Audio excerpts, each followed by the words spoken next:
This is Audible.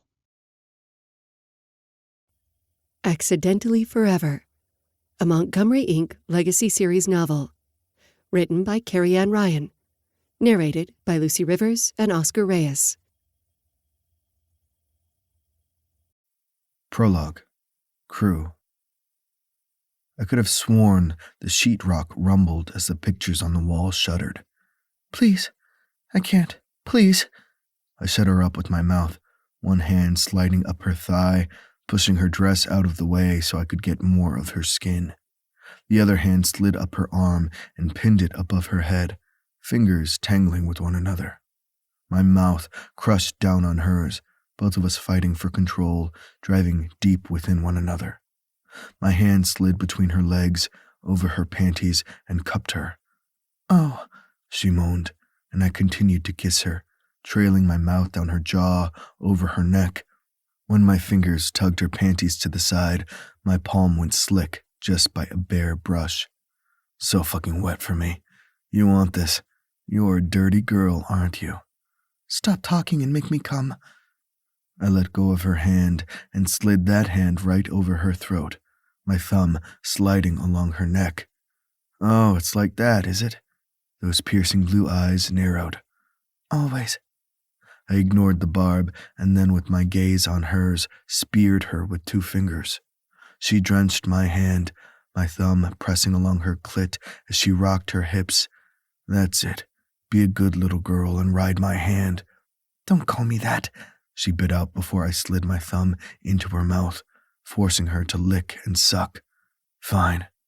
And that was right anyway, because she knew I only said the words to get a rise out of her. I never knew what I was saying when it came to her. No, we would keep this distance as I finger fucked her and she drenched my hand as if she couldn't hold back any longer. And when she came, clamping down at my fingers, I kept moving, the sound of sex filling the hallway. There was nothing more I could do, nothing more that I could say. So I pulled my fingers out of her and then used both hands to grip her hips. "More?" I asked. No matter how much I wanted to pretend that this meant nothing, something told me this was a lie. But no, this had to be just sex. A quick fuck, a hard one. She could debase me, call me names, and I would do just the same for her, because it didn't matter. Nothing mattered. I don't want to think." She stared up at me with wide eyes, and I knew what she needed, what she refused to or couldn't voice. I nodded, understanding, then undid my jeans with one hand, keeping my mouth on hers. When we pulled away and I slid the condom over my length, I couldn't help but take a moment to step back and stare at the beauty of her. I had already pulled down her dress, so her breasts were bare, her nipples hard little points already swollen from my mouth from before. Half of her dress had scrunched to the side, the other half pushed up. Her panties were a damp mess shoved to the side, and I wanted her. Needed her. I kissed her again, hating myself, and then I slammed deep inside her. One thrust, one motion, and she was screaming my name, pulsating around my cock as she came, and I moved. The picture frames continued to bash against the wall as I fucked her hard against it. There was nothing more I could do. Just this. I needed her more than the air I breathed, but I knew it had to be only for sex. It was what we were good for. It wasn't as if I really wanted more. And when I finally came, pinning her to the wall, her fingernails dug into my shoulders and I kept her to me, hips against hips, buried balls deep. Both of our breaths came in pants as we tried to calm our hearts, but there was nothing more I could do, nothing more I could say. I pulled out of her and ditched the condom in the trash nearby. She righted herself, not meeting my gaze, and I ignored it, because this was just a mistake, just like it had been before. "So, are we going to talk about it?" I asked, my voice a growl. I didn't mean for the biting tone, I didn't mean to say anything, but I was so damn tired. Aria Montgomery shook her head and wiped a tear from her cheek. I cursed under my breath and moved closer, wiping the second tear with my thumb. Nothing made sense anymore. It couldn't. I had done that, doing what both of us had wanted, playing a game, and I had left that tear. I hated the names, but the names were doing what we were good at, playing a game. I can't, she whispered, her voice breaking. I tucked myself back into my pants and swallowed hard. Because you love him. Even with all he's done, you love him. She met my gaze again, those blue Montgomery eyes staring daggers into my soul. No, I know I can't love him, and I don't really. Arya, you can lie to yourself every day, but you don't get to lie to me. Not when we play games here. We can play games when I'm deep inside you, but you don't get to play games here. I love the idea of him, but with this, her voice trailed off, and she didn't look at me. I knew there was more going on in that brilliant mind of hers than this moment, and I wasn't part of it. We'd both taken advantage, just like always. This can't happen again. I nodded tightly, knowing that all good things, even how dirty and manipulative they could be, had to come to an end. Fine. You are with Daisy, my best friend, my cousin. And here it came, the rationalization. It surprised me it had taken her this long to find the road she wanted to go down when it came to pushing me away. Too bad I'd be the one walking, even if she didn't realize it. Well, Daisy's not my cousin, because that would have been wrong. But she is my best friend. I'm allowed to fuck other people, you know. Arya looked like I had hit her, and I could have rightly hit myself. Arya, she shook her head. I have to go. I looked down at her disheveled dress and hair and didn't bother to tell her that she should get cleaned up, because if she stayed, we'd fuck again, and then she would do the worst thing ever and fall asleep in my arms, and that's not what we did. Fine, go. But we're done, you and me. I'm done being the one that you run to when things get hard because you know I don't ask questions. Arya lifted her chin then, looking like the Montgomery I knew. So fierce, so passionate, so not mine. All you do is ask questions, Crew. I'm the one that never has the answers, and you're the one that never lets me ask mine. And when another tear fell, and another, I didn't bother to wipe them away. Instead, she turned and left, picking up her purse and closing the door quietly behind her. Arya Montgomery didn't want to cause a scene. She wouldn't slam the door. Instead, she would leave, and once again, I watched the woman that I pretended not to love run away. Chapter 1. Crew. Don't worry, Crew. One day your prince or princess will come. Lexington paused, his eyes dancing with laughter. Of course, the goal is to make them come more than once, I would think. I stared at my best friend and took a step back. Really? After all our time together, all the issues that surround us day in and day out, you go with that joke? Lex widened his eyes comically. It's a good joke. A great joke, even. You are just one ballad away from becoming a Disney prince at this point. Dash frowned. Do princes get ballads? Usually it's the princess who gets to sing about how her life is in shambles or whatever dreams she has, or the fact that she's falling in love. Do the guys even get a song of their own that's not about how big their muscles are? Lex shook his head. In Frozen 2, the guy who talks to reindeer gets his own boy band song. It's quite astounding because they didn't let Jonathan Groff sing in the first movie beyond that weird reindeer song, and he is a Tony Award-winning singer. It was a disservice. I pinched the bridge of my nose, wondering exactly how Lexington had not only become my best friend, but had also started to bring every single one of his family members into my circle. That was how Dash had joined in on our dinner for the evening. First, don't call that song weird. We both know that most animals are better than people. Lex tilted his beer at me in acknowledgement. Second, he technically won the Tony after both movies were out. I'm not worried, but pleased that you know so much about Jonathan Groff. Is there anything else I should know? Dash asked, a smile playing on his face before he took a sip of his beer. I had a crush on him and his co-star from that serial killer show. She was hot, so of course I know things. I'm a fountain of useless knowledge. Get me on Jeopardy, and I could kick ass. I winked before stealing one of Lex's onion rings. Lex narrowed his gaze at me. You didn't want onion rings, you wanted sweet potato fries. Why are you stealing mine? Because they don't taste good cold and you're letting them go to waste. I am just allowing the onion ring to fulfill its life's purpose. I crunched down on the greasy yet crispy perfection and took another sip of my beer. Now that I have learned far too much about you, Dash continued, smiling. Let's circle back to the original point of this conversation. Are you searching for your one and only? Because if you haven't noticed, our family is starting to fall like flies, one after another. Quite frankly, I'm getting tired of weddings.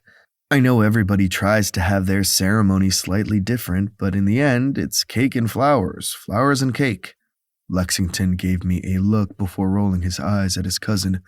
Please do not tell any of our other family members who happen to be in love how you feel about weddings, or you'll have to deal with the wrath of the mothers. Dash didn't back down. You know I'm not wrong here. Lex shrugged, absently playing with the lettuce on his burger. I don't really care. Everybody does what they want, and with all the crap our family has gone through over the past few years, they deserve cake and flowers. I'd rather just have the cake. I held back a grin at the two of them as they continued to discuss the various family members that were either getting married, already married, or having babies. It was only because I knew the Montgomerys so well that I could keep up with the conversation. Lex and Dash were first cousins, as their fathers were brothers. However, the rest of the Montgomerys called themselves cousins, regardless of the connections. With so many children in their generation, it was just easier for everybody to go by the same moniker. That way, they didn't have to guess as to who the aunt, second aunt twice removed, or neighbor was. As I had come from a single-child household with no cousins to speak of, my best friend's family seemed a little ridiculous. They were loud, sometimes rowdy, but always there for you. I knew they would lay down everything, including their own lives, to protect their family. I had seen it in action multiple times when danger came at them without warning. And while part of me could be jealous over their closeness, in the end I knew they would do the same for me. Because it had been Lex's house that I had slept at when I was a kid and needed to get out from under my parents' thumb. When my mother's fists had been sharper than her barbs, and when my father had stood back and allowed her to do so before sending his own vitriol down the line. Sometimes the math of families didn't add up to me. I was one, with two parents, and I've been the statistic. The one kid who'd been forced to hide his bruises, to pretend that I had just forgotten my lunch. Instead, it had been a way for my father to lash out at me by throwing away the lunch I had made for myself. And neither one of my parents would have ever given me money in order to eat. Their little way to punish me, even though they had more money than most knew what to do with. It had been Lex and his cousins who had taken me in.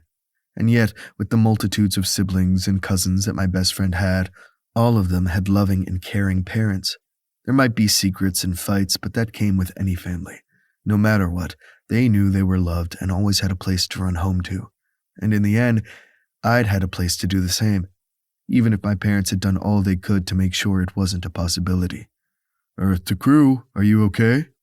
I pulled myself out of my far too reflective thoughts and stole another onion ring. The fact that Lex didn't say anything told me he was worried about me. He didn't need to be. Nobody did. I was the sane one, the calm one out of all of our friends. And if I kept telling myself that, I would one day believe it. I'm fine, and no, I'm not on the hunt for my one and only, because I already found her. Pain lashed against my soul one more time, and I ignored the sting.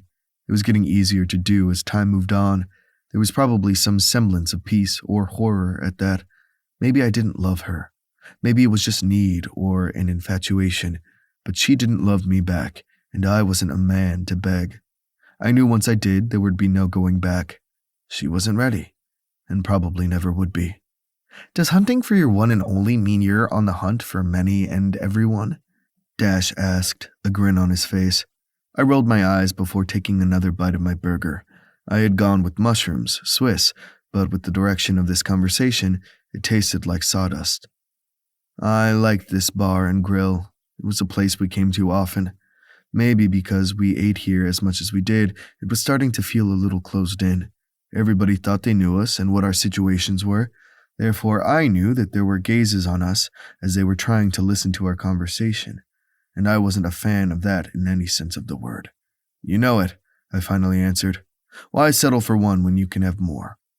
I would ask if that was at the same time, but I don't want to know the answer, Lex said dryly. Considering some of our family members are in triads. I honestly don't know how they do that, I said with a shake of my head. Dealing with just one other person for more than a few weeks is exhausting. I couldn't imagine having to deal with two. Noah, Ford, and Greer make it work, Dash said with a shrug. But you're right, I don't know if it's for me. You would actually have to get more than one person to want to be with you, and that's asking a lot, Lex said before he ducked Dash's French fry. Stop throwing food, Margaret, the owner of Mastermind Bar and Grill, said as she came forward. Aren't you going to protect your boyfriend? She asked me, giving me a wink. I rolled my eyes and handed Lex a napkin. There you go, dear. Let me know if you need me to beat up your cousin. You're the sweetest, darling, Lexington drawled. Dash smirked before finishing his beer. Margaret just looked between us, sighing. The two of you are seriously the sweetest, although I did like it when you were with Daisy. You two had chemistry, but I suppose you're working your way through the Montgomerys, Margaret tittered. I fisted my hand, trying to keep the smile on my face pleasant. I liked coming here. The food was good, the atmosphere was fine, but it was getting a little too cloying for my taste. You know me. Once I'm done with Lex here, I'll find my next one. What do you say, Dash? Dash held up both hands. Sorry, as much as I think you're hot, Lex would kill me if I stepped on his toes. Damn straight. Don't break us up before we're even finished, Margaret sighed. I don't know if you two are kidding or not. And you were doing a very good job about prodding, I said dryly, only letting a hint of the anger slide into my gaze. Margaret paled ever so slightly before giving us a tight nod and heading back to the bar. Well then, it looks like we're not getting another round, Lex said with a sigh. You want to head to another place? Feeling a little ashamed of my reaction, I shrugged. I don't need to go home, so sure, one more beer sounds like a plan. Dash drained his drink. Sounds good to me, although you need to teach me the growly look of yours. I shook my head at Dash. It's genetics. Sorry, bub. Both Montgomerys gave each other a glance before trying to look nonchalant. Once again, I had gotten far too close to the truth, because of course meanness and arrogance were in my genetics. I was my parents' child after all, only I didn't use it to harm anyone, nor did I use it to beat the shit out of people who constantly questioned me, or tried to put me in a box that made no sense. Lex and I weren't dating. We never even tried. I had only dated Daisy, another Montgomery cousin. Technically, I had been friends with Lex first, but in the end, I had grown closer to the Montgomerys because I had dated Daisy for a little while. Now she was happily married, a mom, and had found herself a perfect, ready-made family. We were better off as friends, just as Lex and I were only friends. No, there was only one Montgomery my damn heart craved, and she was the one Montgomery I couldn't have again. Been there, done that, punched a hole in the wall. Without words, we paid our check and headed to the bar next door. I had my 2-drink limit and didn't want to go home, because going home meant sitting alone in my house with the TV going, or a book in my hand, or maybe countless files of paperwork I had on my desk. Between the gym, various other businesses I owned, and upcoming fights, I always had work to do. The fact that somehow investing in real estate was only my side job helped me when I knew I wouldn't be getting any sleep. It was hard to sleep when I only had thoughts of the one woman I couldn't help, because she never wanted my help. The three of us took a high top in the corner, the bartender getting us 3 beers on draft without even asking what we wanted. Either he remembered us or was in the mood to guess. I didn't care at the moment. My mind was in 1,000 different directions, and I needed to focus. I had a project I was itching to complete, a painting I knew I needed to focus on. So many things that weren't going to happen. Not when Arya hadn't texted me back. My jaw tightened as I checked my phone once again, waiting for an acknowledgement. She had promised she would text me when she got home, promised that she would let me know she was safe. It didn't matter that we hated each other. It didn't matter that sometimes we wanted each other. And it sure as fuck didn't matter that I loved her. She had gone out into the state park by herself for a project and had promised to text when she got home. And now it was dark and she hadn't done so. If she didn't text in the next 30 minutes, I'd call. I'd stop by her house just like the stalker I was. I hated her just as much as I loved her, and I needed to make sure she was safe. Since we can't talk about your love life, can we talk about your upcoming project? Lex asked, and I pulled myself out of my worries. You know I don't like talking about that shit. Don't call your work shit, Dash prodded. It's always shit until I'm done, You know how it is. Dash rolled his eyes. With the number of artists in our family, yes, I do. You and Arya are the exact same. You never like your things until it's finally on the wall. And even then you both growl about it. I did my best not to react at the sound of her name, but with the way that Lex looked at me, I had a feeling I hadn't been as nonchalant as possible. Nobody knew how I felt about Arya, not even Arya herself. I barely allowed my own faults to penetrate my mind, but Lex was not allowed to know what I felt about her. It would just fuck up everything that we already had. There was no future with her. It had taken me far too long to realize that. I was not about to ruin the one good thing I had in my life, the Montgomery family. If they knew what Arya and I had done, how dirty and disrespectful we were to each other when I fucked her raw against every surface in my house, they'd never let me back in again. You should be ecstatic with the fact that Hunting Memories ended up in New York. That's a great accomplishment. I'm proud of you. I shrugged at Dash's words. It is what it is. There's countless other people out there that are better than me. Where is the arrogant asshole of an artist that I know and love? Lex asked, and I flipped him off. I'm in a mood. Get over it. You just need to get laid. Dash raised a finger. But I'm not doing it. Sorry, I'm not going to be the next Montgomery prince. I burst out laughing and flipped him off as well. You'd be the frog, not the prince. Everybody keeps calling me the Montgomery hanger-on, but I'm just trying to join the family the old-fashioned way. Marriage. I'll sleep my way into the family rather than having them adopt me as an adult. It makes sense. They both rolled their eyes, and I drank my beer, because the joke was on me. Arya Montgomery had already latched her claws into my heart, and there was no coming back from that scarring.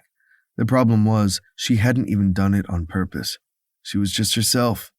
Fiery, sexy, sometimes insecure, and always doing things for others, and definitely in love with someone else. It wasn't her fault that I loved her, but I was sure as hell going to blame her. I'm sure we can find one free to marry. If not, Mom and Dad will adopt you, Lex explained. And if they don't, my dads will, Dash put in. Lex beamed. That's all that matters. Thankfully, we moved on to other subjects since the other two worked together. They owned Montgomery Construction, the offshoot of the original construction company the Montgomerys owned. It shouldn't surprise me that their family worked so well together. Yes, they sometimes fought, but they were damn good at their jobs. One day soon, they would build my dream home. I owned enough land to make that happen. Only a small few knew exactly how much. Nobody else needed to know my business. I looked at my phone again, and she still hadn't texted. Worry clawed at my gut, but I had a feeling she wasn't going to text me anyway, because the last time we had seen each other, I'd said such cruel things to her trying to protect my heart and hers that I regretted them. I needed to do the one thing that I hated. Apologize. I'm going to head out. I have a lot of work to do. You good to drive? Lex asked. I've had 2 beers in 3 hours and 4 glasses of water. I'm fine. You guys okay? I asked. We're on the same beverage count as you, Lex answered. Have fun with your painting. Let us know if you need anything. Like being a model, Dash said. I snorted and lifted my chin in goodbye. I didn't bother texting or calling Arya before heading to her place. I needed time to figure out what I was going to say, and frankly, just to see her. I was addicted, and I knew I needed to stop whatever this madness was, only I didn't think there were any easy answers. I hated feeling like I wasn't enough, yet I knew I wasn't. My family didn't deserve whatever goodness Montgomery's gave out, and one day everybody would realize that. I parked in front of Arya's house, only slightly annoyed when I realized all the lights were on. It seemed she was home and hadn't bothered to text. Anger coursing through my veins, I stomped up the pathway and nearly barged in when I noticed the door was partly open. Raised voices echoed through the house, and I was already running inside before I thought better of it. You fucking bitch! You think you can do this to me? I'll show you how strong you think you are. Arya's back was to the wall, but instead of need and desire on her face like I saw the last time I'd had her pinned, there was only pure terror. Her so-called best friend, the man the world thought she was in love with, held her by her neck and used his other hand to punch her in the face. Arya kicked out, screamed, and then I was moving, not caring if I killed the man who dared touch my woman. Chapter 2. Arya, My head slammed into the wall, a ringing sound vibrating in my ears as I pushed at Travis's shoulders. Panic doing its best to override all reasonable thought, I tried to move my knee so I could hurt him like Crew had taught me. But in that moment, nothing seemed to work, and my brain threatened to go blank. It was as if all the lessons I had been taught over my life were gone, and I could not get out of this. You think you're so much better than me, but you're not. You're nothing. You follow me around like a dog begging for scraps, and you've done nothing for me. You want to fix me? I'm not your daddy. You can't fix me. Travis pressed his forearm to my throat. I gasped for breath, my fingernails clawing at his skin as I tried to break free of his hold. None of this made sense, and honestly, it had all happened far too quickly. Travis had come over because he had wanted money. Of course he had wanted money. How was he supposed to pay for his pills and alcohol if he didn't have any income? It didn't matter that at one point Travis had been a beautiful sculptor. He could create magic and life from clay. When he was on his game, the world would weep at his artistry. I could never understand how he could bring so much life and talent with his hands. And then he picked up a bottle. Then another. And he had drowned himself until the pickled remnants of the man who had once been my friend stood in his place. When I had refused to give him money, he hit me. It hadn't been the first time he'd hit me, and I'd walked away from him that time as well. The first time had been a mistake. The second time had been an elbow to my face when trying to talk him out of driving. But there would be no calling this an accident, not when he met my gaze, and I saw nothing but hatred.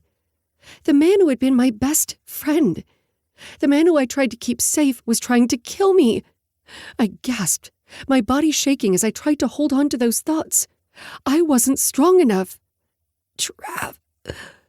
He didn't even let me finish saying his name before he thrust down on my neck even harder. I fought for breath, stars beginning to dim in my vision. You call yourself my friend, and yet you won't even help me. You know I'm in pain, Arya. You know I need help, and yet you hide everything from me. I don't think you know how hard it is for me. But you don't hide things from him, that no-name asshole that has no talent and nothing. He clings onto your family as if he matters, and yet nobody in your precious bloodline really wants him. All he is your second and third leftovers. And yet I bet you want to fuck him, and he would probably let you. And frankly, he is the only thing you deserve. Tears slid down my cheeks as I was finally able to take a deep breath, trying to shove him away. Get out! Get out and don't come back! Oh, you're finally giving up on me? I thought you loved me. He whined. I thought I was your best friend. But you're useless as always. Where is the money, Arya? Go! No, you stupid bitch. And when the fist came at my face, I tried to duck, but I couldn't quite believe he would hit me. It was as if everything happened in slow motion, and I was trying to catch up. Pain radiated in my face, and I nearly slid to the floor, trying to get away from the next blow. Only it never came. Before I could blink, Crew was there. I hadn't even known he was in my house. By then, I was sitting on the ground, my back to the wall, trying to catch my breath as Crew slammed his fist into Travis's jaw. And then he hit him again. And again. If you ever touch her, I will kill you. Do you understand me, you worthless piece of shit?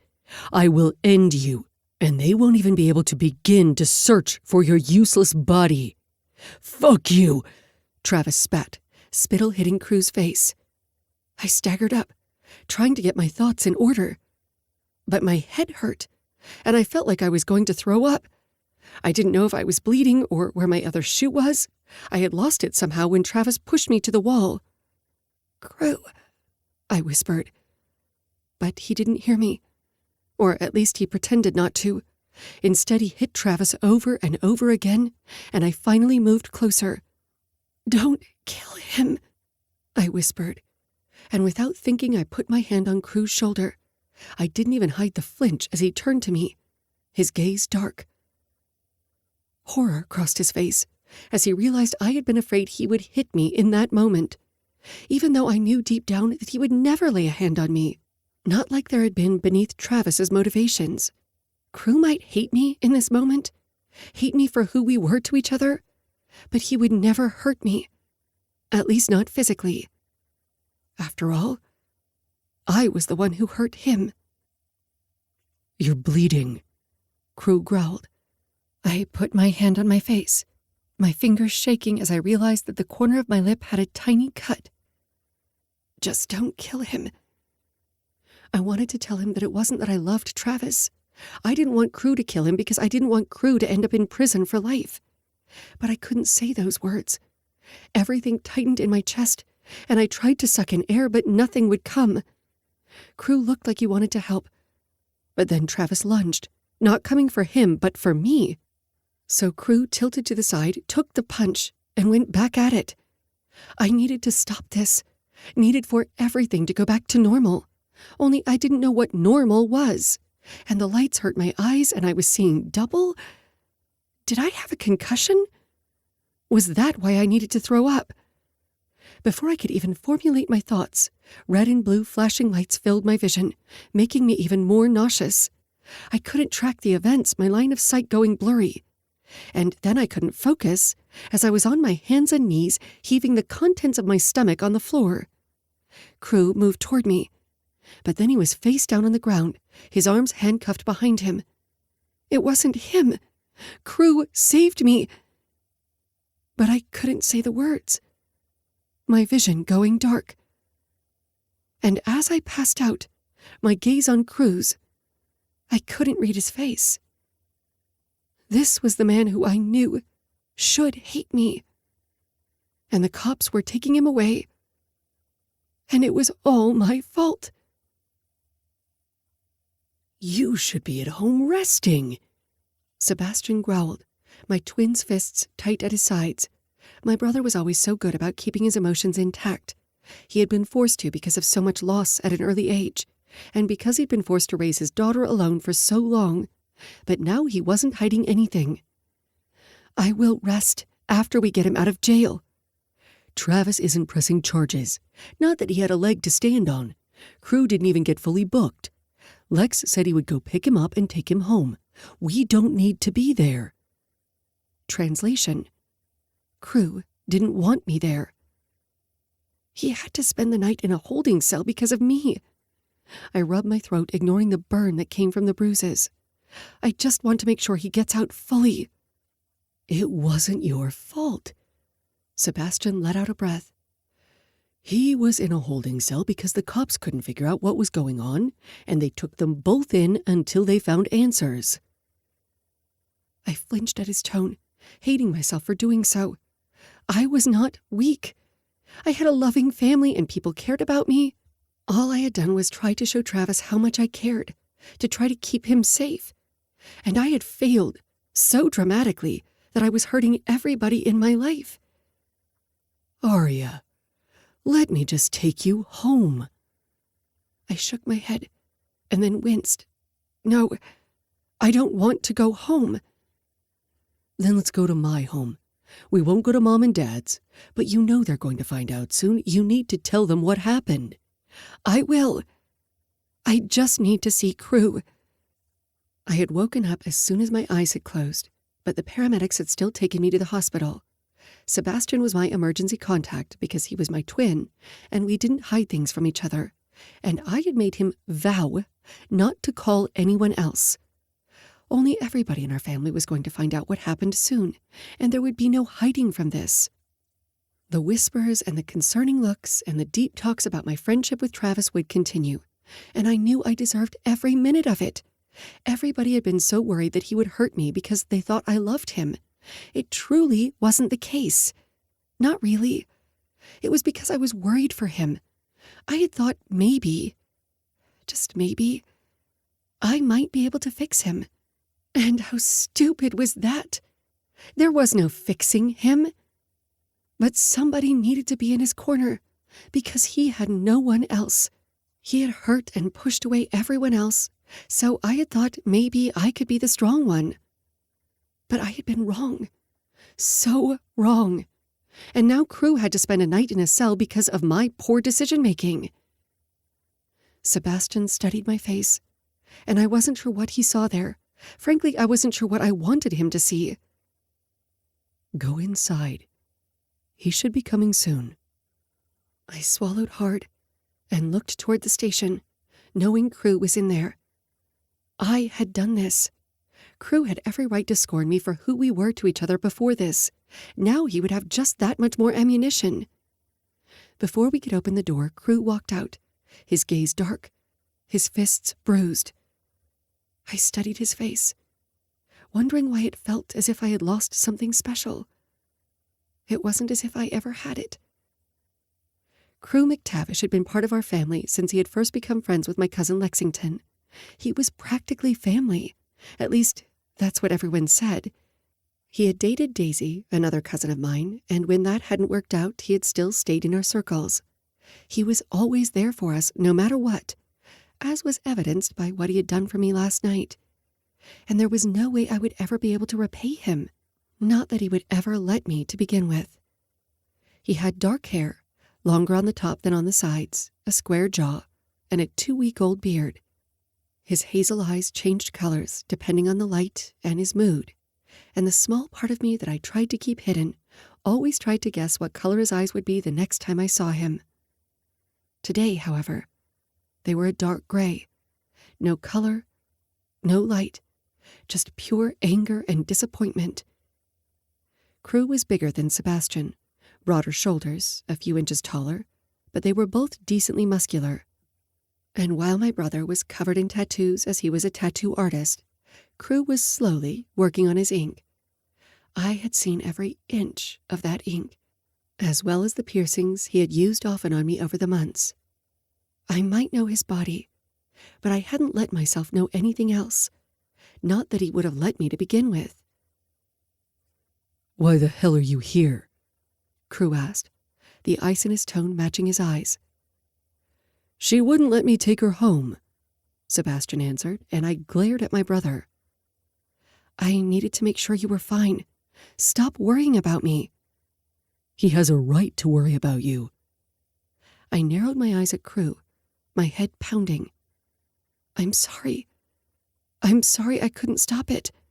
"Stop him from hitting you, or stop the cops from molesting me?" Crew asked, and Sebastian cursed under his breath. "Come on, let's go to the parking lot before they arrest us again." "Not funny, Sebastian."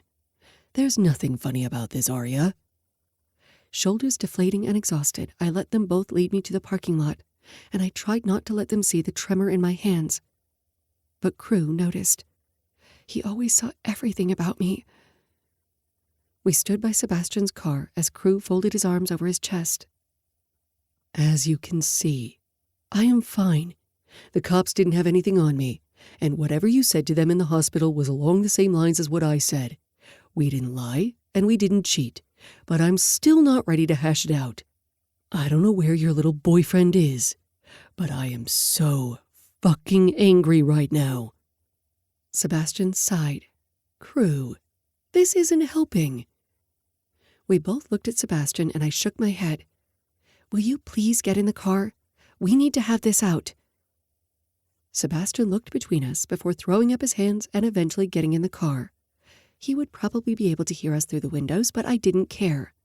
I was just so tired. "Crew, I'm so sorry." "Don't be." For an instant, I saw the pure terror in his gaze, and I wanted to reach out. I wanted to hold him and tell him I was okay, and for him to tell me the same. But I didn't have that right, and nobody knew the connection we had anyway, or at least the connection we once had. We had both destroyed whatever could have been, long ago. Only now wasn't the time to focus on that. "There won't be anything on your record, right?" No charges. They figured out what happened, or at least what happened after I got there. Crew ran his hands over his face, looking as exhausted as I felt in that moment. "You really should be in bed. He could have killed you, Arya. and I don't know what he would have done if I hadn't shown up when I did." Tears began to fall down my cheeks, but I didn't brush them away. I didn't have the energy. I tried to fight back, but it was like I forgot how to. I know you tried to make sure I knew what I was doing, same with my dad, but I couldn't think. I don't know what's wrong with me, Crew. I'm sorry you were in the middle of this." He cursed under his breath again, before reaching out to wipe away my tears. That made me want to cry harder, to fall into his arms and pretend that everything was okay. I wasn't sure if my touch would be welcomed, nor did I know if I was ready to show the world the scars of my soul with that single touch. "I don't want you to see him anymore, Arya. I know we already fought about this. I am tired of fighting. I just can't look at the bruises on your neck and your cheek and not want to kill him. I know you hate me, but do it for yourself. Walk away. He's not worth it." Each word was like a blow, but I understood them. How could I not when I knew the truth? I had been friends with Travis since middle school. He hadn't been my first kiss, but he had been one of them. We had similar interests, and he'd always made me laugh. We had never dated, but the crush I'd had on him had waned years ago. So when he had fallen into his demons, for some reason I thought I would be the one to pull him out of it. I thought I had been enough for him. But I hadn't been. It hadn't been the love so many people thought it was. It had been my desire to fix everything. And I had failed, and I kept hurting everyone around me trying to protect the person I thought needed me. "I am done." Crew's eyes widened, and I continued. "I just wanted to make sure they didn't keep you, and I wanted to thank you." I heard the lack of emotion in my voice, saw the worry on Crew's face, but he didn't need to save me anymore. He needed to move on, because while the puppy love I felt for Travis hadn't been there for a long time, the deep and abiding need for the man in front of me scared me. But he didn't want me, didn't want my baggage, and I didn't want to be the one who drowned him. "Stop thinking." He shook his head. "I'm so fucking angry, Arya." I stiffened, but didn't say anything. "He could have killed you, and I could have been too late. Just go get some sleep. I just can't." And with that, he ran his thumb down my cheek once more, as if afraid to hurt me, before he turned and walked toward Lexington. I hadn't even realized my cousin had shown up, but there he was, engine running, as Crew got in without another word. As I stood there, my brother coming up behind me, I couldn't help but wonder what else I could screw up for the day. "Let's get you back to my guest room. Put more ice on that cheek, and then you're going to let me feed you." My brother paused. "This wasn't your fault, Arya." I didn't say anything because I knew he was lying to both of us, but I got in the car and let him drive me to his home because I wasn't the only one in pain today. Raven and Nora were out of the house, and I was grateful for the reprieve. I didn't want to have to explain my bruises to his wife or daughter, so instead I took the ice pack from Sebastian and went into the guest bathroom. I ignored the photos on the walls, the artistic pieces my father and I had each done for him. My brother had made this part of his home an homage to his family's art, but all I could see was the lack of substance in mine. I turned on the shower and let the steam begin to billow through the room before I walked under the steam with my clothes on and sank to the ground. This time I let the tears freely fall as I sobbed into my hands. My shoulders shook, and I had to hope that the water would drown out the sounds of my failure. I had been so wrong. I couldn't fix Travis. He wasn't the boy that I had known. He wasn't even a man I could recognize now. I didn't know what was going to happen next with him, but I knew I needed to stop. I wasn't like my mother, who had been able to show my father what a future could be. I wasn't like my friends who could be a touchstone. Instead, I was the one who couldn't see the darkness until the shadows had gripped me in their hold. And along the way, I had hurt the one man who had ever tried to care for me. I wasn't crying because I had lost Travis, because I had lost him long ago. I was crying because I lost myself. And because I lost the man I told myself I wasn't allowed to love. Chapter 3. Crew. With a gasp, I once again woke up after a dream with Arya as the center. It felt like it was the only thing that I did these days, go to sleep doing my best not to think about her, and waking up drenched in sweat because she was the only thing on my mind. This time, it hadn't been with her screaming, begging me to help, and I was too late and too weak to save her. The dream that I'd been forced to endure for the past week since walking in on Travis hurting her felt as if it would never go away. No, it had been another kind of dream. The whole damn situation felt so unlike Arya, because that woman was stubborn as hell and always pushed people away who wanted to help her. She had to be the one doing it herself. She had to be the one protecting herself, no matter what came at her. She was the one who changed things. The fact that I loved that she was so damn stubborn probably had more to do with my idiocy than her willingness to walk away. After all, we'd always promised no feelings. No promises beyond those.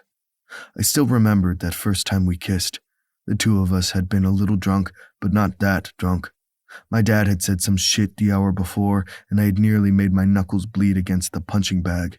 She had walked in from her self-defense class, shook her head, and dragged me to the pub. She had had an issue with Travis that had nothing to do with drinking and everything to do with the man being a narcissistic asshole. The two of us had one too many beers and fell into one another. In truth, I'd let myself finally have what I'd always wanted, if only for a night. No promises except to always be friends, and we had done a decent job of that. Not a single person knew we had slept together multiple times over the year. And not a single person knew I was so fucking in love with her that it hurt to breathe if I thought about it too hard. It was my cross to bear. After all, we had promised each other not to catch feelings, and that was the first thing that I had done. It didn't help that she was a damn Montgomery, and I had already dated Daisy, and while that hadn't worked out, we had been better friends anyway. Plus, I loved Daisy's husband. We got along, and there wasn't any awkwardness about the fact that Daisy and I used to sleep together. And, contrary to popular belief, Lex and I had never dated. We were just friends. Friends that liked to fuck with people's minds because everybody outside of his family was way too judgmental and nosy. Any feelings I had for Arya were always an issue, because she clearly didn't feel what I felt. And after everything that happened with Travis, she was in no place to even want more. Yet, the dream I had shot up from had nothing to do with her being unable to fight back. For me, not being fast enough. No. We were once again in bed, my mouth on hers, her hands roaming slowly over my back. I had sunk into her, slowly thrusting in and out in that way that teased and made her eyes roll into the back of her head. She loved it when I went slow, even though she begged me to go fast and hard. We might have played rough, but I knew she liked it soft, so I usually never gave it to her soft, as I would be crossing a line or would reveal far too much. Because while I knew that I loved her, I also knew I couldn't have her. She was way too damn good for me, especially with what I had to deal with today. I got out of bed and tried to get thoughts of Arya out of my mind, except the erection currently tenting my boxer briefs said otherwise. My cock felt as if one touch would make me blow, but I knew if I fucked my fist in this moment, I'd only be thinking of her. I quickly turned on the shower, set it to ice cold, and stepped in, ignoring the pinpricks of sensation.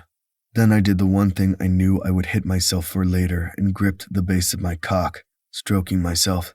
I squeezed hard, just on the edge of pain, imagining Arya's mouth wrapped around my dick as she sank to her knees, her eyes wide. She'd grip my hips, her nails digging in, and I would thrust harder before coming down that beautiful throat. Or maybe I'd paint her tits with my cum, knowing she'd glare at me for it. And when I would crush my mouth to hers, tasting myself on her tongue, she would moan into me, and I would send her right over the edge with my fingers. I'd stretch her with 2, then 3 fingers, loving the way her soft pussy would clench around me. I'd be rough at first, then gentle, right when she was at the edge, before playing with her clit to send her over. Imagining her body going weak, her nipples hard, her mouth parting as she came, finally brought me over. I came hard, spurting over the shower wall, my breath coming in pants. I lifted the handheld shower head and washed off my shame. I was a monster. A filthy, disgusting monster. I knew I wasn't going to stop. There was something wrong with me, but I couldn't change it. I was far too gone by now. Afterward, I quickly showered and stepped out of the walk-in monstrosity that Lexington and the others had built for me. I loved the damn thing, but it could easily fit 8 people. It helped having friends who called themselves family in the construction business. My dream home had been built and decorated to perfection because of the Montgomerys. They'd known exactly what I wanted without me having to think too hard on it. There were only a few times where we'd butted heads since budget hadn't mattered to me, and they'd wanted to ensure I didn't spend my entire savings. Not everybody knew that I had paid for everything in cash. Lexington did, because Lexington knew most of everything. Except he didn't know about Arya, of course. Nobody needed to know about her. There was a reason I kept my secrets, namely why I was in a fucking mood at the moment, and it wasn't solely about the woman I couldn't get out of my head. I quickly dressed, and knew if I didn't get out of there quickly, I would be late. I winced at those thoughts before pouring myself coffee in a to-go mug, and walked out of my chef's kitchen, through the garage, and into my favorite SUV. The fact that I had 6 vehicles and 2 motorcycles probably showed I had a problem, but I didn't care. Yet spending money on things that would annoy the fuck out of my parents always gave me an adrenaline rush. Nobody needed to know the McTavish family, especially when, if things went right, I would be the last of the line. And with that morbid thought, I revved the engine and headed to where my dad expected me. I snorted at the idea my dad truly cared as I sped down the highway. I wasn't even sure Dad was going to remember who I was at this point. Early onset Alzheimer's was a terrible disease. I gripped the edge of the steering wheel tight and forced myself to take deep breaths before moving one hand to take a sip of my coffee. I had done countless hours of research into it and knew there was no going back after these moments. We were just taking our steps one day at a time until there would be nothing left. The doctors always mentioned that he would sometimes have angry outbursts or rage against me for no reason, and I had always given them a placid expression. Yes, his main doctor thought I was a jerk, someone who didn't even deserve to be there, and I didn't care, because rages, cruel names, and treating someone like shit was nothing new for the McTavish family. Coffee sour in my stomach now, I set down the half-drunk thermos before parking in the memory care center. I bypassed the valet, because of course this place would have a valet, and steeled myself for what was to come. I didn't even know why I was here anymore. It wasn't as if my father had ever visited me at school functions, sporting events, or during one of the countless times that woman had sent me to the hospital. The only times they'd ever showed up was to a graduation and medal ceremony, so they could look good for their rich friends. When it came to art school, they'd rolled their eyes at me and hadn't bothered to ask about what I was doing, or even my specialty. When I had sold my first $1 million piece, they had shown up to the showcase, uninvited, of course. They tried to use me for connections, even though they had countless ones of their own, but it didn't matter what the McTavishes had. They always needed to go higher on the social ladder. It was what they did, after all. Or perhaps I should say it's what we did. I was a McTavish. It was in my blood, and would be etched on my gravestone when the time came. On that morbid thought, I moved toward the welcome area. The nurse up front smiled at me with those widened doe eyes, and I lifted my chin. "Mr. McTavish, we're expecting you. Your father's in the great room. If you just follow the path down the hall, you'll find the signs for the main space. Unless you'd like me to show you the way?" she asked, her voice breathy. I shook my head and walked past her after signing in. The woman was gorgeous, that was for sure, but every single person employed here was beautiful. It was as if you had to have stunning looks and a pouty mouth in order to be employed here. It was the most elite memory care center in the state, if not in the region itself. Only the best for the McTavishes, but nothing was going to keep my father alive. Part of me knew I shouldn't care, not with what he'd done. That part reminded me why I needed to keep my hands off Arya Montgomery. That part of me was the wretchedness that proved it was a good thing that she kept running away. I shook myself out of that thought because I needed to be on my toes when it came to my father. His nurse came forward, a broad smile on his chiseled face. "Crew, it's good you're here. He's having a good day." I gave the man a brittle smile before nodding. "Thanks. You just let us know if you need anything. Would you like sparkling water?" I shook my head. "I'm good, thanks." The man said a few other things, but I ignored him, my gaze on my father as he stared out the window toward the Rocky Mountains. It shocked me how he'd changed, at least physically. He wasn't the large space of a man he'd once been. I was a couple of inches taller than him and broader than he'd been in his heyday, but we'd always looked alike, something my mother had boasted about to her friends and beaten me for later. I never understood why looking at my face, a practical mirror image of the man she loved, would send her to the edge. My mother never hit my dad, at least not when I had been around. Maybe she'd done so when they'd first been married, before I'd come along and taken his place. I wasn't sure, and I'd never asked. But she took her rage and anger out on me, sometimes with a wooden spoon, sometimes with belts. She'd tied me up with that belt and continued to beat me where bruises wouldn't show. She would scream and rage and tell me how horrible I was, and then she would glare at my father and make him say the same things. She put the belt in his hands and ordered him to do the same as she did, each lash deeper and harder than what she'd been able to do with her strength. And he would go along with it. He was never the first to hit me. No, he had to be forced to do it, but he'd still relished in it. The same strength I held today had been on his body. I worked out and learned to fight for many reasons, but it had always started with wanting to be anything but him. I had friends in our circles who had come from broken homes, where people had dealt with loss, hate, or abuse. The Montgomerys were the only family I knew who seemed to be healthy and whole. They communicated, loved each other, and there wasn't a hint of abuse or hatred. It was healthy, odd, and I had always been so damn jealous of them. Our other friends, though, weren't always so lucky. Only in their lives, it was the father who became the abuser. Always the father who railed and raged, never the mother. My mother was the McTavish, and my father had changed his name to suit hers. He had come from an equal amount of money, but not the same amount of prestige, and my mother was never going to lose her name anyway. It was the first in a long line of my father capitulating for the woman who had tried to beat the snark and blood out of me. My father had gone along with it because he was scared of her, at first. Then he changed. He savored it. He loved being her blade. And as I stared at the man who had resented me from the day I was born, I once again hadn't asked myself why I was here. "You're late. Wasn't sure you would care," I said. I held back a curse for speaking up. Silence was usually better in these situations because my father hated it, even as he was now. "Talking back? You're learning.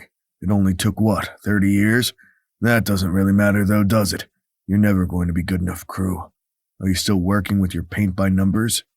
The words didn't cut like they usually did. "You know it. One day I will even learn how to make the color green. It's a little hard though. You always were a sarcastic little shit." "Thank you for reminding me. I'd almost forgotten." I clenched my jaw, ignoring the pain in my raw knuckles as I forced my fists to relax. "You should watch your tone with me. I might be in here, but the only reason you're even allowed to breathe is because of me. You're nothing. You were always nothing. Nobody wants you. Nobody in here. Nobody out there. It's why you're spending your afternoon in this godforsaken place. And yet, why are you here? To lord over me with some ill-placed sense of loyalty or need? No matter what happens to me, I'm still better than you. That woman will still be better than you." I shook my head, ignoring the twinge between my shoulder blades. "Even the woman that left you?" I asked, tilting my head as I studied the man who only loved to belittle me. "She didn't leave me. She left you. She loved me. And she never loved you. You were the slight, the accident, but you still have the McTavish name. You'd think with that and your little art, you could find someone to blow you. I know you are a mewling little weasel, but you need to do your duty and find yourself a wife. Spawn a little brat or two. I don't care, but get it done. You know your duty." Sure, I can figure that out. I said it so dryly that the man who called himself my father glared at me. You unrepentant waste of air. My father moved quickly, arm outstretched. I didn't duck the first blow. Why bother? It didn't hurt anymore. But when the second blow came, I moved out of the way, tired of this. I had no idea why I came anymore. It wasn't as if he had ever loved me.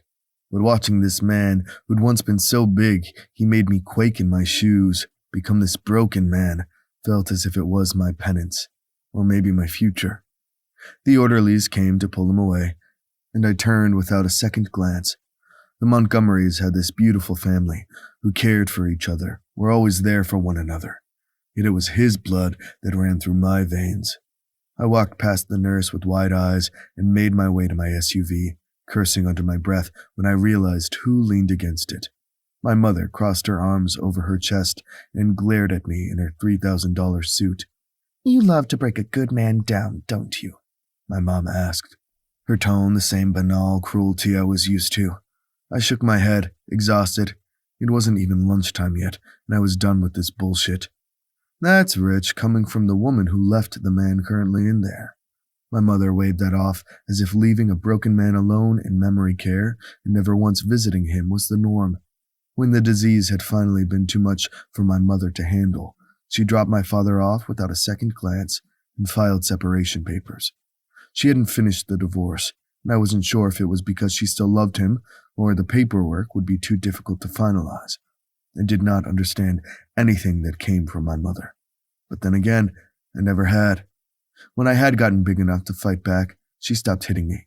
Then my father had tried to go in, but I had gotten bigger than him as well. The verbal assault had never stopped until I could leave. They always found ways to get into my life and needled their way through. The money that I had, countless investments that had piled on top of one another, had come from the trust my grandparents had set up. Nothing in my home, in my businesses, or in my life came from my parents. They wouldn't think of it that way, but I'd done my best to clear them from my life. You're supposed to visit him and make him feel safe, and yet all you do is make him angry. Which nurse tattled to you that I was here? I asked. Doesn't matter. You're not doing what you're supposed to. You never did. The nerve of this woman. This is getting rote by this point. If you're not going to go in there and take care of him, why are you in the parking lot? I didn't understand her relationship with my father, and I did not want to know. But she stood out in this parking lot, ranting at me for visiting when she wouldn't. The McTavishes were complicated, and I wanted nothing to do with it. That is neither here nor there. You need to do better. Be the son that you've never been and actually do something for once. Anything I would say would just rile her up or make her believe she had won. So instead, I pushed past her and got into my SUV. I nearly threatened to back into her, but she would probably like that too much. She stepped to the side and toward her convertible, and I peeled out of the parking lot and headed toward my gym. As I did, she pulled out her phone, and I figured she was probably calling her lawyer again. It always made me roll my eyes when she did that. She had been trying to get me out of my trust and inheritance my entire life. But my grandfather's lawyers were better than hers. She was never going to be able to touch anything of mine. She had already done enough of that. Feeling a little ill, the memories of my family once again taking root, I opened all the windows in the SUV and made my way down the highway toward the gym. I turned on a familiar rock song to full blast and screamed along with it. I pulled into the gym parking lot, then turned off the engine. I did my best to calm down, because I needed to walk in there and look as if I knew what I was doing. After all, this was my gym. I knew my friends joked that they didn't know if I was the owner or not, because I let my managers run it, but I was the financer. This wasn't one of those pretty gyms with perky instructors who did their best to sell memberships. No, this was one filled with boxing rings, different martial arts sections, bags to beat all to hell, and places just to get free. It was a safe place, and one that was just mine. The staff knew I was the owner because after a while it was harder to hide it. So now the secret was out of the bag. I didn't mind at this point. Too many secrets meant for too many betrayals and hurt feelings. But between my dreams, not seeing Arya for a week now, and the shit show of my morning, I needed to hit something. I walked inside the gym, that familiar feeling starting to release the tension in my shoulders, and bypassed my team. If they needed something, they would have texted me already. But since they hadn't, I was just going to get a workout in.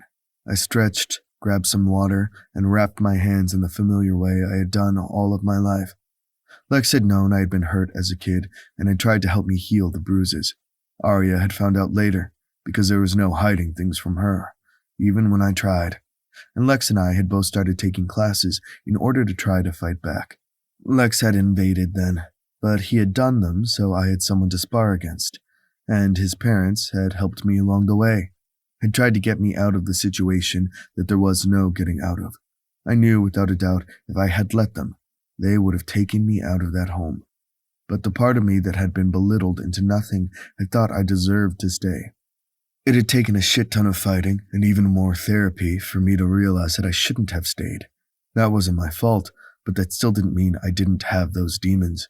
And bringing Arya into any of this would have just made things worse. Cursing, I once again pushed her out of my mind. There was no reason for me to even think about her. She wasn't mine. I wasn't even sure she was my friend anymore, not with the way that she'd looked at me. She'd been so damn scared of me. I could have killed Travis that night, and she would have watched, because I had been out of control, and I couldn't protect her. I started hitting the heavy bag, using my training so I could zone out and just let my fists work. This was the only time I could breathe, the only time I could just let my mind flow without worrying about what I needed to hide, what others saw. My breath came in pants as I continued to beat down the heavy bag, my fists aching. I moved to the speed bag, but that didn't help, so I went back to the other, the pain harder. I didn't know if I was bleeding at this point, but I had a feeling I was, because my hands had already been bruised from losing control over Travis, and I deserved that pain. Out of the corner of my eye, I realized I wasn't alone, and part of me felt the disappointment that it wasn't Arya.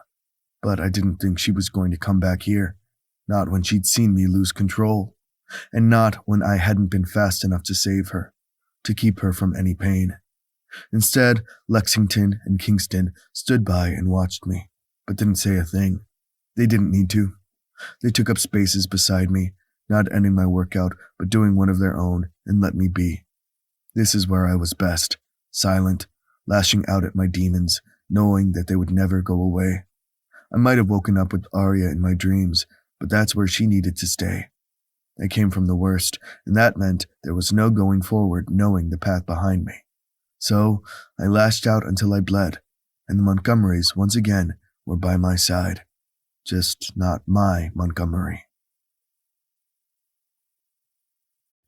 Chapter 4. Arya.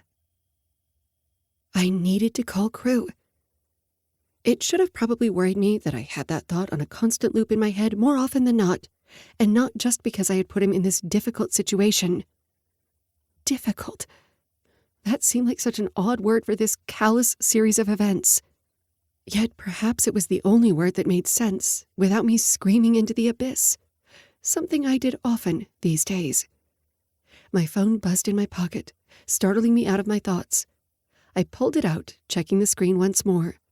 Noticing the familiar name, I immediately sent them to voicemail, knowing it was far past time that I blocked them completely. Only doing that felt as if I was giving up on them, not just on who I thought he could be. If I blocked Travis completely and he did something to harm himself, I wasn't sure I would ever be able to forgive myself. And while I knew I couldn't put all of his actions on my shoulders, that didn't help the sleepless nights. I might be pressing charges on him for the assault, but he was out on bail, had his family name to keep him out, and there was nothing I could do in this moment. I slid my phone into my pocket and rolled my shoulders back.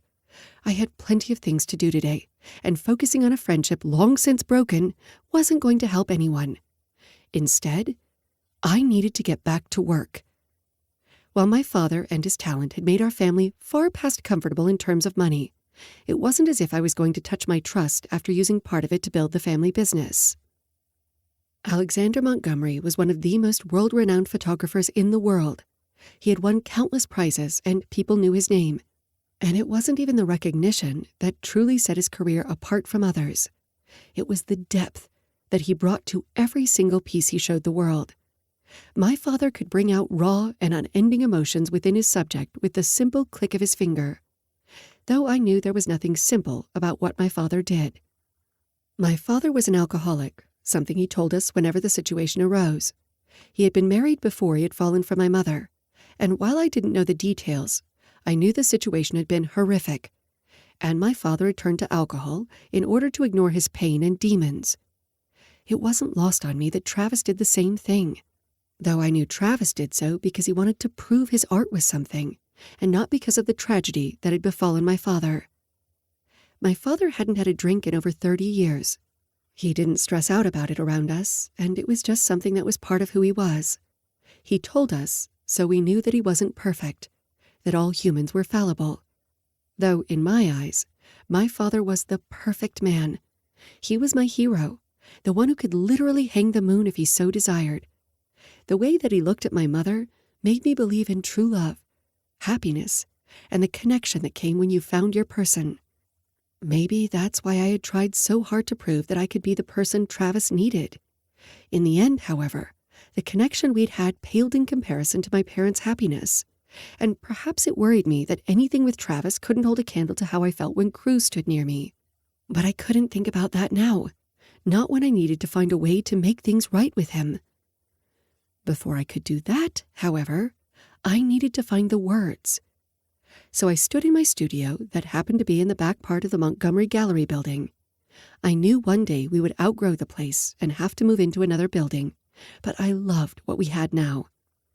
While the other 3 businesses in the building were 1 level, ours was 2-story. It used to be a bicycle shop before things went terribly wrong, but now everything was family. The gallery was our piece. There were separate sections for different mediums and needs. If we needed the community feel of working next to another person, we had sections for that as well, though I knew most of my family tended to want to work alone. Sometimes, however, it was nice to work on the matting for my project while my cousin Nate painted in a corner, or Colin held a piece of clay. Sometimes Oliver would have his sketchbook in hand, leaning against the wall as he talked me through my next project. And all the while, Riley would bounce between us, making sure that we were ready for the next show and forcing us to teach these small classes pro bono. Something we would do anyway, but it was nice watching Riley get forceful in keeping us on our toes. We were a family business, and I loved every part of it. Only it wasn't just family. Crew worked right beside us. When he wasn't in his home studio, he'd have his paintbrush in hand, music blaring, and he would just work. Watching the way that he painted took my breath away, and I wasn't ashamed to say that many of my hidden photographs were of him, still photos of the intensity of his work. The way he would frown at his piece, his brows lowered, his teeth biting into his luscious lips. Those photos would never see the light of day, and not only because I wasn't a portrait photographer. Instead, the world was my canvas, and I tended to focus on the landscape, the way that the earth shifted from our doing, and its own. Part of me knew I had focused on that and not people because I didn't want to stay in my father's shadow. But I had leaned into this, and I enjoyed it. Only, I felt as if I had nothing left in me. No art. No desire to bring my camera with me.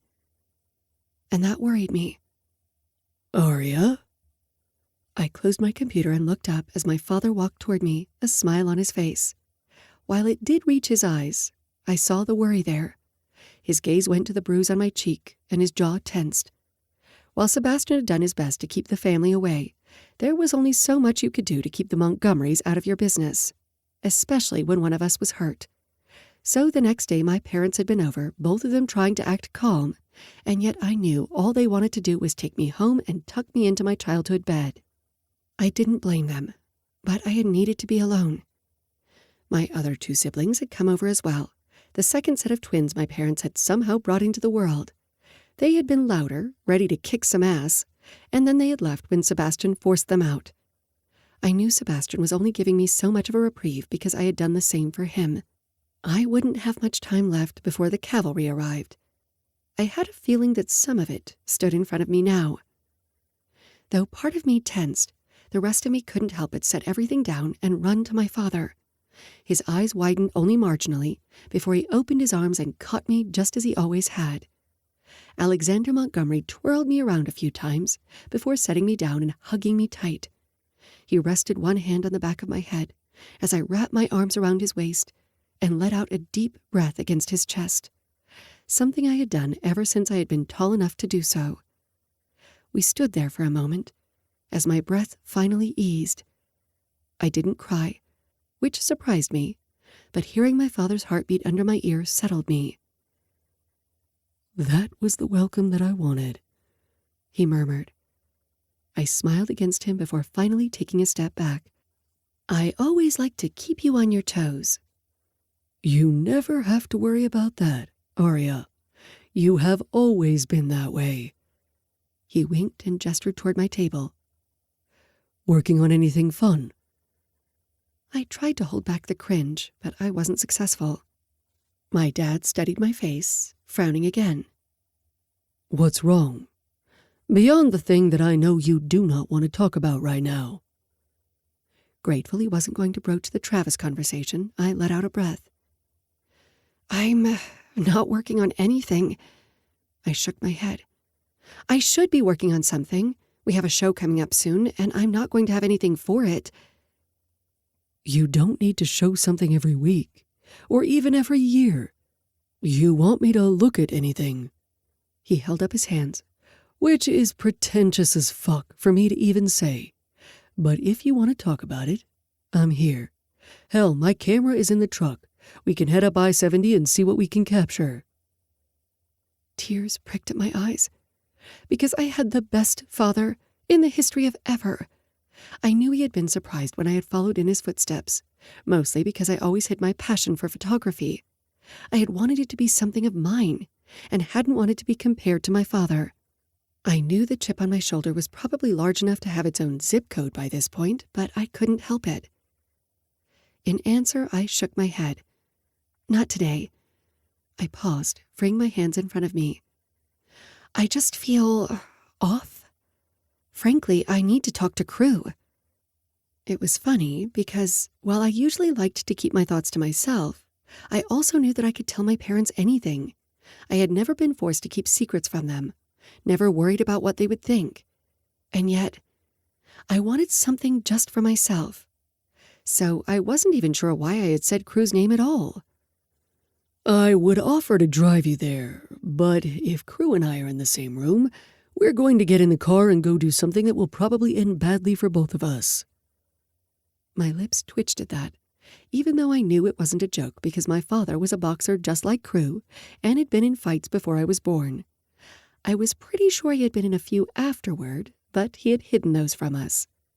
Sebastian most likely had been to a few with him and by himself, because somebody had to train my brother before Crew had entered our lives.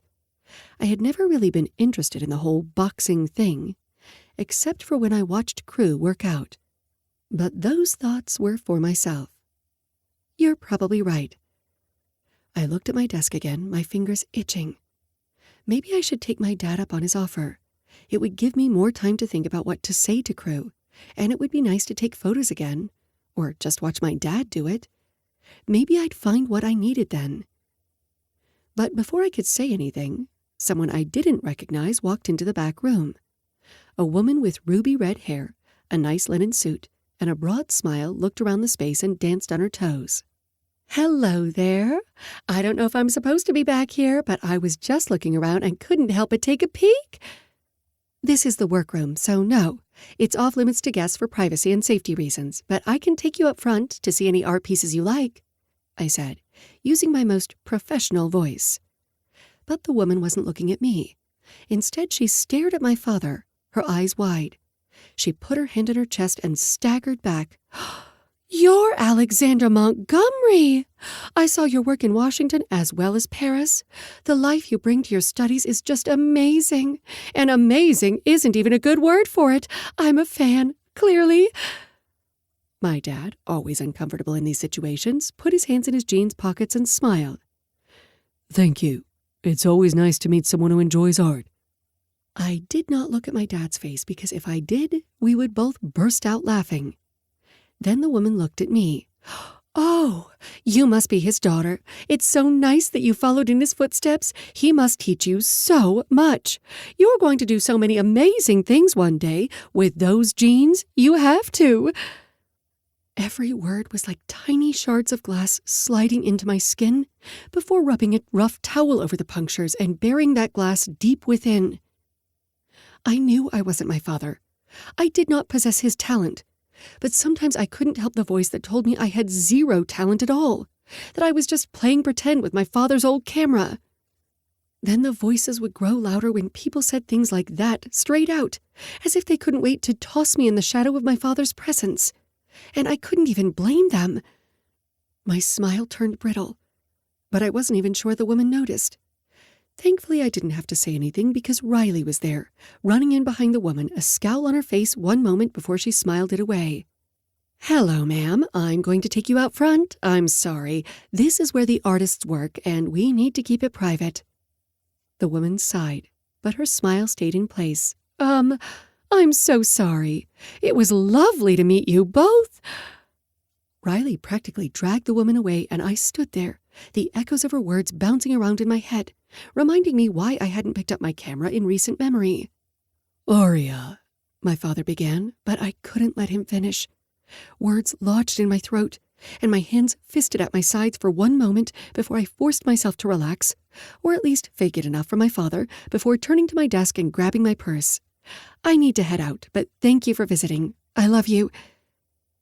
I didn't even realize I was running until the sounds of my dad's footsteps followed. "Aria!" he called out.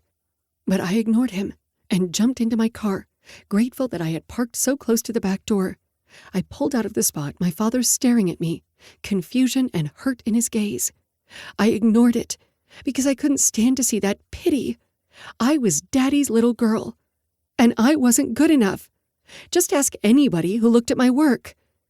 I hadn't even realized I was driving toward Crew's gym until the building came into view.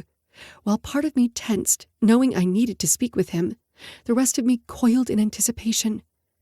I needed to block that feeling. No good could come from it. And yet I had been trying to do so for years. Knowing I should turn this car right back around and go home, or even call my father and apologize, I got out of my car instead. It was as if my body had a mind of its own, and I couldn't help but walk toward where I hoped Crew would be. The gym was closed since there were no classes that day, so I used my key to get in.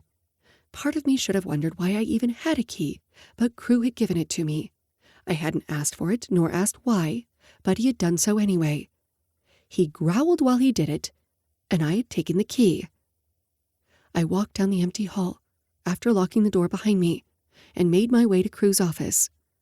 I didn't know why I knew he would be there, but as I turned down the hall, Crew leaned against the doorway, a scowl on his face and his phone to his ear. "Yeah, she's here. I got her, don't worry." Then he slid his phone into his pocket and moved to stand in front of me. My breath caught. The nearness of him too much. He didn't touch me, and yet I felt scalded, embraced. His. "I need to apologize to my father for running out like that." Crew shook his head. "That's between the two of you, but I don't think you need to say you're sorry. He told me what that lady said. She's wrong. She was starstruck about one person and she didn't think about her words, but fuck her anyway." My lips twitched and I let out a breath, somehow the world feeling calm for a mere moment. "Did you call him, or did he call you?" I wasn't sure what answer I wanted. "He called me. Thought maybe you'd come here." He gave me a look that I didn't have answers for. "I'm sorry, Crew." He shook his head. "For what?" "For getting you sent to jail. For Travis. For continuing to try to help him when all it did was get you hurt. I'm sorry for being such a bitch every time I'm around you recently." He raised a brow at that. "Sorry to keep taking you for granted. I miss my friend, Crew. And I really hope you're still there. Even though I'm a mess." He studied my face for so long that I was afraid I had once again said something wrong. Something cracked deep inside, a loss I couldn't quite grasp, and I knew it was my own fault. He stood up and rolled his shoulders back. "Fine, get in the ring." I blinked. "What?" "Get in the ring. You're going to need to protect yourself. If you're not going to let me do it, then I'll show you how to do it yourself. Get in the fucking ring, Aria." "Crew, no." I'll show you a few moves. That man is out on the streets, even though he needs to be behind bars. I'm so damn angry, Arya. I need to get it out somehow, so let's go. He moved forward, pulled my purse from my shoulder, and gestured toward the ring. I looked down at my leggings and t-shirt and realized I didn't have any reason not to do as he said. So I followed him to the ring and climbed in. I've taken your classes before. I know. And I know you used your moves, but he was strong and high as fuck. You and I are going to prepare a little more, because every time I close my eyes, I see his hands on you. So you're going to do this for me. Got me? Once again, my emotions clogged my throat, and I nodded. Okay. And I did the one thing that felt right. I let Crew lead. By the time we were done, I was sweaty and exhausted, but felt a little more powerful, and Crew's shoulders finally loosened. You hungry? He asked afterward, handing me a towel. I could eat? His lips twitched. Come on, I'm going to feed you. I shook my head. You don't need to feed me. We can get something. You like my cooking. I'm in the mood. Let's go eat, Arya. I wasn't sure what to say because he was right, so I followed him to the parking lot and then to his home. It felt almost as it once had, before we had drank a little too much and leaned into each other a little too hard. I had finally given in to kissing my cousin's best friend, and every time he touched me, I felt cherished, even when I also felt a little heated. Neither one of us ever talked about it, at least not before the end. It was just something we did when the world got to be too much, and I knew it wasn't fair to either one of us. Crew made a quick homemade bechamel mac and cheese and grilled some chicken and zucchini, looking at home in his state-of-the-art kitchen. He filled the space with his presence alone, and I wasn't allowed to move from the bar stool. Instead, I watched him work in silence, letting myself finally breathe. I need to go to the grocery store, so you get this. I rolled my eyes because of course the man thought this wouldn't be enough. I slid my fork through the mac and cheese and pointed at his mouth. Open. He glared at me, but opened his mouth. I fed him his delicious mac and cheese, and he smiled at me. That smile always did things to me. We ate in a calm silence, both of us sitting at his kitchen island. I loved his place, the warmness of it, even though it was daunting as well. He didn't let a lot of people in here, and I never knew why. Maybe it was time for me to find out. Whatever happens now, whatever we do next, I'm not hiding from the family anymore. I blinked up at him, surprised and yet worried his thoughts might have been similar to mine. What? He met my gaze, the tick in his jaw familiar. You know there's something between us, Arya. There always has been. So something happens tonight or next month, I'm not hiding it anymore. I'm not your secret, Arya. I am not the accident that you fell into. Those were the most words Crew had ever said to me about what we were. And just like that, the real reason we fought stood between us. There was no going back. Chapter 5. Crew. I was not a man of words. That wasn't who I was, and frankly, having to talk about my feelings and what I wanted made me want to walk right out of my own damn kitchen and never look back. There was a reason my friends ribbed me about my dark and stoic attitude. It was what I did and what made sense. If someone needed to know what I thought, I'd tell them, or they didn't need to know at all. Stating my intentions sounded as if I were speaking from far away, wondering what the hell I was doing. I'd been so good about pretending I knew what I was doing with Arya Montgomery that I knew if I didn't stand my ground, I'd regret it for the rest of my life. Or I'd lost my mind, and I clearly needed her to be the one to walk away. Arya was my addiction, my drug, and whatever she fed me coursed through my veins, and it was all I could do not to beg for another hit. I hated the fact that Arya looked at me as if I'd gone crazy, or maybe I was projecting. I didn't want her forever. A full-on romance with complications and responsibilities. I had way too much going on in my life to have someone lean on me like that. And yet I knew even thinking those words was just denial. because a hidden part of me wanted to lean on her in return, even though I knew it was a mistake. Everything I did for my friends was a responsibility. Just the fact that Arya and I had been sleeping together off and on for months was a complication that neither one of us had faced for all this time. But I was done hiding. Yet, that seemed like all talk and no action, so maybe it was time to actually do something. I thought you hated me. The words were like a punch to the gut, but I didn't blame her for them. After all, I wasn't a nice man, and I hadn't been kind to her. We had used one another when we had needed to feel, or perhaps not feel at all, and now we needed to face the consequences of those choices. I knew her body, knew what she needed, but sometimes I felt like I didn't know her, let alone myself. So how was I standing here? I don't hate you, Arya. I hate how I am when I'm around you. She blanched, and I cursed under my breath. She spoke before I had a chance to. I don't want you to change who you are. You're one of my best friends, Crew, and I feel like I screwed everything up by kissing you, by leaning on you when I felt like you couldn't lean on me, or maybe you felt like you couldn't. I wasn't strong enough for you. I shook my head, then leaned forward, cupping her cheek. My hand was so big compared to her face. It just reminded me how gentle she was. Breakable. Oh, she could fight back. That was clear. She was so damn strong. But she used that as a veneer, a shield against the world. Her family loved her and they understood her, but I didn't think she understood what they saw. It wasn't my problem to fix. Wasn't my responsibility, but I wanted to, and that scared me more than anything. You're not weak. If I needed help, I would ask. She raised a brow at the lie, so I leaned forward and brushed my lips against hers. She gasped into my mouth as I swiped my tongue along hers, deepening the kiss for an instant before taking a step back. The heat between us had never been a problem, but that heat scorched, left scars, and I needed to figure out exactly what to do about that for Arya. Let's just get some sleep.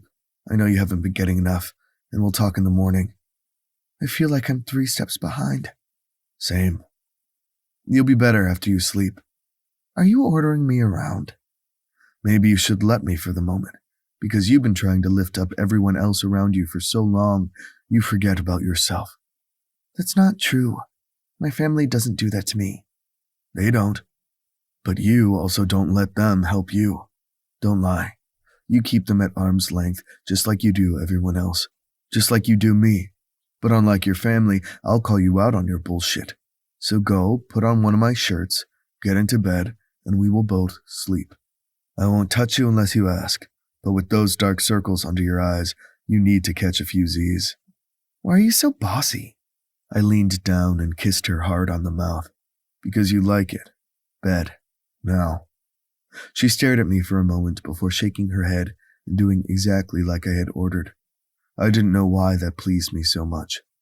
I cleaned up our mess in the kitchen and gave her a few moments to herself. It took everything within me not to go in there and help her. It wasn't that Arya couldn't do things on her own. It was that she had put so much into keeping Travis alive that she had forgotten about herself, and she had punished herself for not being enough in Travis's eyes. I didn't know if I was the punishment, and I didn't care if I was, because I loved her.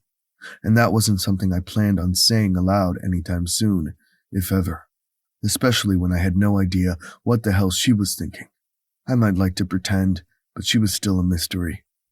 I finally made my way into my bedroom. She stood on her side of the bed, tugging at the bottom of my old t-shirt. She looked so damn sexy, standing there in it, that it was hard to breathe. I needed to know if she wore panties, or if she was bare. When my cock pressed against my zipper at the thought, I willed myself to calm down. Tonight wasn't about that. Tonight was just about sleep. To remind myself that she was okay, that Travis couldn't touch her, and that she could make her own decisions. She looked up at me, then, with wide eyes. I don't know why I keep going along with whatever you say. It should worry me. In answer, I stripped my shirt up over my head. I watched as her gaze traveled over my body. The ink, the scars, the rigid planes that came from countless hours of working out. She knew some of the history behind those scars, but not all. Nobody did. Nobody needed to know. Of course, that just reminded me of the man who had screamed at me and the woman who had done the same, but I wasn't going to think about them in that moment. Instead, I shoved off my pants, keeping my boxer briefs on, before walking into the bathroom to brush my teeth. I splashed water on my face, hoping it would cool me down, but as I looked down at my waist, my cock stood on end, tenting my boxers. We were both just going to have to deal. It wasn't as if she hadn't seen all of me anyway. I made my way back out to the bedroom, where she had gotten into the bed, but hadn't laid down. Instead, I watched as her nipples pebbled against the too thin t-shirt. It was going to be a long night, but all I wanted to do was hold her and remind myself that she was okay. Except I saw the bruise on her cheek, the ridge of her lip slightly swollen, same as my knuckles, and that reminded me that we weren't okay. Without a word, I turned off the light and got into bed beside her. It was still early, but I was just as exhausted as she looked. I hadn't had a full night's sleep since the night I had said it would be our last time, since part of me had broken because I had known if we kept doing what we'd been doing to one another, we would shatter. But everything had changed when I had seen Travis's arm against her neck, and I refused to let her go. So she was going to have to figure out what she wanted, and I was going to have to find a way to make sure that was me. Lay down, Arya. You're really bossy tonight. I'm always bossy. You like that about me. Underneath the slight glow from the moonlight glancing through the blinds, I saw her lips lift into a smile. But she did indeed lay down. But instead of turning away from me, she faced me. When she let out a deep breath and slid her fingers beneath mine, I licked my lips. It was hard for me not to lean forward and take more, but it wasn't the time. I've missed you. Those words were like a balm to my soul, and I squeezed her hand. I've missed you too. Just sleep. I'll be here when you wake up, I promise. I love the fact that I believe you. And with that, she closed her eyes, our hands twined together, and I listened to her breathing even out. And thankfully, as she continued to sleep, I fell right beside her, the tightness in me easing, my breaths coming slowly. I finally slept. The next morning, sunlight scattered through the blinds, waking me before the alarm I had forgotten to set. I cracked open one eye and realized that Arya was firmly against me, her backside pressing along my morning erection, and her hand gripped around my wrist. She lay pillowed on my arm, and my free hand was underneath her shirt. In my sleep, I must have cupped her breast like a damn security blanket. Arya Montgomery was just supposed to be my friend, just like the rest of them. And though the others had joked that I wanted to be part of the family so damn much that I would marry in, none of them realized how close that taunt was to the truth. I wasn't meant to fall first, only I had without thinking. While I knew that this probably wouldn't lead to anything but heartache, considering where I came from, I wanted to be selfish enough to at least try it. I wanted to wake up like this every morning until we both realized we weren't better apart. I was a self-centered asshole, and I didn't care in that moment when I had Arya's tit in my hand and that sweet ass pressed against my dick. Arya moaned and arched into me. I held back a groan, my fingers slowly moving against her breast, plucking at her nipple gently. When she rocked into me again, my dick sliding between her legs, I licked my lips at the heat pressing against me. I need you awake, baby. Tell me you want this. The little moan sliding through her lips nearly made me come. Please, I always want you. Just make me feel good. I smiled at that and pressed a kiss to her shoulder. I can do that. As long as I can do the same for you. My Arya, so giving even when she thought she was selfish. I groaned, rocking my hips so the friction of that already wet pussy against my dick tempted me beyond reason. You always make me feel good, Arya, even when you're annoying the hell out of me. That startled a laugh out of her, and a broad smile covered my face. You are such a jerk. Her voice turned breathy as I continued pinching her nipple between my thumb and forefinger. And? Nothing really. Good, because I know you like when I'm a jerk. I pinched a bit harder, and she gasped. Do you want me this morning? Yes. Do you want me every morning? I didn't ask. I wasn't even sure I wanted the answer to be yes. Does your pussy want me? Crew, stop teasing me. I bet your pussy is hungry for my cock. Why don't you use that free hand to slide beneath those drenched panties and tell me? Come on, Arya. Touch yourself for me. With the moan, she slid her fingers underneath the seam of her panties, and I watched as her arm moved slightly, trying to get herself off. I removed my hand from her breast and reached down to grip her wrist. Don't. Your orgasm is mine. I'm the one who lets you come. Now tell me, are you wet? You know I am. Show me. I let her slide her hand back out from under her panties, and she lifted her fingers up to me. I slid them into my mouth, tasting that tartness that nearly sent me over the edge. Controlling her arm by my hold on her wrist, I sucked every last drop off her fingers before moving my hand to where hers had been. I speared her with 2 fingers before she could even take a breath, and she gasped into me.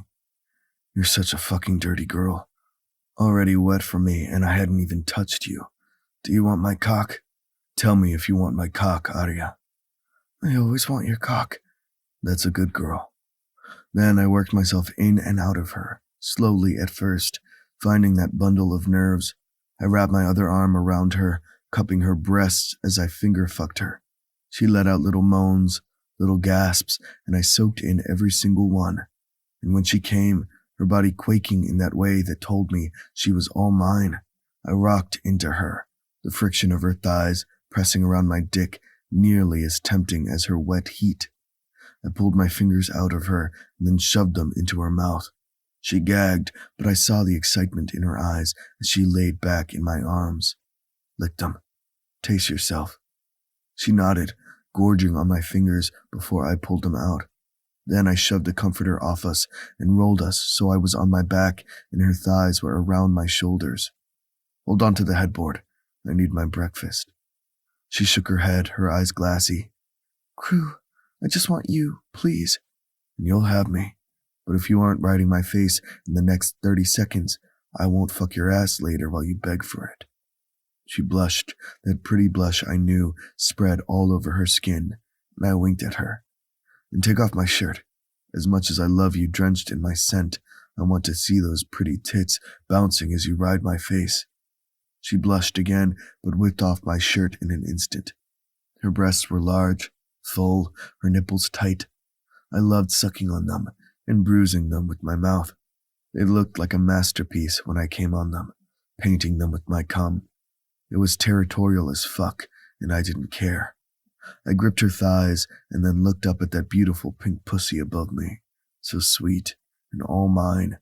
I licked and sucked as she moved against me, her hips doing that little rocking motion that told me she was once again close to the edge.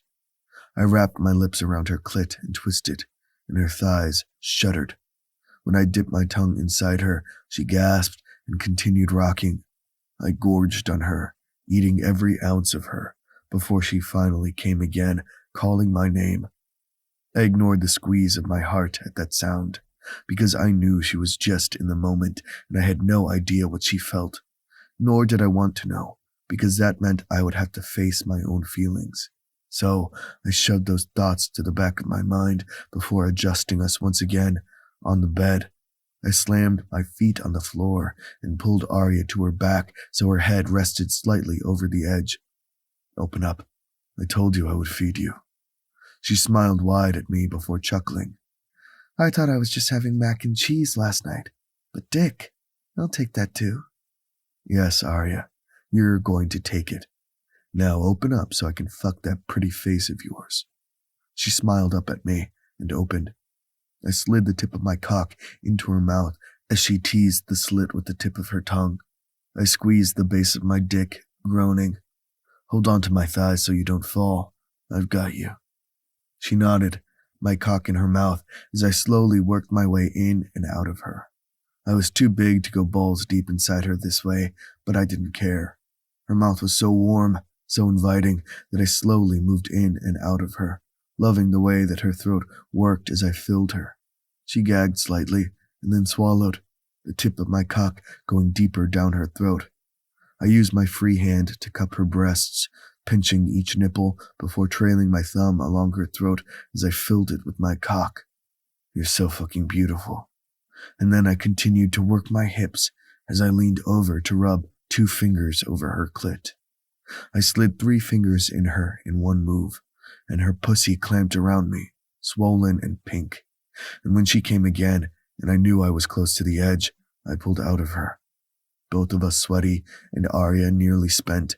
I moved us around once again before shoving her ass to the edge of the bed and wrapping her legs around my waist. "Are you ready for me?" I asked.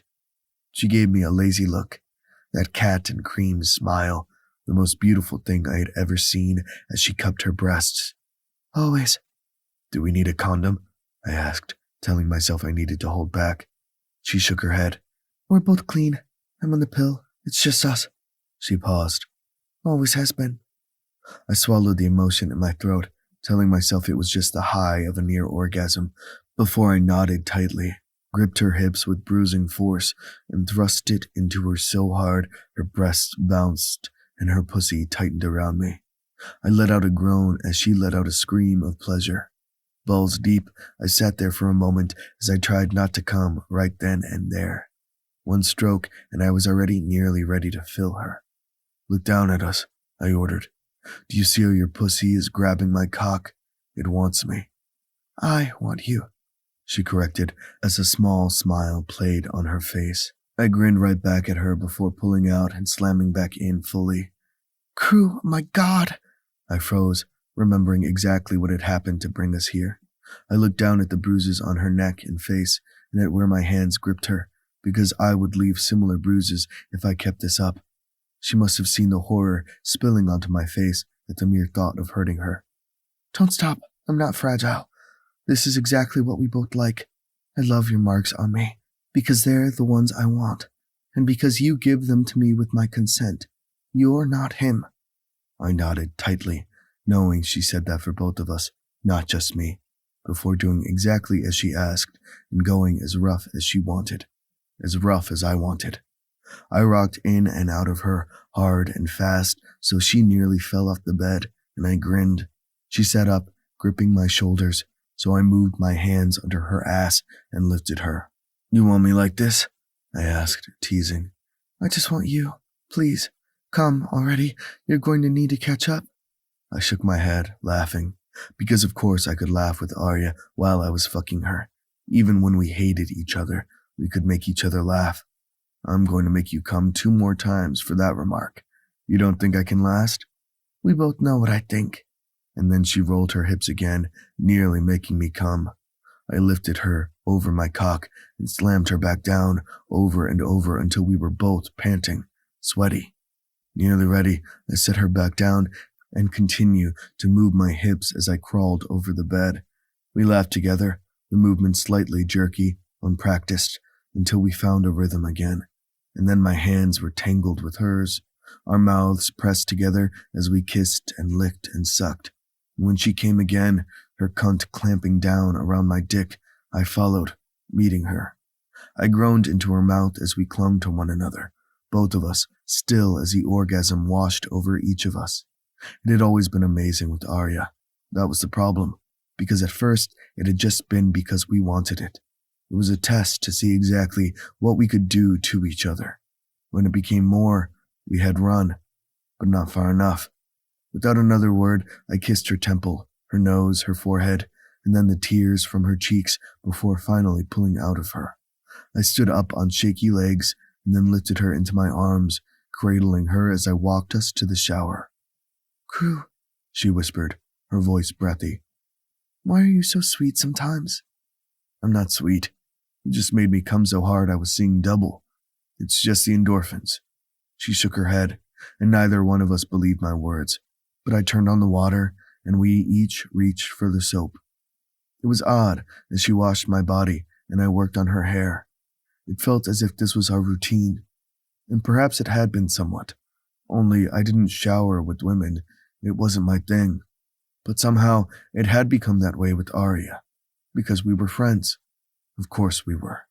And yet it had become more when I hadn't been watching. When we were finished with the shower, I turned off the water and grabbed one of my fluffy towels that I knew she liked and wrapped it around her. Then I wrapped another around my waist and walked out into the bedroom so I could grab some clothes. I tossed her a pair of jeans and a t-shirt she had left here once, and she pressed them to her nose, a small smile playing on her face. "I love the smell of your detergent," I snorted. "I'm pretty sure Lex bought that detergent. Sorry." She licked her lips and nodded before we finished getting dressed and awkwardness settled in. "So, what is this?" she asked after a moment. I shrugged, trying not to put too much into it. We were friends. I couldn't hurt that. Pushing her away as I had before because I had needed an ultimatum had hurt her. But watching the way that she had tried to save Travis repeatedly had been worse. "Whatever you want it to be." Arya reached out and gripped my forearm, her tongue darting out to wet her lips. "I was never with Travis." I froze, my world shifting in an instant. "I thought I needed to be. I thought he was my friend, and I could maybe save him, but he was just a man who took advantage, and I don't think he was ever my friend." My heart thudded in my chest. "Arya, you're a good person. That's why you kept trying, even if we hated that you did." "Everybody hated that I did, but it wasn't because I loved him. I didn't, even though the family thought I did." She met my eyes and swallowed hard. "You aren't a rebound crew. You never were." That rocking motion hit again, and I pushed it down. I didn't know where this would lead, and I knew it probably couldn't lead to anything good. I was a product of my parents, so I knew exactly what happened when you wanted more than you deserved. But for now, I could have it all. I hope to hell I didn't fuck it up. "Good," I finally said, before kissing her hard on the mouth and tugging on her belt loop. "Now, time to feed you again. This time food. My cock later." She burst out laughing, her eyes finally full of such emotion rather than the wariness that had been there for so long, and for once I let myself relax. Chapter 6. Crew. Before. The taste of whiskey settled on my tongue, and I did my best just to sip. What I wanted to do was slam it back, and then have another, and then another. With the way my week was going, maybe if I buried myself in the bottle, I wouldn't have to think about anything else. However, that wasn't how I worked. I'd seen too many people rely on that bottle and the so-called sweet elixir within. So I set my half-empty glass on the bar and picked up the water next to it. The bartender gave me a look, and I shrugged, not really caring what he thought. If I didn't finish that $200 2 fingers of whiskey, I didn't really care. I had the money, and if I wasted it, it felt like maybe I was just wasting my parents' money, even though I technically refused to touch it. The money I had on hand was all mine, and if I was thinking about my parents and their money, I was one sip too close to issues. Instead, I took my water and slid off the bar stool. What I really needed was to get laid. It had been far too long, and jerking off to images of one of my best friends wasn't helping anything. "Why are you growling at me?" Lex asked as he glared at me. "I'm not growling," I growled. Lex gave me a look and then burst out laughing. "You're ridiculous, and now I'm going to leave you alone because I'm pretty sure the woman at the end of the bar is giving me the eye. It could be dust. It's probably dust." Lex flipped me off. "Fuck you." I met his gaze, my lips twitching. "Didn't we already establish that I wasn't going to fuck you?" I muttered. I didn't care if anybody heard, but considering Lex was looking to get laid tonight, I thought I might be better off not shouting that last part. His cheeks pinked even under the dim bar lights, and I just grinned. "You are the one who asked, not me." I shrugged and didn't deny it. Lex and I were friends, nothing more.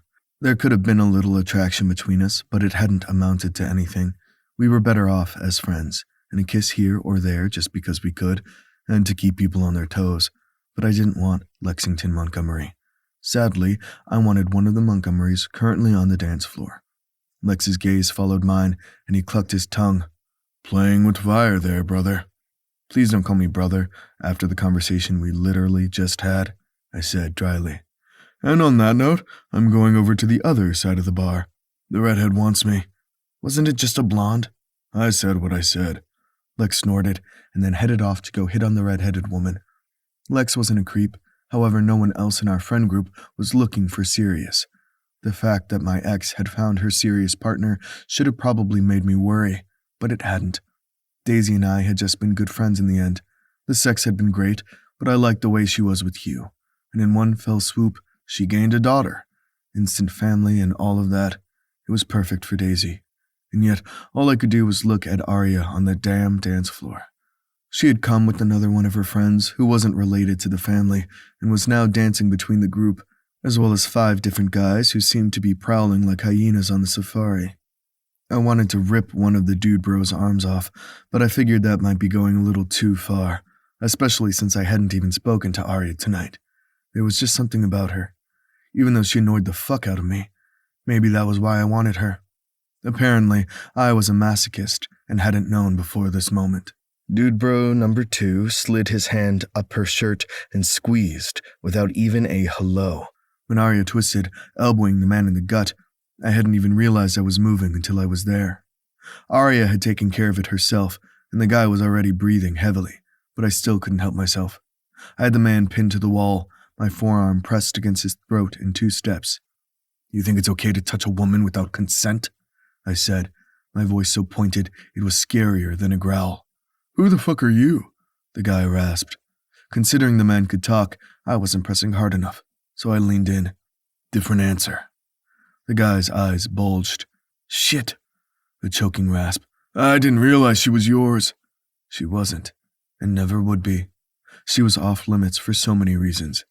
"You're really not getting this. You touch a woman like that without asking, you deserve to get your nuts ripped off. So why don't you apologize?" The guy blinked and looked over my shoulder to where I knew Arya stood. "Sorry," he croaked. "You know, it took you a little too long to get to why what you did was wrong, so maybe I'm the one who'll take your nuts instead of him," Arya said the threat so sweetly that my dick got hard just thinking about it. Damn, that woman was something. "Sorry," he said again, looking a little scared. About time. Before I could do anything, though, there was a tap on my shoulder, and I raised brow at security. "Hi, Jim." The guy rolled his eyes. "Thank you for handling this for now, but I can take care of it from here." I glared at the man. "You were a little late handling it now." "I was right behind you, but I didn't realize you were a sprinter instead of just a boxer," he said with another roll of his eyes, and I let the little weasel go. Jim and the rest of security dragged the guy out, as well as his friends. Most of the women in the club cheered, and I shook my head. Men, disgusting creatures. And as my cock pressed against my zipper by the mere presence of Arya, I included myself in that. "Well, I'm going to get another drink," Arya said, and I watched as she walked back to the bar, my gaze glued to her ass. I cleared my throat as I caught Lex staring at me. I saw the worry in his gaze for his cousin, and the fact he'd moved away from the redhead and toward us. I shook my head, letting him know I'd handled it, and he backed down. Mistake. I followed Arya to the bar, like she was the Pied Piper, and I couldn't stay away. "Tequila?" she asked. The thought of it made me want to gag, but I nodded in answer anyway. She held up 2 fingers, and the bartender immediately slid over to accommodate her. When the guy met my gaze, he moved his hand from the well to the top shelf, and I nodded. As I owned the place, I only got the best. Not that anyone knew I owned the place. The fact that some guy had dared to touch Arya underneath my roof, he was lucky I hadn't killed him. And Jim would be faster next time. I trained him for a reason. "Why do you always get the fancy things without saying anything?" Arya asked as she tilted toward me. I shook my head. "This stuff is good enough. You don't need salt or lime. I get the fancy shit because I'm a gentleman." She snorted, and I just grinned. With my gaze on hers, both of us tapped the glass to the bar and took the shot with ease. The tequila was so good that there was no burn, and it was probably better as a sipping drink, but I didn't do swill. I'd been born with a silver spoon in my mouth, after all, and some things never went away. We set our glasses down, and Arya shivered. "Cold?" "Maybe. The tequila was damn good, though. Going to have to drink with you for always." "Somebody sure is getting bougie," I teased.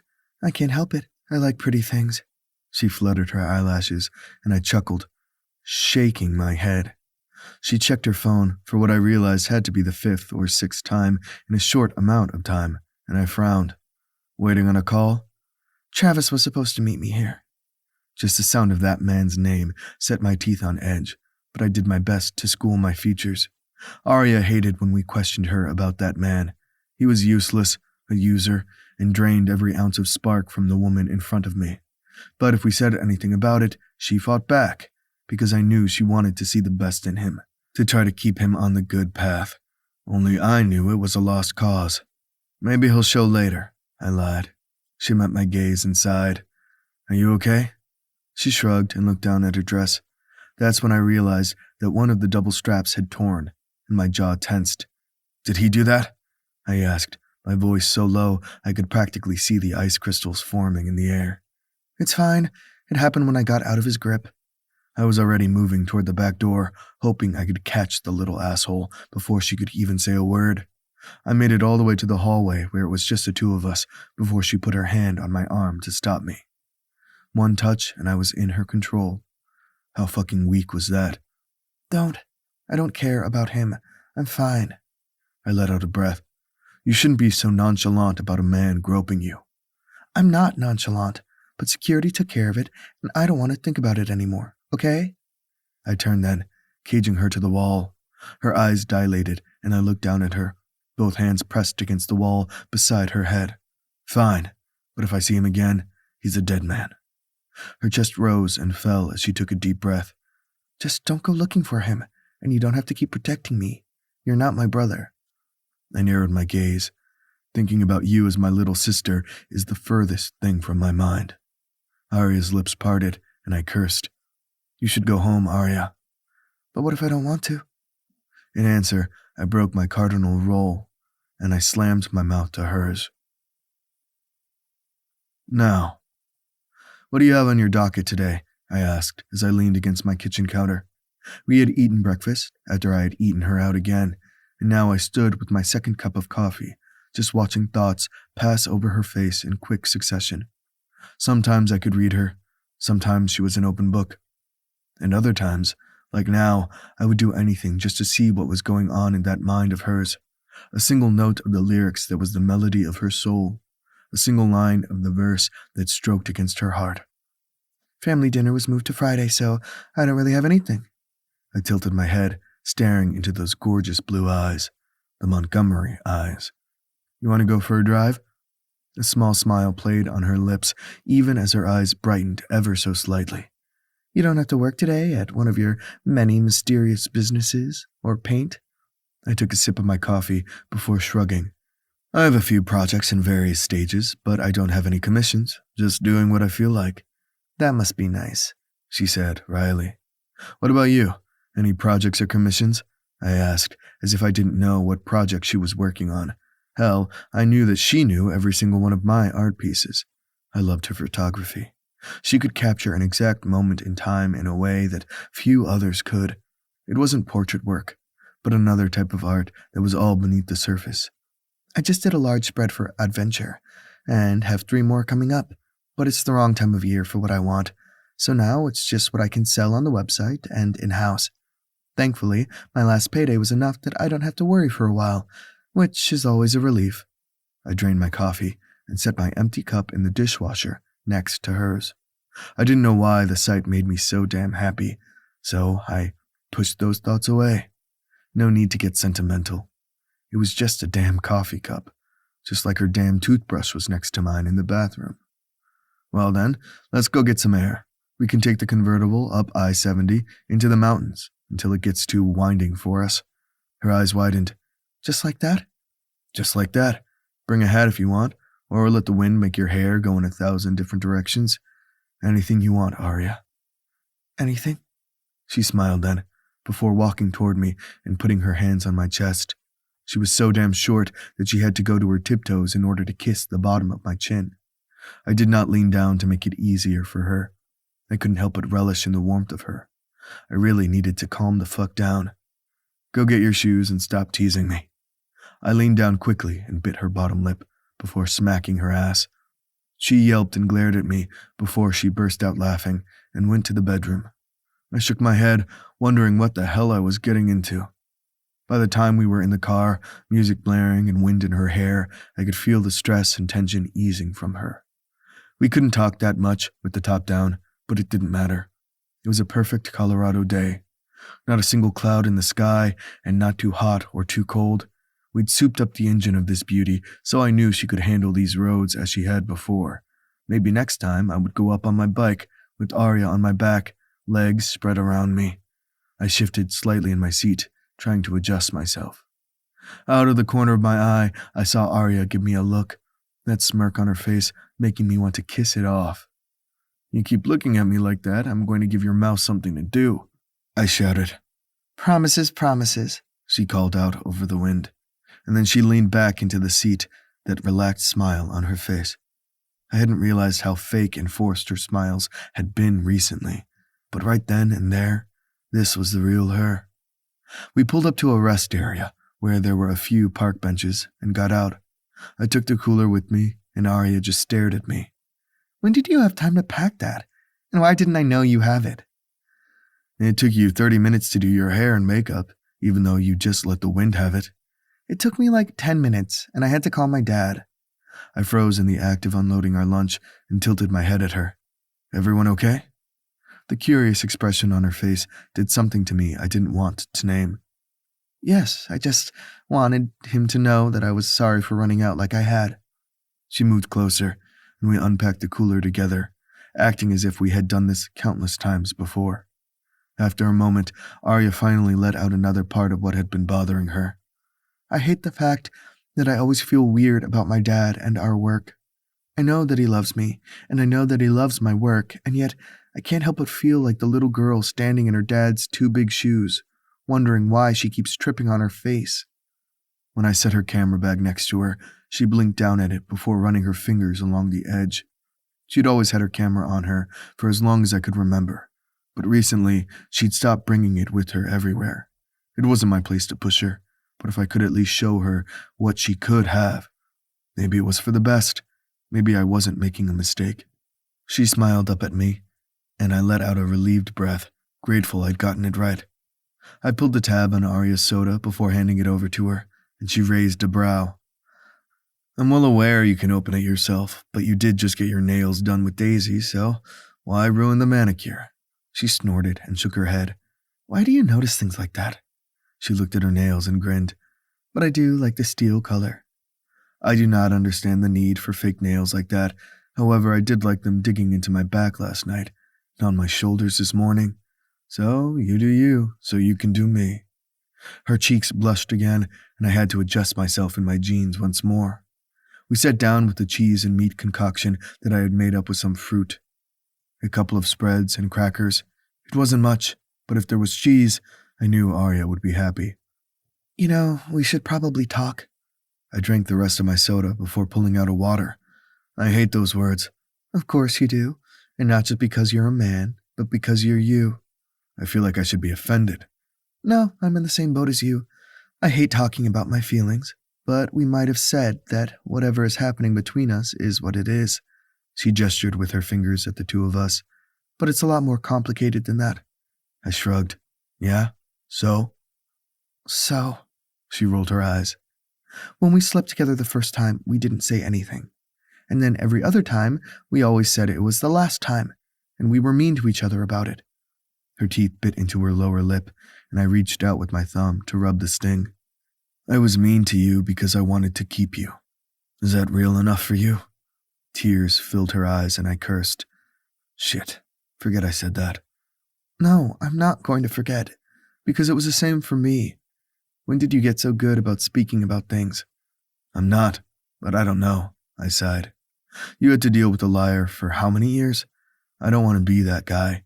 Even if we just end up friends that talked about things, I'm not going to be the guy that lies to you, or uses you, or pretends that I need you in my life. I'm just going to be me. Are you okay with that?" A single tear fell down her cheek, and I moved to sit next to her on the bench, straddling it.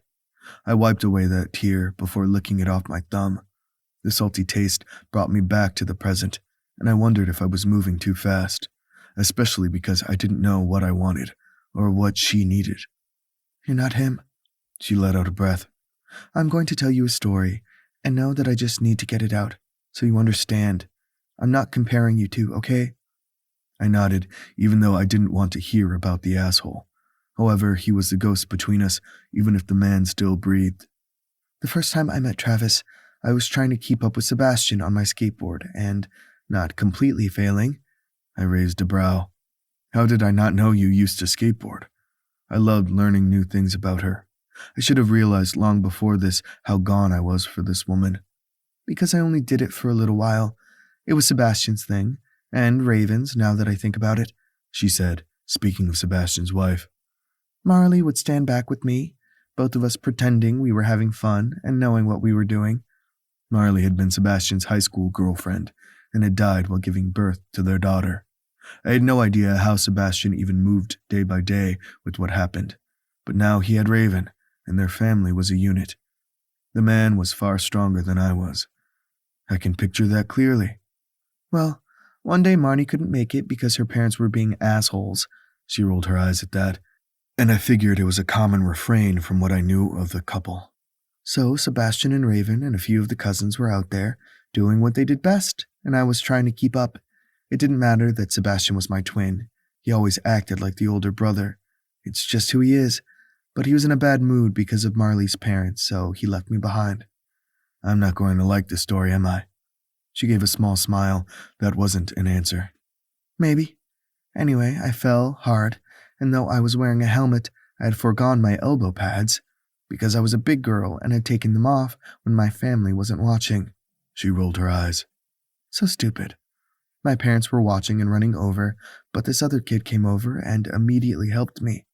He had an ice pack in hand, a bright smile, and made me laugh, because Travis was accident-prone. So he saved the day, I bit out. Yes, and then he continued to do so.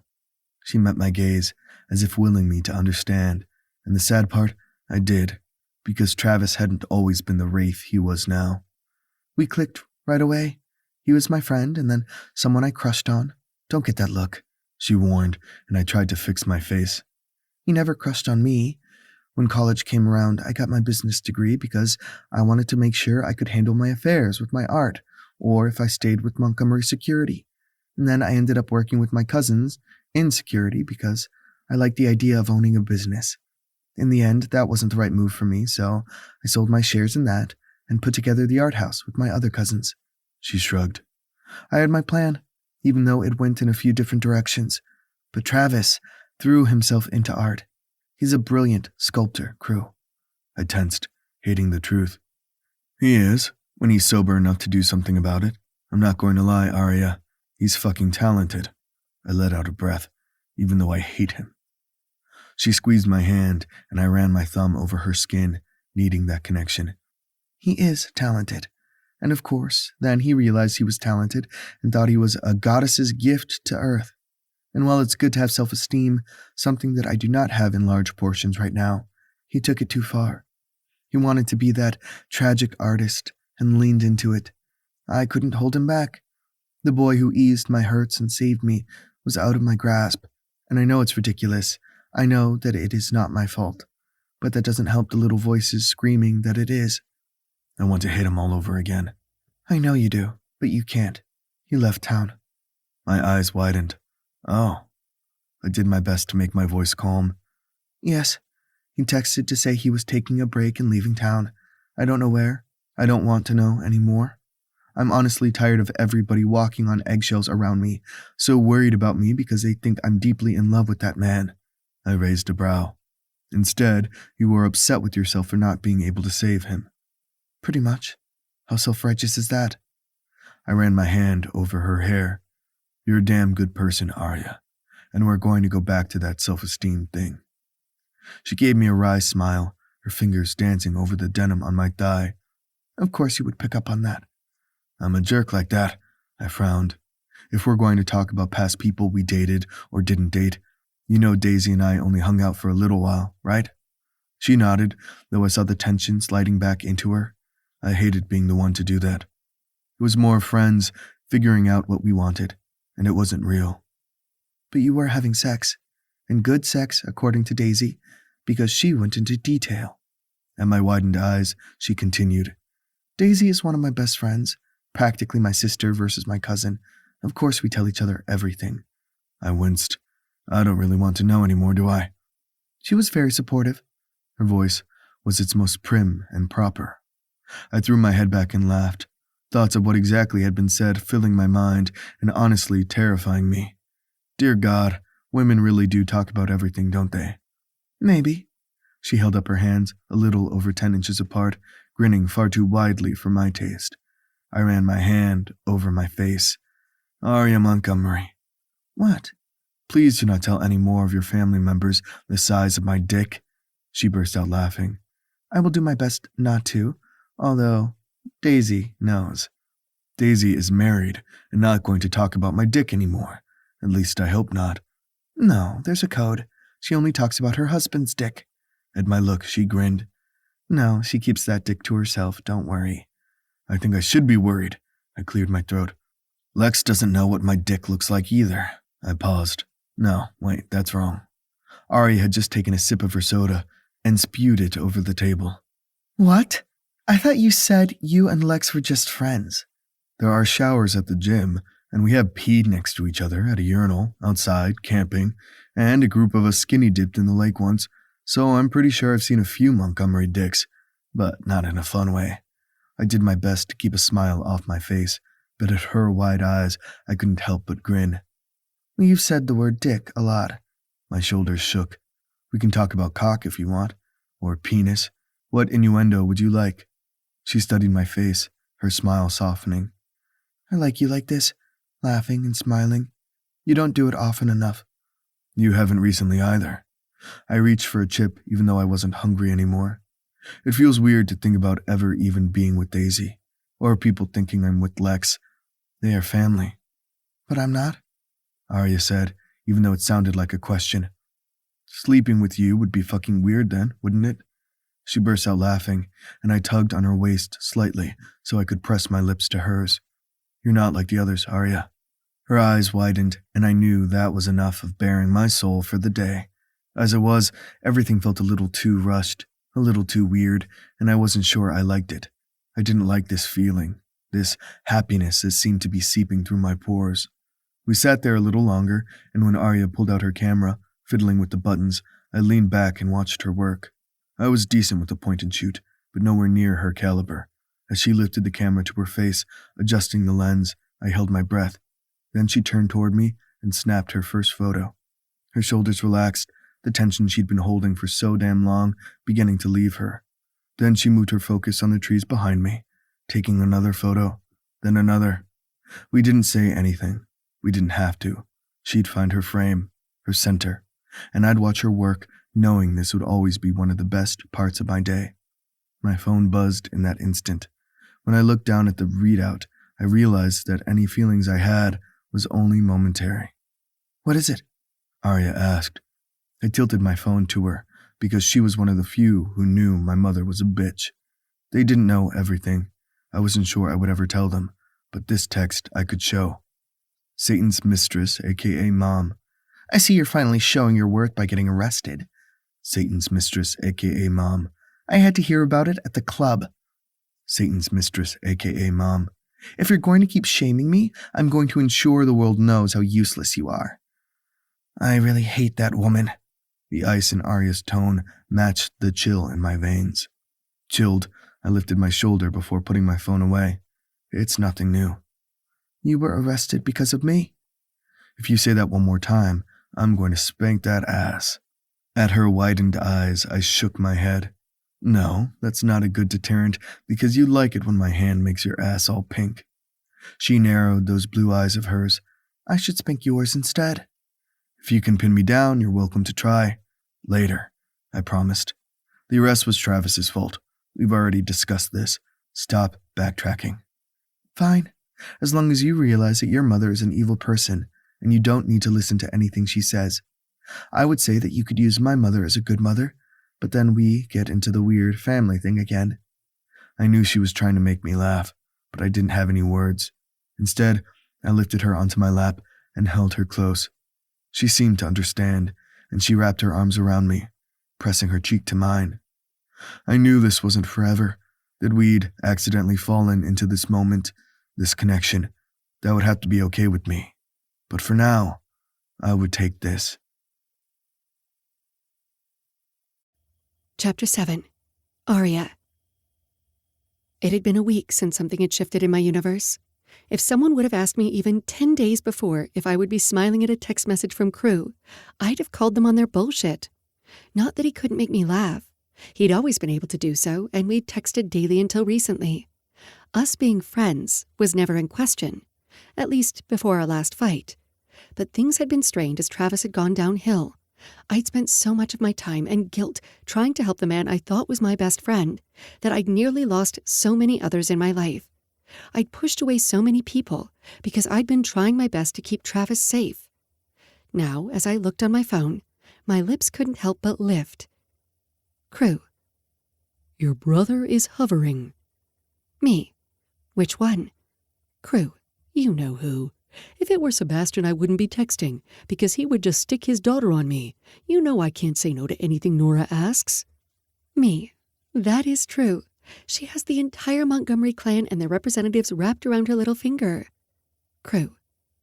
Is that what you're going to call me? Your representative. I didn't realize representatives was another word for your seat, considering where you sat this morning. Me.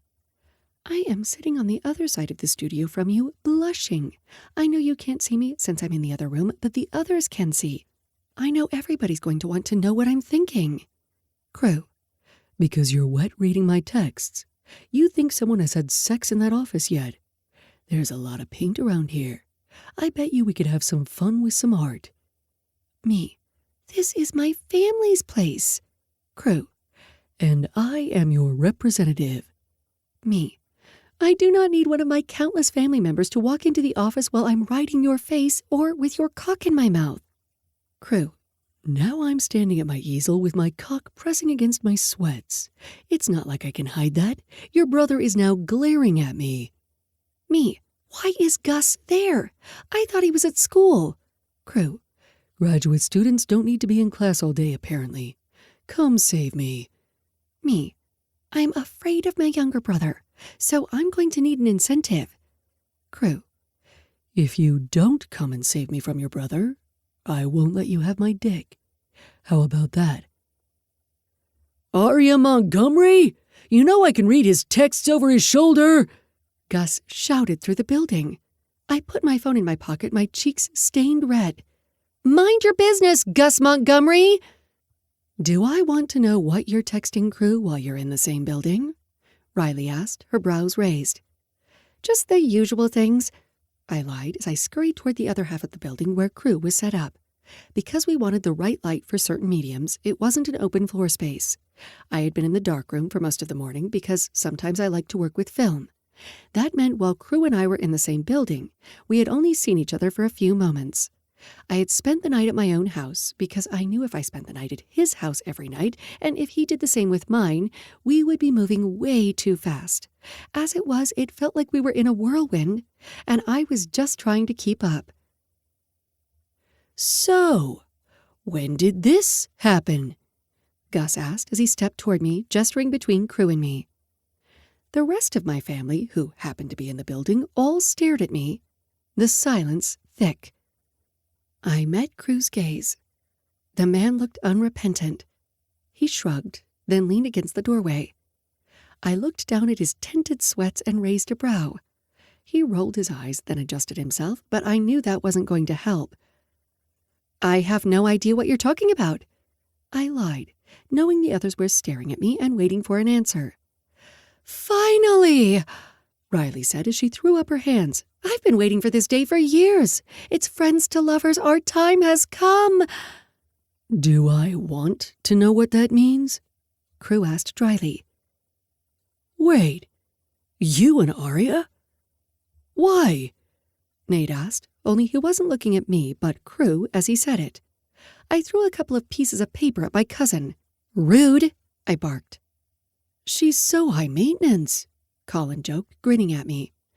I guess we're going to owe you a few drinks for taking her on, Crew. Nate snorted.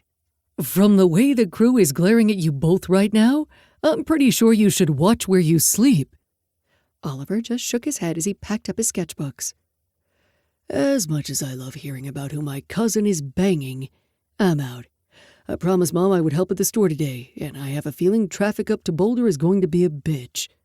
Say hi to Holland for me. I leaned forward to kiss Oliver's cheek.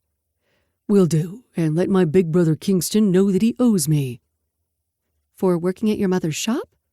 Or for something else? I asked. Hell no, Oliver said mysteriously before he walked out the building with a 2-finger salute. Crap, I'm running late for lunch with James, Nate said, speaking of his twin. He says he has something to tell me. I clapped my hands excited. Is he going to propose to Sarah? I asked. Oh, I hope so. Those two have been adorable since they were like 14. You don't have to tell me. James can't stop talking about her, so hopefully he finally popped the question. And then that will keep Mom and Dad off my back, and Brooklyn's, for that matter. And with that, he ran after Oliver. Gus cleared his throat. As much as I love all the family dynamics of everybody else in this room, I want to know when you and Crew became a thing. Because now I have to go bleach my eyes out after looking at those texts. Crew shrugged. You shouldn't have been reading over my shoulder. Do you want me to steal your phone and see what you've been texting? My younger brother blinked. No. But I still want to know when this whole thing happened with Arya. I thought you two hated each other. That was just flirting, Riley said, as she leaped onto the desk next to Colin and crossed her feet at the ankles. That's what I always said, but Leaf didn't believe me. Colin shook his head at the mention of his older brother. You know I have been friends with your family for many years, and I still can't keep up with who is related to who. Crew took a few steps forward, and my heart finally eased because he was near. Or maybe I just needed a little more sleep. When he lifted my chin with just a brush of his knuckles and pressed his lips to mine, I sighed into him, wondering why I had been avoiding this for so long. Riley squealed while Colin snapped a photo with his phone and Gus let out a disgusted grunt. Stop doing that in front of me, my brother whined. You're the one who made me lie to Mom about certain old school magazines you had in your room, so don't even, I warned. Everybody burst out laughing as Gus flipped me off. The man I was falling for, or maybe had already fallen for, held me tightly. Seriously, though, I'm going to need a family tree. I leaned into Crew's hold, feeling right for some reason. We'll get you a manual, although you probably should have already had it. That's right. You dated Daisy and Lex. Gus pointed at Crew as if he had made a huge discovery. You are going to want to lower that finger, son. Just saying. Shiver, Riley mock whispered. Stop it, I teased. Why are you shivering, baby? Patrick asked as he walked into the back room and immediately went to Riley's side. He pressed his lips to hers for long enough that I couldn't help but blush, even as I winked over at Crew. It's an epidemic, I teased. I'm just enjoying seeing Gus squirm, Crew muttered. I heard that, my brother said. It's getting a little too touchy-feely for me, Colin complained. I'm headed over to the cafe to get some coffee. You want anything? He asked. Crew shook his head. I'm about to take Arya out for lunch, so not us. I raised a brow at Crew. You weren't going to ask? You skipped breakfast, and I know you don't snack while you're in the dark room. So you're going to eat lunch, he said so matter-of-factly that I just shook my head as Gus whistled. This is going to be fun, Riley teased. Good luck, man, Patrick said with a laugh. Dating into this family has its perks, but it is a little overwhelming. Good thing I've been dealing with Montgomerys for a while, Crew said with a snort. You know Mom is going to want you to bring him for dinner, Gus warned. I froze, and Crew rubbed his hand on the small of my back. I'll be there Sunday. I turned to him wide-eyed. What? My heart raced, and I wondered why I suddenly felt so nervous. Crew rolled his eyes. We haven't been very subtle, So you know your mom already texted me and asked me to dinner. I've eaten at your place plenty of times. It will be fine." The others laughed while I just stared at him, worry sliding through. "You've gone as our friend, because you know Sebastian and me, but this will be different." "I know. It'll be okay, Arya. Stop worrying for once. Just breathe." And then he leaned down and kissed me again, as Riley sighed happily and the others chatted along. Crew acted as if he had all the answers while I had none. But maybe that was okay. Maybe he actually had a plan. That would be one of us, and perhaps it would help the overwhelming sense of anxiety currently crawling up my spine. At least I hoped so.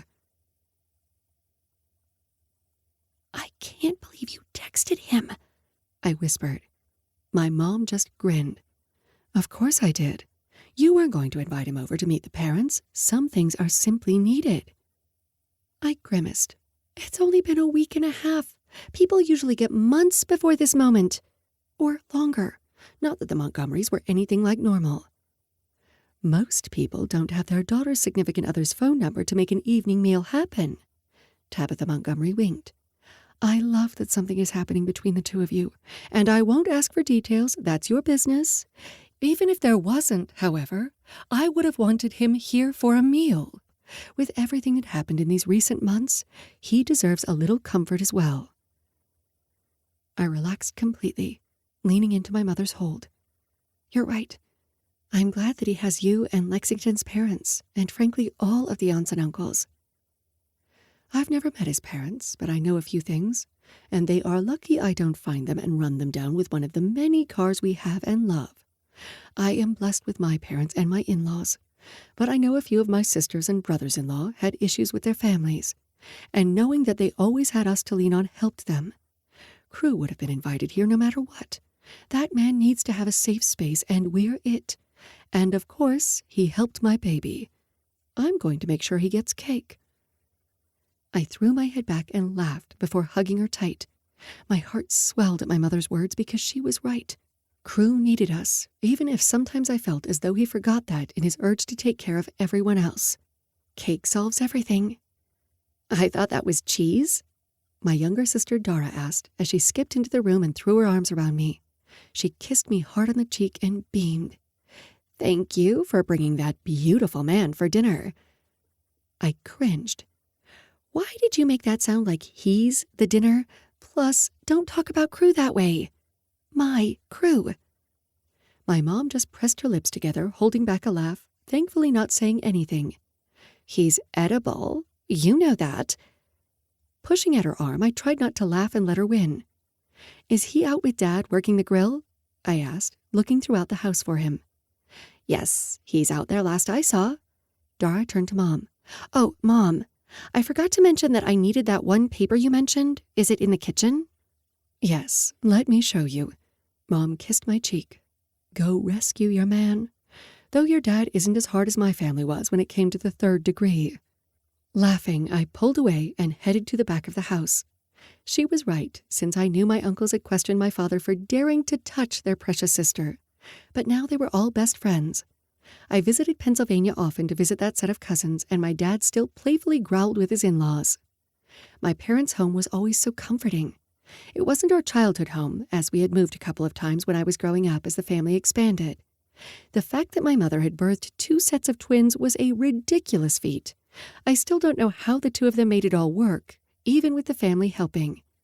And then, after Sebastian had Nora, we all moved into a larger house to accommodate the growing family. I had been in college, while Sebastian had been taking courses, raising his daughter, and preparing to buy into the tattoo shop. Gus and Dara had still been in school, and my parents had done everything to make sure that we were safe, loved, and had 2 feet on the ground. My mother was an organizational queen. She kept Montgomery Inc., the family's first construction company, going. Yes, Uncle Wes and the others were fantastic at what they did, but my mother was the planner extraordinaire. My father was a little messier, but not by much. I knew that part of his recovery had been taking control in what he had, and that meant he didn't leave any messes. Even his darkroom was pristine, so he wouldn't accidentally harm one of his projects. The walls were covered in art. some by family members, some by friends. And there were photographs everywhere, of our childhood, of the family, mostly ones my father had taken over time, and then a few of mine. That always made my stomach hurt, because I couldn't help but compare myself to my father, and I knew that was just in my head. Except maybe it wasn't, especially because people like that woman couldn't help but give their opinion on my work. I wanted to grow.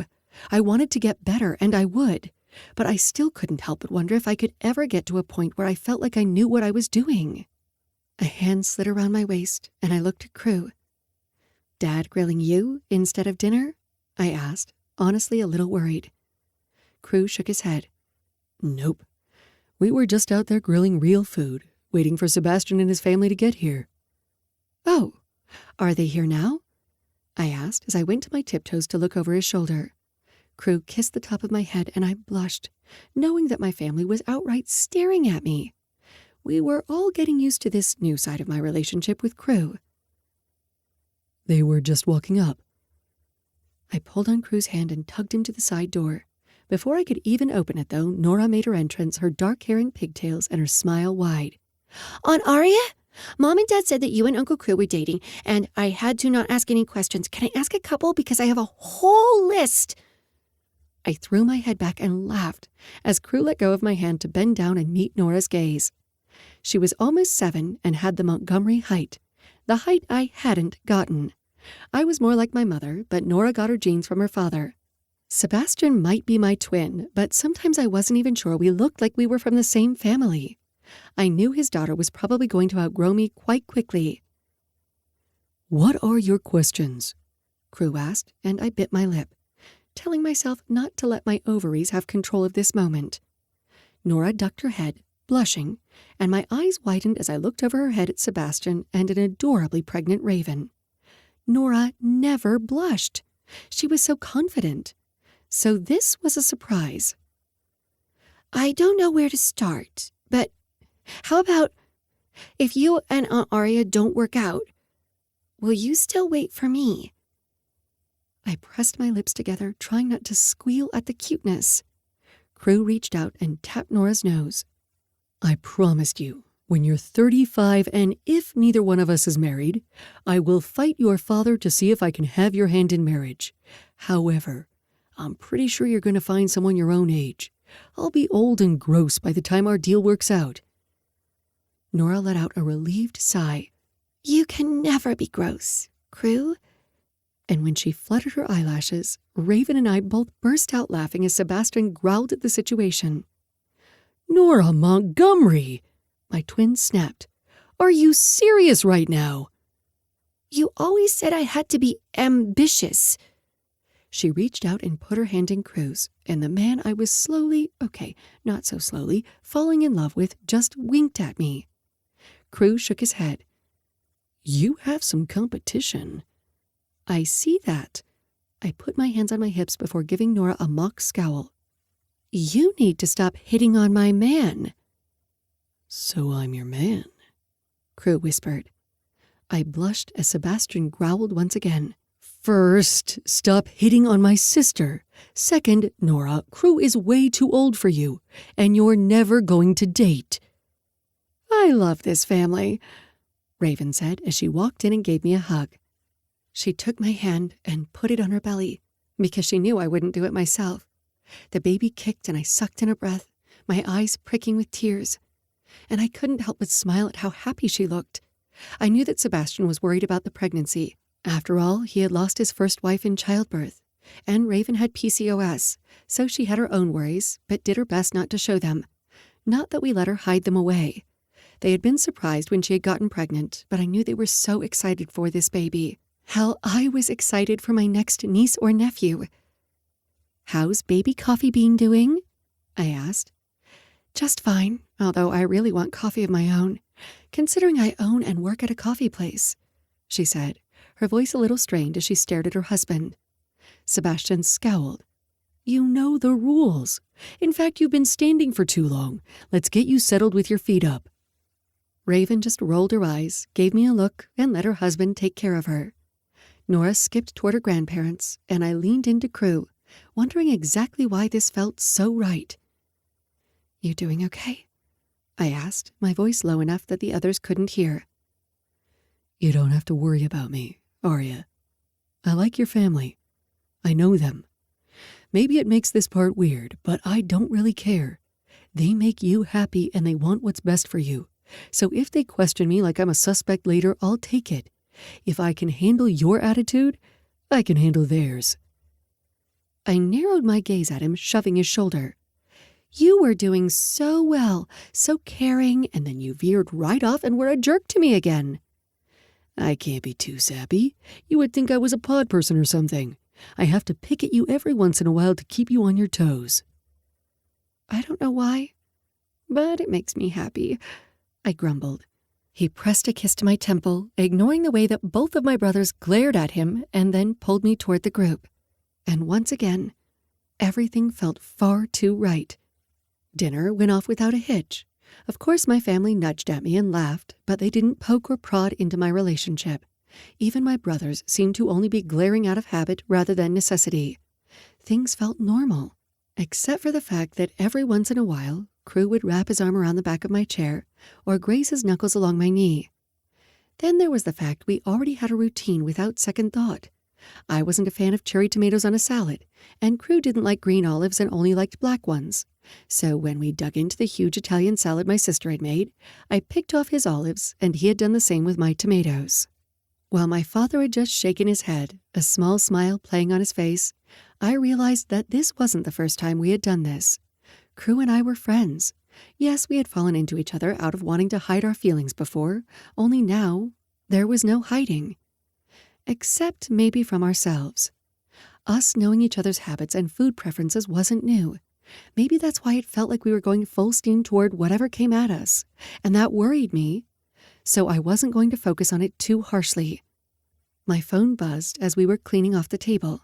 I looked at the screen, my chest tightening. Travis. "I'm sorry, Boo. You know what happens when I'm in the middle of a project. You just have to remember that sometimes I'm in my own head, but I'm sorry. Can you see me? I miss you."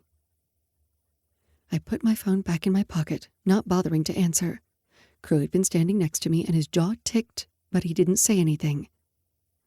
I'm not going to answer him. He gave me a tight nod, and I hoped he believed me. Honestly, I hoped I believed myself, because I didn't know which Travis was texting me, the one who felt remorseful or the one who needed something. I was afraid it would always be the latter. As Crew went off to help my mother with something in her office, my dad pulled me to the side. I tensed once again, thinking about that text and what this dinner meant. I'm not talking about Crew. I hadn't meant to blurt the words, but I was so afraid to say anything that would ruin what was just starting that I needed these moments to myself. My dad just smiled. "I love Crew. I trust you." My eyes widened. What? "We were going to ask Crew to dinner anyway because we wanted to check on him after the incident." My dad's eyes darkened, and we both swallowed hard. "The fact that he now seems to be dating my daughter is a recent development. And I'm not going to get all alpha male and sit on the porch with a shotgun. Hell, if your mother's parents had done that to me, I don't think I ever would have made it past the front door, especially as the man I used to be." I reached out and squeezed my dad's wrist. You're the best father, and Mom says you're the best husband. Just saying. He shook his head. "I wasn't a good husband to my first wife, but then again, she wasn't a good wife. We said and did things we can't take back, but I'm not that man anymore." I didn't wince as he said it. They were very open about their past, but it still hurt to hear. "My opinion of Crew is that if he hurts my baby girl, I will hurt him. But I'm not going to get in the middle of the relationship." I love you, Dad. "I love you too, baby girl. But while we talked on the phone about it, I want to talk about that day in your studio." I tensed, and my dad pulled me to the porch swing, and we sat next to each other, my toes brushing the hard wood as my dad and his long legs pushed us back and forth. "I never know how to approach you when it comes to photography, and that might be on me. or it just might be who the two of us are. But the first time you picked up a camera and wanted to learn was one of the best moments of my life. I smiled at him. He put an arm around my shoulder and I leaned into his familiar hold. I'm always so nervous. Because of what it can mean. Or because of me. I don't have an answer to that. He nodded, and we were silent for a little bit longer. I don't know how to fix that for you. And maybe it's not my job to fix it. I'm always here if you need me. I know. I shook my head. I just hate the fact that I always feel like I'm searching for something, and that maybe I'll never find it. I don't know what I'm looking for when I work on a project. Sometimes it calls for me. Sometimes I stumble into it. I don't have to work every day to breathe, but the feeling that comes from it, that keeps me steady, just like your mom does. My camera's in the front foyer. I didn't want to leave it in the car, but I brought it with me. Good, good. And I heard the relief in that. He and Crew had both noticed I hadn't brought my camera with me everywhere like I used to. It hadn't felt like an extension of myself like it once had. Honestly, I hadn't even noticed the lack of it until Crew had set it down on that picnic table. Now it went everywhere with me, even if I wasn't always ready to take a photo. I'm going to say something, and I don't want you to hate me for it. I tensed at my father's words, but nodded. Watching you with Travis reminded me of what your mother saw before we were together, and I hated that for you. I don't like the man that I was, and I am grateful every day that you never had to meet him, and I hope to hell that one day Travis finds peace, that he figures out how to help himself, because that will always be the first step. But I'm going to be a selfish bastard and say that I'm glad you are taking time for yourself too.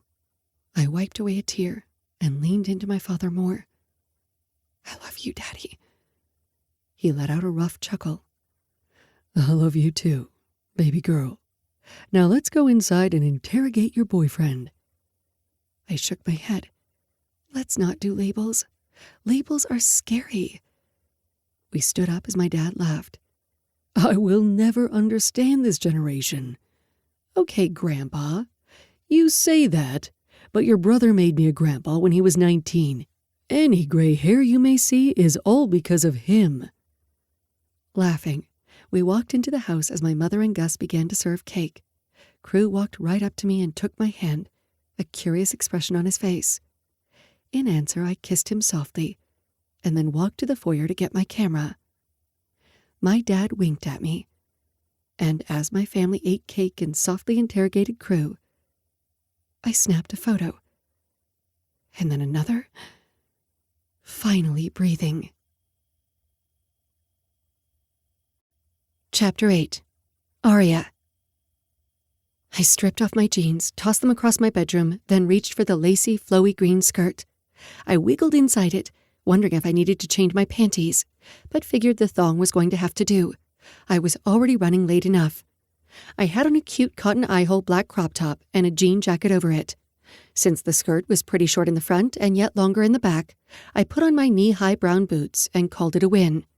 It was a little southern, not quite matching, and I figured with some chunky silver jewelry, I could make it work.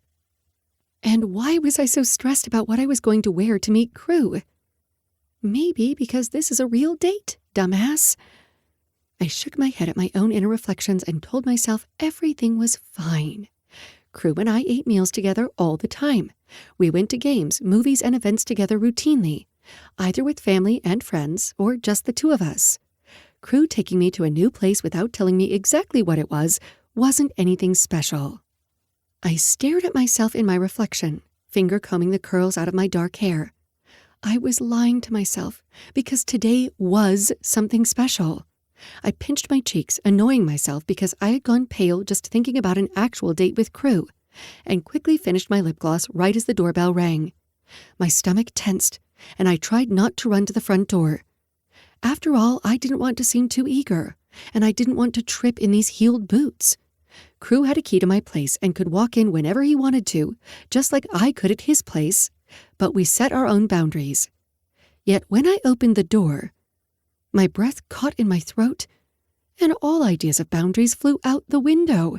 I had always thought Crew was especially handsome, but with those high cheekbones and strong jaw you could see even beneath that big beard of his, it was hard not to stare at him. His light eyes were piercing as he studied me, and my gaze raked over his body. He had on a dark Henley, worn jeans, and biker boots. I couldn't help but notice the way his jeans were tight around his thighs, and I remembered the last time I had been kneeling in front of him, my fingernails digging into the muscles of his thighs as he thrust in and out of my mouth. His cock was so huge that my lips had been stretched to the limit to accommodate him, my teeth scraping along his length. I might have been the one sucking him down, with his hand wrapped in my hair, but he was in control as he fucked my face. Then I'd slid my hand down to between my thighs, fingering myself because he'd told me to, not coming until he'd let me. I pressed my thighs together at that thought, and when Crew raised a single brow, that smirk on his face, I knew my blush was showcasing all of my emotions. If you don't stop looking at me like that, I'm going to bend you over in that skirt and see exactly how wet you are. With the growl in his voice, I nearly turned around to bend over so he could slam into me. Except I was trying to act normal, meaning a normal date, and not wanting to fuck his brains out every time I saw him. I have no idea what you're talking about. However, I'm hungry. You promised me food. I leaned to the side to pick up my crossbody bag and loved the way that I could practically feel his gaze on me as I did so. There had always been a combustible chemistry between us, but ever since we had stopped fighting the pull, it had increased exponentially. I wasn't quite sure what I was supposed to do with that information, so I set it to the side and brushed against Crew's body as I walked past him.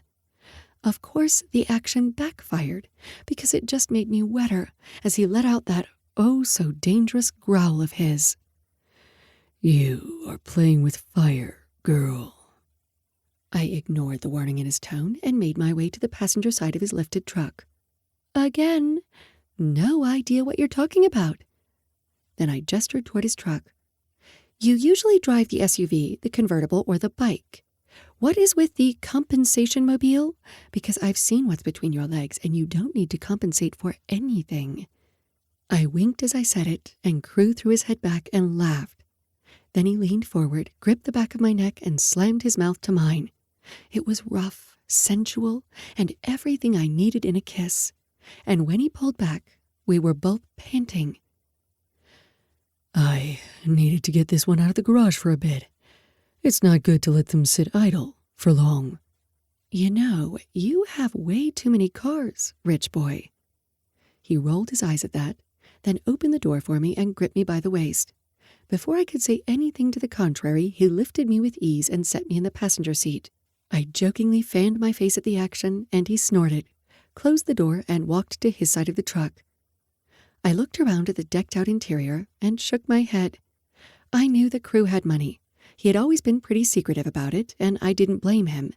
The difference in incomes, money, and privilege always came with strings, and Crew was a pretty private person, even if he was always nosy as hell when it came to me. But he couldn't hide the fact that his house had to be worth a few $1,000,000, and he had way more vehicles than anyone I knew. A few of my family members had money, and they liked to play with toys, just like Crew did. And while my family's investments meant that we had been very comfortable growing up, technically, we had come from blue-collar roots with my parents' upbringing. My photography at the moment paid well enough that as long as I continued my investments and savings, I wouldn't have to worry about retirement. But it was nowhere near in the sphere of Crew. I had no idea how many businesses he owned, if he had more than that one house, or how many zeros he had to his name, but I knew that it wasn't any of my business. We might be dating, something that was still a novel idea to me, but some things were personal, and if he wanted to tell me all about his family money and every kind of toy he owned, I'd be there. But for now, I was still getting used to this new aspect of our relationship. Like how we actually had a relationship. Your mind is going in a million different directions over there. Care to let me know what you're thinking about? Crew asked, and I realized when I had been lost in my thoughts, he had started the truck and we were already on our way to wherever he had planned. I shook myself out of my far too serious thoughts and smiled. I was just thinking about how much I'm enjoying the fact that you're now my sugar daddy. I fluttered my eyelashes, hoping he understood the joke. Again, we didn't talk about money.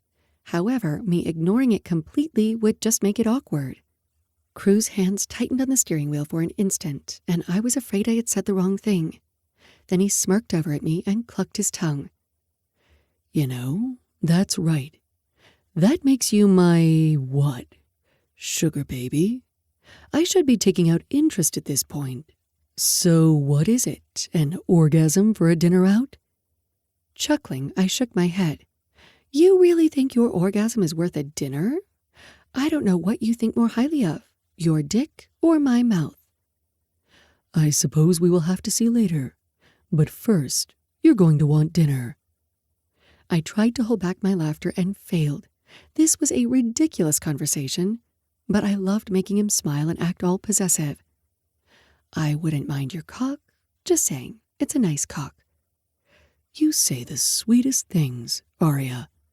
He paused, and I leaned back in the seat, enjoying the smooth leather. You never ask about the money. I stiffened and looked over at him.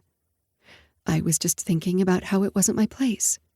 You let me pay for dinner sometimes, and we've always been good about helping each other out. And I think you like the mysterious act when it comes to you owning the gym. His lips twitched as he pulled into the parking lot of the place I had never seen before.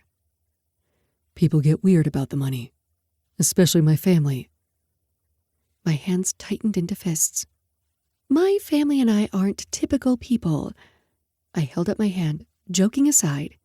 You've always been just crew to us, even though it's taken me a while to realize what just crew means to me. I swallowed hard, ignoring that knot of emotion. But your family also makes me want to throw something, so I tend not to think about them at all. If that makes me a terrible person, I'm sorry. Crew looked at me for a moment, and once again I was afraid I'd said the wrong thing. Then he leaned forward and brushed his lips along mine. You just do something to me, Arya Montgomery, he whispered before he shut off the engine. Now, as much as I would like to talk more about this and figure out what is going on inside that big, beautiful brain of yours, you haven't noticed where we are. And I, for one, am shocked. I frowned at him, my heart racing because it felt like we were having a moment here. A moment for what? I didn't know yet. But it was something. And then I turned to really look at the building in front of me. Oh my God! It's the cheese bar? I turned to him, my stomach rumbling, my mouth watering. You can't get reservations here. It takes months. You can when you know the owner because you happen to own the building next door. I love all of your Machiavellian connections. This place not only has a cheese bar, but on Wednesdays, it's all-you-can-eat charcuterie. And they have a special menu depending on the week. I follow them on every social media, trying to get ideas for dinner with the family. It's so hard to get in here. I've never been able to come. Well then, I'm glad I brought you here. He paused, looking a little uncertain. I never brought any other Montgomerys here. Just thought you should know. And with that, he hopped out of the truck and made his way to my side. Feeling oddly warm inside, I let him help me out of the truck and then slid my hand into his as we went inside. I froze as I looked at the gorgeous wood interior with comfortably warm booths and tables set up everywhere. It was one of the most inviting areas I had ever been to, and I nearly wept at the center of the room, because there, in all its glory, was a conveyor belt of cheese. Is this heaven? I whispered, and the host laughed softly under his breath. Crew wrapped his arm around my waist and led me toward the table. I think the look on your face means I did a good thing. You did an amazing thing. Even in heeled boots, I went to my tiptoes, cupped his face, and kissed him softly on the mouth. It wasn't one of those hard and fast kisses that we used to gauge one another, one that would let the other know they were craving them. No, This was much softer, much kinder, and as we met gazes, I swallowed hard. The host cleared his throat. "Here you go.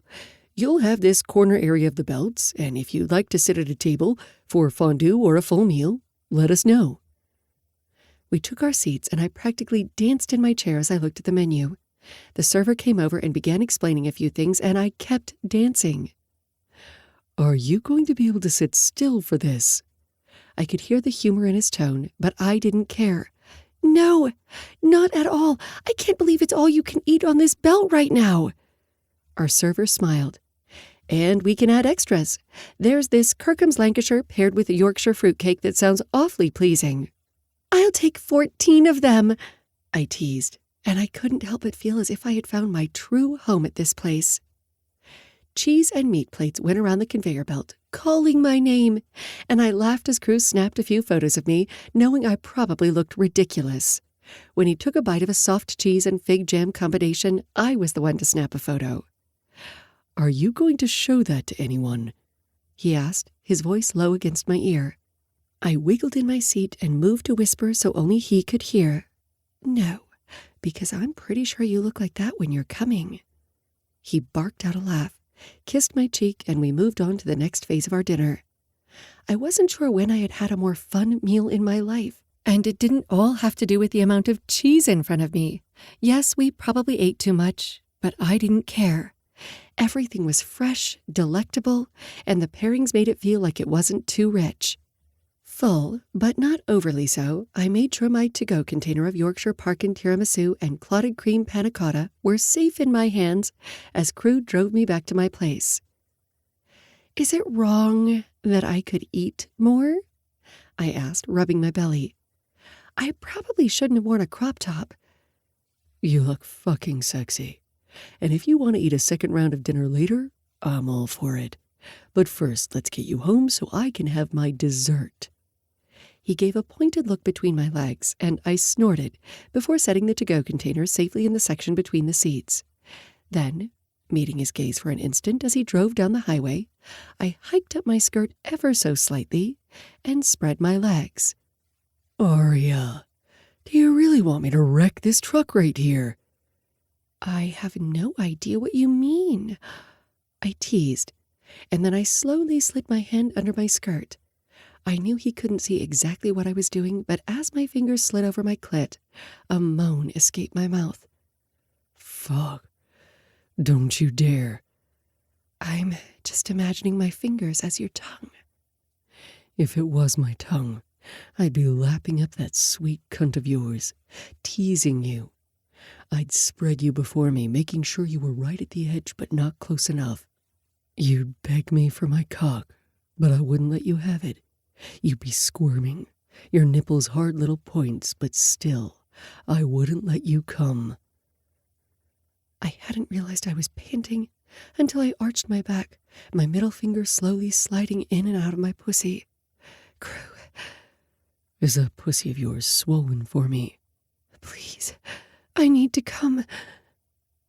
"You're really going to come right in my truck, are you? When we're only 2 streets away from your house?" I nodded, nearly there, the edge so close. And then Cruz slammed on the brakes at a stop sign, leaned over, and speared me with 2 fingers. Shocked, I arched my back, coming with the intrusion. My toes curled in my boots, and I rocked my hips against his hands. Somehow Crew was still driving, his fingers deep inside me, but I couldn't think. When he pulled out of me, I whimpered and realized we were at my place. Blushing, I nearly screamed as Crew ripped open the door and pulled me out of the truck after he undid my seatbelt. "You are going to be punished for that," he growled. "I'm pretty sure I was rewarded." I laughed. Thankfully, he let me grab the desserts. Then he carried me over his shoulder into my house and slammed the door behind him. "Go put those in the fridge while I try not to walk with a fucking limp." He smacked me hard on the ass, then set me down on my feet. I looked between us, and because his cock was so hard his jeans were straining, I licked my lips. "You're going to hate yourself for wasting a cheese dessert, Montgomery." Blushing, I practically scampered into the kitchen to put everything in the fridge. I wasn't even sure what shelf I put them on, because as soon as I closed the door, Crew was on me. He pressed himself to my back, pushing my hands over my head. Did you like nearly wrecking us by touching that sweet pussy without my permission? I don't need your permission to come, I snapped back. Crew licked my neck before gently biting down. I shivered in his hold. We'll see about that. Then he shoved up my skirt and tore at the side of my panties. Hey, I liked those. Did you? He asked, and I was afraid of what that meant. However, I had my answer when he stuffed my panties in my mouth and gagged me. Eyes wide, I arched my back for him, needing him. He pulled up my crop top, shoved down my bra, and fondled my breast to the point that my knees went weak. He was rough, and yet I knew the moment I needed him to, he would be gentle, because that was Crew, always knowing my needs before I did. That should have worried me, but it didn't. Instead, I moved into his touch, letting him take control, and at the sound of a zipper, my inner walls clenched, and I rubbed myself on him. Stay still, he snarled, and then with one tease at my entrance, he shoved into me in one stroke. I gasped, my body stretching at his length and girth, knowing that I would be sore tomorrow, but I didn't care. Instead, Crew kissed at my neck, then tilted my head to take my mouth before he took me. He pounded me into the fridge, and I held on for dear life, meeting him thrust for thrust. That's it. Take my cock. Crew, I panted. He pulled out of me and I whimpered. But before I could feel the loss, he turned me around and lifted me up by my thighs. I wrapped my legs around him, rubbing my pussy against his cock as he walked me to the bedroom. I want to see those eyes when I come. I want to see your face as I feel you. Can you do that? Can you come on my cock when the only thing that matters is us? Tears pricked my eyes, but I nodded, taking his mouth. He kissed me hard and then tossed me on the bed. He shoved my skirt up fully, my boots still on, and I reached for him. Take off your shirt. I need to see. He nodded, his eyes so dark I couldn't even tell where his irises were. Then he took off his boots and stripped off his pants as well. He stood there naked, glorious, and all mine. I quickly pulled off my shirt and bra and tried to do the same with my skirt, but he didn't let me finish. Instead, he lifted me up by the waist and licked up my slit. I moaned his name as he continued to feast on me, licking and sucking his fill. Play with your tits. I need you to come on my face when you're making those nipples even harder. Somehow I knew if I let him, I could come from his words alone. This man just did things to me. But I listened to him, cupping my breasts and rolling my nipples between my thumb and forefinger. He continued to eat me out, licking and sucking, before finally my inner walls clenched, and I came right on his face. Before I could do anything, still orgasming, Crew had his mouth on mine and I could taste myself on him. Tears slid down my cheeks, and I couldn't help them, so he kissed them away and teased me with the tip of his cock. Are you ready for me? He whispered, the question so fragile that I couldn't speak. Instead, I just nodded, and then he sank into me inch by inch. This time was different. It had started hard and fast, and yet there was so much more in this moment. He rocked in and out of me, one hand lazily playing with my breasts, the other wiping away tears. I cupped his face with one hand, the other arm wrapped around him, and smiled. Mine, I whispered. As long as I can claim you too. And as I nodded, he picked up the pace, and I came once again, my body growing lax. And he filled me, one thrust after another, whispering my name into my mouth as he took me. When he came, I threw my head back, my body shaking. I realized I was shaking as he pulled out of me, leaving gentle kisses on my cheeks. Then he slid his fingers over my mouth, and I realized he'd covered them with his cum, and I couldn't help but lick them clean. Those fucking boots. Just do something to me, he said with a laugh. I grinned up at him, and then down at my boots and haphazardly put together skirt. I would joke and say it was the cheese, but we both know that would be a lie. He came back from the restroom with a wet towel and chuckled. It's okay if it was both. This time. I blushed as he cleaned me up, wondering when this would start to feel real, because it still didn't.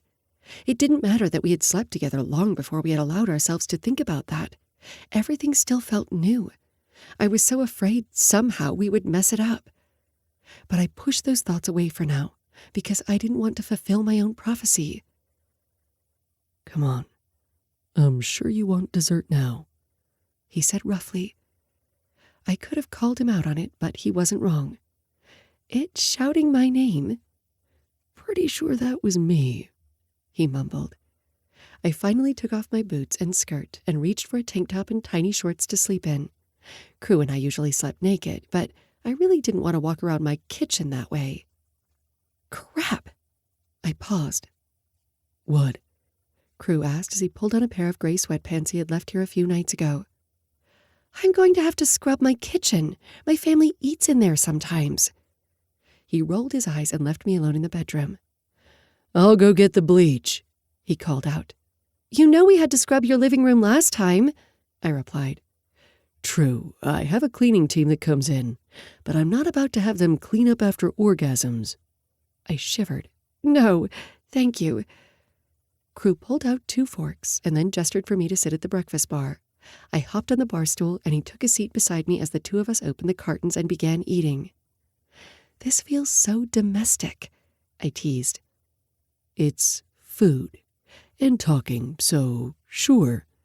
He rolled his eyes, but I saw the blush on his cheeks. This was different for Crew as well, whatever this was. So who knew what we'd do with this? I licked the whipped cream off my fork before setting it down and hopping off the chair. Where are you going? He asked, a frown on his face. I forgot I got you something. It's not my birthday. Is it because I made you come? Because I think you owe me a few more gifts. I rolled my eyes and pulled out the box I had put together earlier that day, and feeling suddenly self-conscious, I handed it over without looking at him. Then I hopped back on the bar stool and took a huge bite of dessert. Crew gave me a weird look, and then pulled the top of the box open, his eyes widening. I forgot you took this, he whispered. He set the fork down and looked over at the photo I had given him. I didn't do portraits often because it wasn't my specialty, it was my dad's. But I couldn't help doing this one. It was from our picnic in the mountains, when Crew had been laughing and then glaring at me. I had somehow caught the in-between moments, when he was just himself, with the mountains and green trees behind him, and just that look in his eyes that said it was the 2 of us. I put it in a dark frame and adjusted the color a bit so his eyes stood out, so it wasn't fully black and white. You do damn good work, Montgomery. It helps that the subject is pretty. He snorted. Pretty? My ass. Well, your ass is also pretty. I paused, self-conscious. I don't know. I just wanted you to have it. It's just a gift, a token. He met my gaze, but he didn't smirk like he usually would have in the past. Instead, he leaned forward and brushed his lips against mine. Thank you.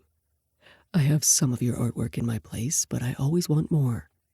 I'm greedy like that. I bit my lip and leaned back into my seat. You always make me believe I could do more, without making me feel as if I'm doing less. He stared at me for a moment, before finally setting down the photo and pulling me into his lap. You have always been spectacular, Aria Montgomery, even when I pretended to hate you. So, you are going to have to get used to the fact that I believe in you. Got it? For some reason, tears pricked my eyes again, and I leaned into his hold, letting him cradle me. This means I get to have one of your paintings in my place, though, right? I teased, needing to lighten the moment. I'm expensive. Laughing, I snuggled into him more. I'm sure I could get a few orgasms out of you, as payment." He threw his head back and laughed. I settled into his hold, finally feeling happy for the first time in a long while, and hoping to hell I didn't fuck things up. Chapter 9. Crew. Music blared from the speakers, a pounding beat that I could feel against my heart. I rolled my shoulders back, letting the so-called dad rock get me in the mood to finish this painting. I wasn't on a commission, this was just for myself, but I needed to get it out of me. Frankly, I rarely worked on commissions. I didn't like the idea of paint by numbers or paint on demand, and I didn't need the money. Many of my contemporaries did, however, but they were all of the same mindset. If somebody wanted a commission, they would get what they got, using a slight direction rather than a firm checklist. One of my sculptor friends said it was easier for them to make a bowl or a vase for some clients and still have their own inspiration in it. The 8-foot by 10-foot painting currently filling my studio, however, wasn't something I could whip up in a breeze. I frowned, wondering why I was harping on that. It didn't matter what anyone else did with their art. Just because I had the privilege of doing whatever the fuck I wanted didn't make anyone else less of an artist. I was in a damn mood since the memory care center had called twice in the past week. My dad was declining rapidly, and there would have to be some decisions made soon about what facility would be best for him. God forbid my mother actually did something. Instead, it was on my shoulders, because apparently the son who hadn't been worth anything while the father could remember was the one who was supposed to decide quality of life. I dipped my paintbrush in a deep and vibrant red I had blended together earlier and went to war with the canvas. Sometimes I went abstract, sometimes I went portrait or realistic. Today I was in the mood to work with oils, meaning everything was a mess, and I'd had to deal with the cleanup later. The art called me in this instant, and I wanted to see what I could do with this, and that wouldn't go away. Hence why I wanted to get this painting out of my studio, either in the trash, out on some tour, or in somebody's house who could get something from it. I kept going, adding a slightly different red, then changing techniques with black and grays. The layering itself felt as if it were jagged edges of whatever the hell feelings wouldn't get out of my brain. I just kept going, knowing if I didn't finish this soon, I'd be unfair to deal with later. I added a touch of purple and then went into shading when my phone alarm finally went off. Startled, I pulled myself out of the zone and set down my paintbrushes. I was in my home studio, tarps and drop cloths draped everywhere, and I looked like I had rolled in my paint right along with it. I wasn't always this messy, but it had been a hell of a day. Using my nose to turn off the alarm because it was the only thing not covered in paint I could use, I began cleanup. I didn't like working on a timer, but I had somewhere to be. A smile finally covered my face after the day from hell, and I couldn't help but wonder when exactly I had fallen into this. Aria had an art show later today, as well as some students from the Montgomery Gallery and a few of the other Montgomerys themselves. I was excited to see what she was going to show since she had been secretive about it. That was the way she was sometimes, though. Art was personal, even when you told yourself it wasn't. Hell, I didn't like the art in front of me, and I didn't know if I would ever. But if I looked too deep, I would realize it was because I didn't like the person I became after dealing with my parents. I didn't need additional therapy hours to come to that conclusion. I'd already been through enough therapy to get to this point. I snorted as I finished cleaning up, shaking my head, considering my therapist was the one who told me to finally shit or get off the pot when it came to Aria. I couldn't really complain. Of course, the old man who listened to my troubles and usually had a good word to say wouldn't be that vulgar. He would have some elegant way to say that I should focus on what I had and speak about my feelings. Only I wasn't quite sure how to tell the woman who I was just now seeing that I had been in love with her for years. That wouldn't go well for anyone. Aria was like a deer in headlights, and she had just blinked, slowly moving to the other side of the road. But if I revved the engine or made any sudden movement like turning off my lights or saying something as idiotic as I loved her, she would either freeze once again or run. And I'd seriously taken everything out of that metaphor, apparently. She was just getting out of whatever hellscape relationship she had with Travis. And while I knew it wasn't a romantic relationship, it was still a tethered emotional one. because her past with that man wrapped around the history I shared with her. Every single pivotal moment between us until recently had been due to Travis and his addiction, or our reaction to the space he had made. I wasn't quite sure I liked putting it that way, but then again, Travis would always be there. No, she was no longer helping him, no longer actively trying to make him a better person than he was, but the man was still out there. And that, combined with dealing with both of my parents today, meant that I needed to get in a better mood before I saw Arya. She needed me to be the strong one, because she always got so stressed out during art shows, and one where people would actually be finding her pieces.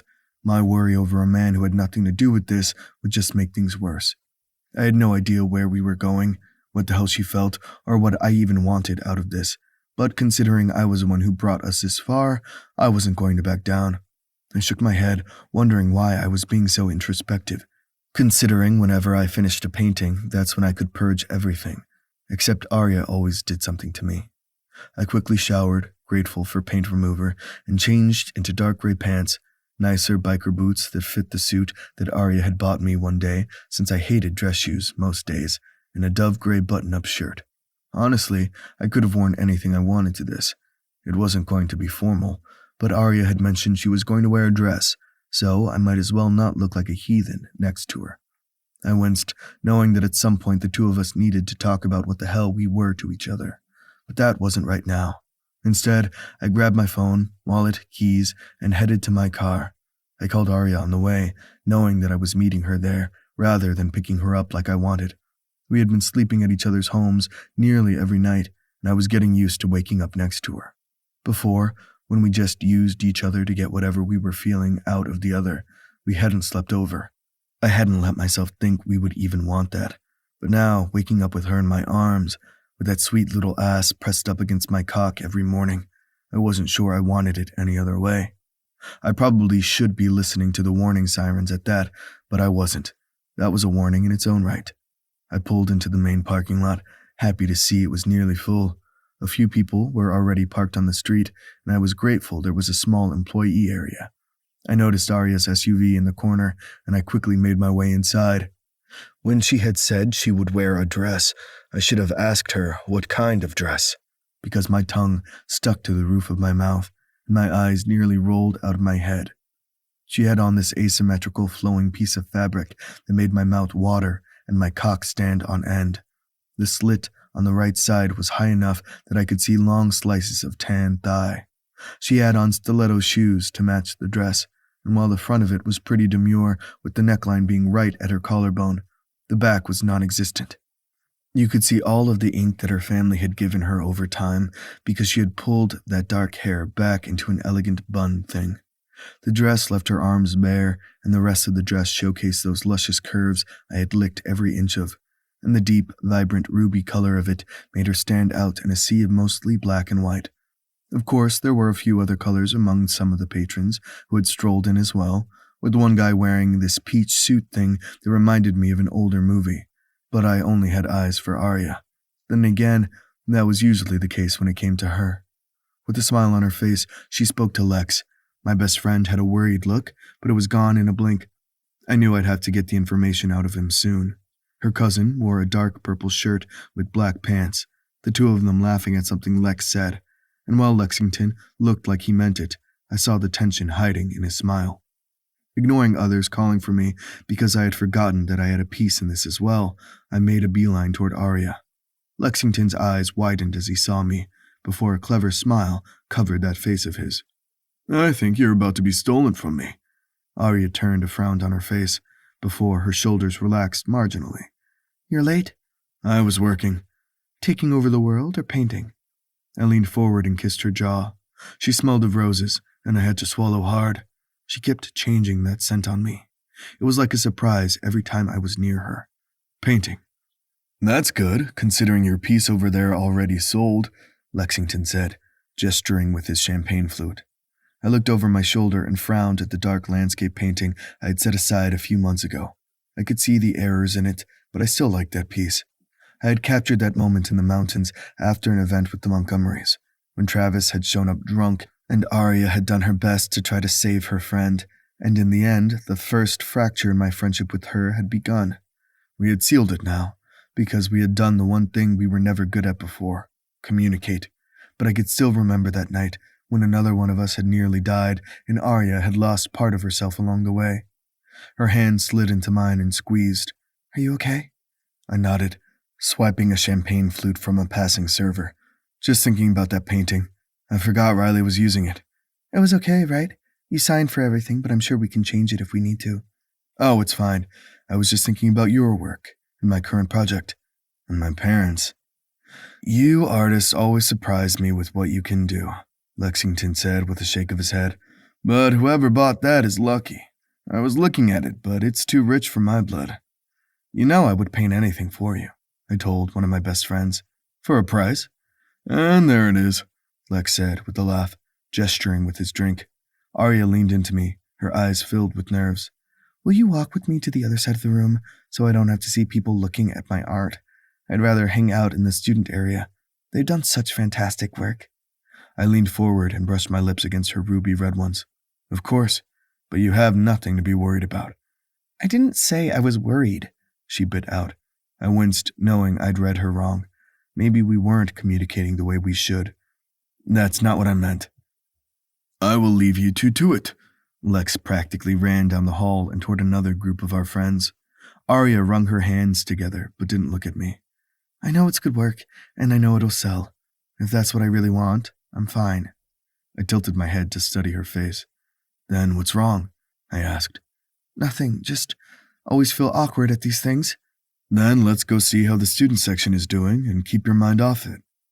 "Why are you being so reasonable when I'm being a bitch?"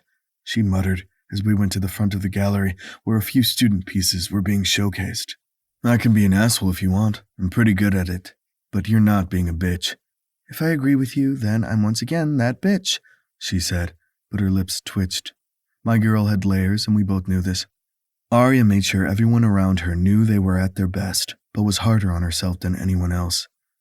"These things don't make me nervous. I don't know why. Other shit with this job makes me nervous, but not this. So I just take it in stride. If you want to lash out at me, I can take it out on your ass later," I teased. Her cheeks flushed, and I just grinned. She opened her mouth to say something, but then her face lost all color, her jaw tightening. Worried, I set down my glass and turned, only to come face to face with the person I had hoped moved on into oblivion. "For a woman who declared her love for me, you moved on pretty quick," Travis slurred, his eyes glassy. He had lost weight since I had last seen him, the dark circles under his eyes growing. He reeked of booze, and from the way he twitched, he had to have something else in his system. The showing hadn't been invite-only, so anybody could walk in from the streets. However, we did have security considering the Montgomerys owned the company. Travis was a usual, so perhaps the others hadn't gotten the memo he was no longer wanted. Or worse, maybe Arya had invited him. I ignored the ache in my gut at that thought. Daisy and Noah were already walking toward us, ready to deal with the situation, and as people turned, the spectacle growing, Arya tensed beside me.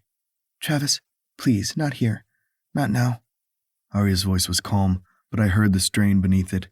"Oh, you're going to dictate what I can do now? You've always done that." He turned to me.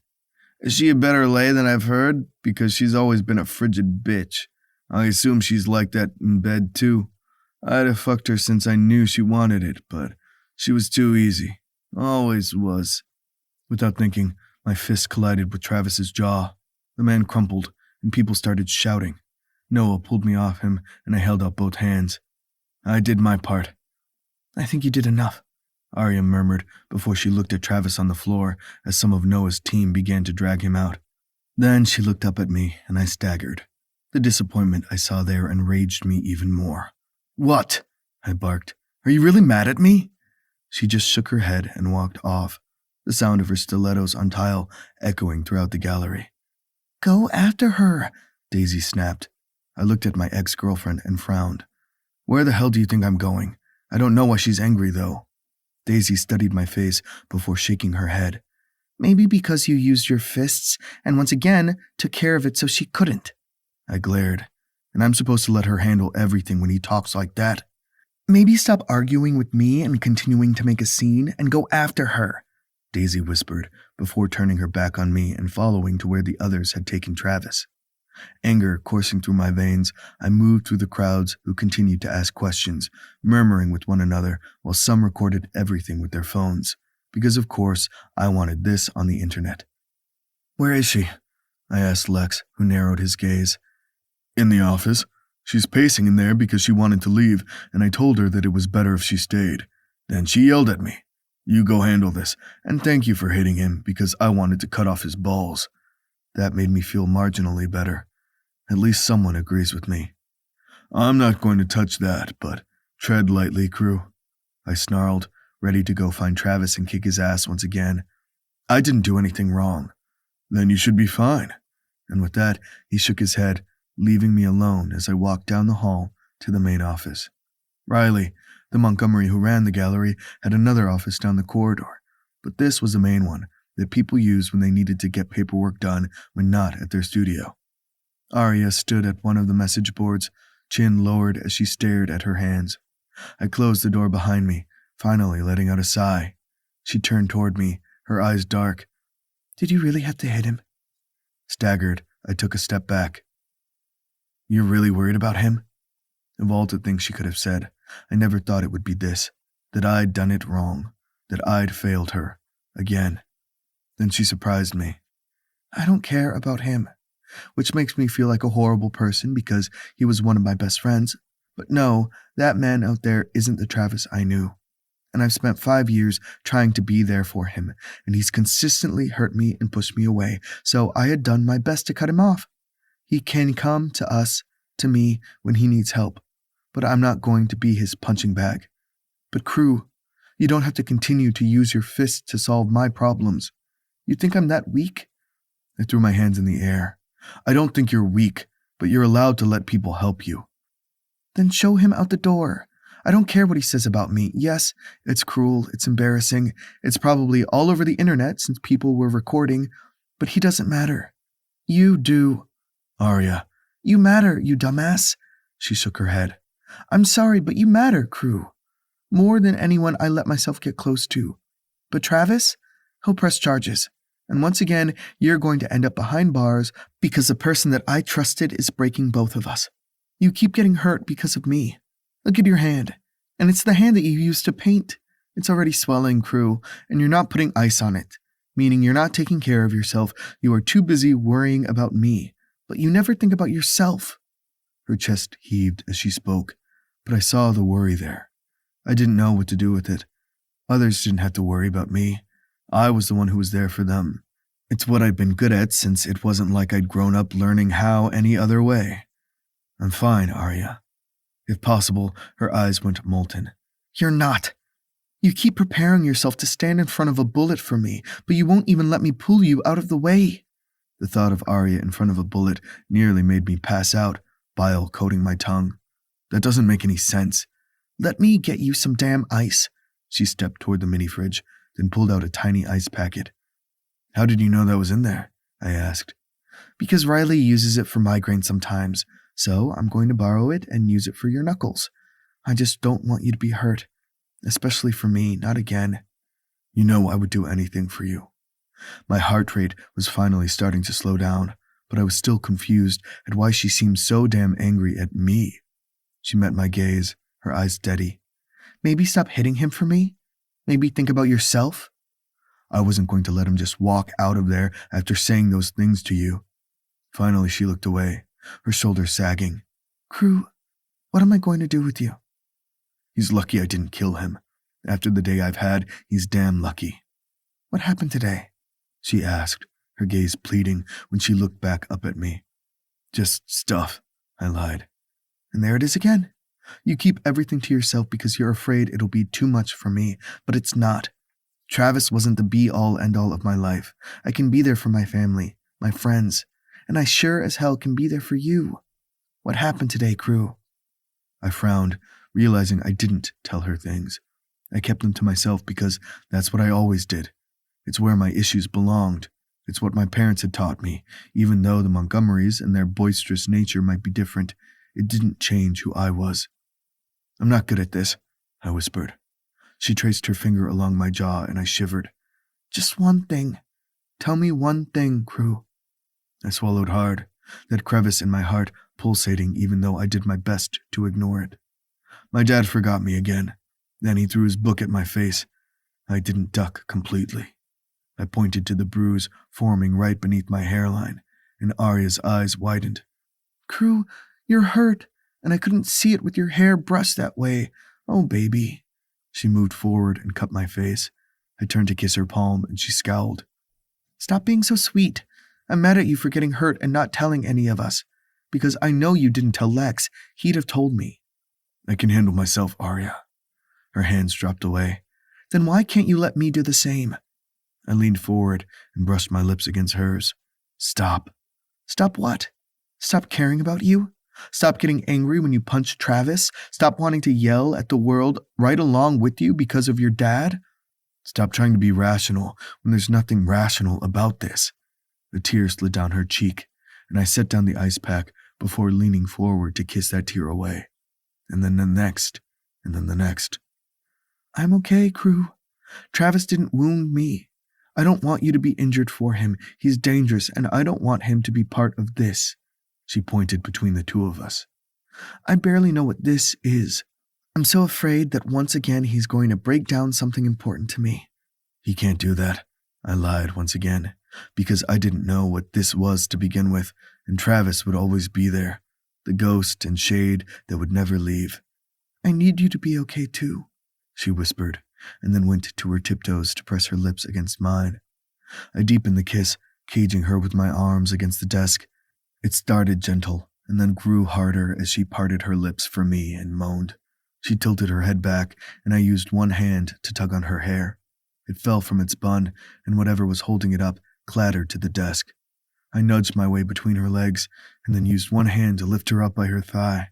She let out a gasp as she balanced on the edge of the desk, and I slid my hand up the slit in her dress. Did you wear this red for me? Crew.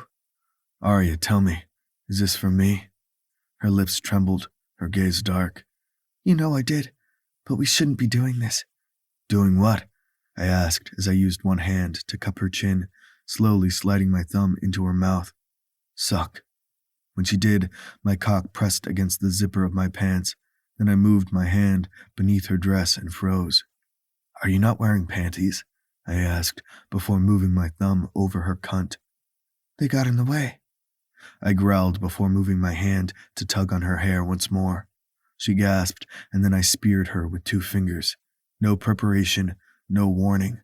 But she was so wet, the sound echoed through the quiet office. You're so fucking sexy. You're wet for me, and I'm barely touching you. When you walk in those sexy heels for me, is your bare pussy out there for anyone to see if you bent over a certain way? Do your thighs rub together, humming along your clit? How close are you? Crew, I was supposed to take care of you. You're doing it. All she had to do was give in, and she bathed me in care and hope. I can't. You're going to. I worked my fingers in and out of her, a fast motion that drenched my palm as I rolled my thumb over her clit. As her moaning grew louder, I crushed my mouth to hers, keeping her silent. And when she came, she clamped down on my fingers, the sensation nearly making me come in my pants. I pulled my fingers out of her and then shoved them in her mouth. She gagged, then smiled as she licked herself off me. Do you want my cock, Arya? Can I give that to you? After everything that happened, do you want my cock inside you? She studied my face, a small smile playing on her face. We shouldn't. They're going to know. But I always want you, Crew, and that's the problem. Then you're going to have to be quiet, but I'll let you come around my cock. You're going to have to take all of me. For punishment, for not wearing panties, and for thinking I can't take care of you. She frowned, her hand frozen in the action of rubbing over my linen-covered cock. For once, are you going to let me take care of you? Because we both know I can take care of myself. We weren't just talking about sex just then, and I knew if we kept going down this path, we wouldn't end up with me deep inside her. Instead, we'd fight once again. But I was so fucking angry that Travis was always there. That no matter what I did, he would be on the periphery, ready to break everything that we could make. I wanted to claim her in front of everybody, no matter how caveman that made me feel, but I wouldn't do that. Instead, I would just claim her between the two of us, and hoped to hell that Travis didn't ruin it all, and that I didn't let him. "Take my cock out," I ordered. She met my gaze, as if still searching for the answers, before she reached for the button of my slacks and undid them. She slowly tugged down the zipper and pulled me out of my boxer briefs. She squeezed around the base of my shaft, and I groaned, running my thumb along her jawline. "Your lips are already swollen from my mouth.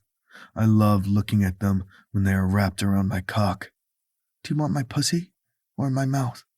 She fluttered her eyelashes so innocently that I had to hold back a laugh. Anyone could walk into this room since I hadn't locked it, and we weren't exactly being quiet. The answer is always both, but before she could say anything, I crushed my mouth to hers, lifted her up slightly, and plunged into her. She gasped into my mouth, and I had to hold back a growl of my own.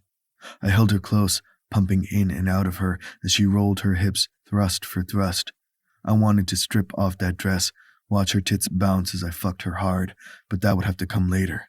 This needed to be hard and fast, and when she began to flutter around my dick, I pumped once, twice, and came, knowing that everybody would be hearing me nearly shouting her name. It didn't matter that we tried to quiet ourselves. There was no way I could ever be truly silent when it came to Aria Montgomery. We stood there in the aftermath, with me still balls deep inside her, and I looked between us at the way that we were connected and let out a shuddering breath. "I don't want him to ruin us," I muttered. "That means no matter what I do, I have a chance of ruining this." A soft brush against my temple, and then fingers fluttering against my lips. "We won't let him, but you have to talk to me." I leaned forward and kissed her softly, far gentler than before. "And you have to do the same." I just had to hope we were telling the truth. Chapter 10. Aria. Travis. I'm sorry about last night. I just wanted to see you glow. Travis. You are such a talent. Travis. I miss you. Travis. It's been so long. Travis. I think about you. Travis. Do you even think about me? Travis. I went on a drive today. I saw the stars. They made me think of you. Travis. Why are you ignoring me? Travis. I thought you loved me. Travis. You moved on quickly, didn't you? Travis. So, you are with Crew. Travis. I knew you were fucking him all along. Travis. I hear he has money. Is that why you spread your legs for him? Travis. I bet nobody bought your art. Travis. Do you know how long it takes me to create paradise with my hands? I'm a god with my art. Travis. You point and shoot, and sometimes get it right. I could do what you do with a cell phone. Travis. I'm sorry. I know you hate my drinking. I'll do better for you. Travis. You whore. Answer me. Travis. Answer me. Travis. Answer me. I scrolled through the 74 text messages I had received in the past day and a half before I exited out of the app. I knew I needed to block him even though I turned off his notifications. It would be better for everybody if I did. But there was that small part of me that knew once I did, he would reach out to me in truth, and I would never forgive myself if I missed that text. But he was escalating. There was nothing I could do about it right now except be there when he hit rock bottom. That might make me sound like a horrible person, but he was no longer hurting just himself. I wasn't going to let Crew continue to be harmed because of me, nor was I going to let myself fall down that rabbit hole. Part of me knew I shouldn't show Crew the texts at all. He got so angry every time he even heard Travis's name, let alone heard about any of the other man's actions. And I didn't want to ruin his day. There was nothing he could do at the moment, so I ignored the texts and kept Crew safe. Everything okay over there? I slid my phone into my back pocket and grinned over at Daisy. Everything is wonderful. Not quite a lie. Although I'm still confused as to why we are bowling. I mean, you know what happened the last time I bowled. My cousin held back a grin, but her eyes still danced with laughter. Because you lost the coin toss, and don't worry, we'll get you bumpers. That is just mean. I shook my head, smiling for real this time. Claire, Phoebe, and Phoebe's sister Isabella walked toward us at that moment, a tray of nachos, hot dogs, burgers, wings, and assorted snacks between them. My eyes widened. Oh, this is why we come here.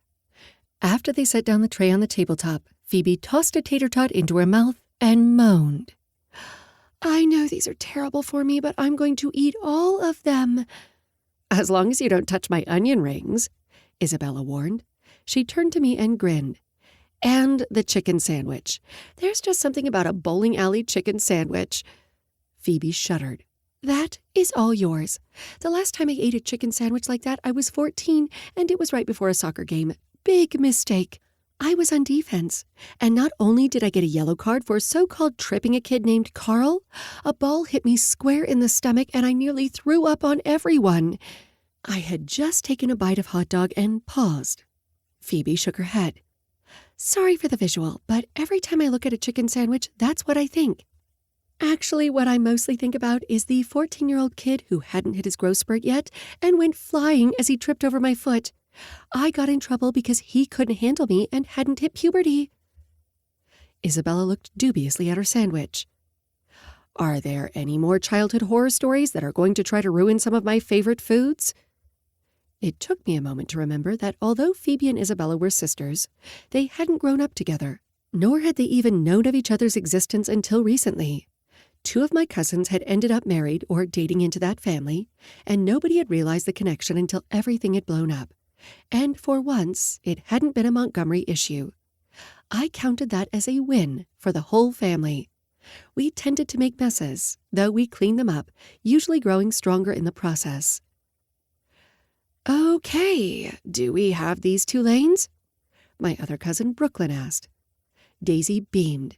Yes, we can divide teams however we want, but Arya can't be in my lane.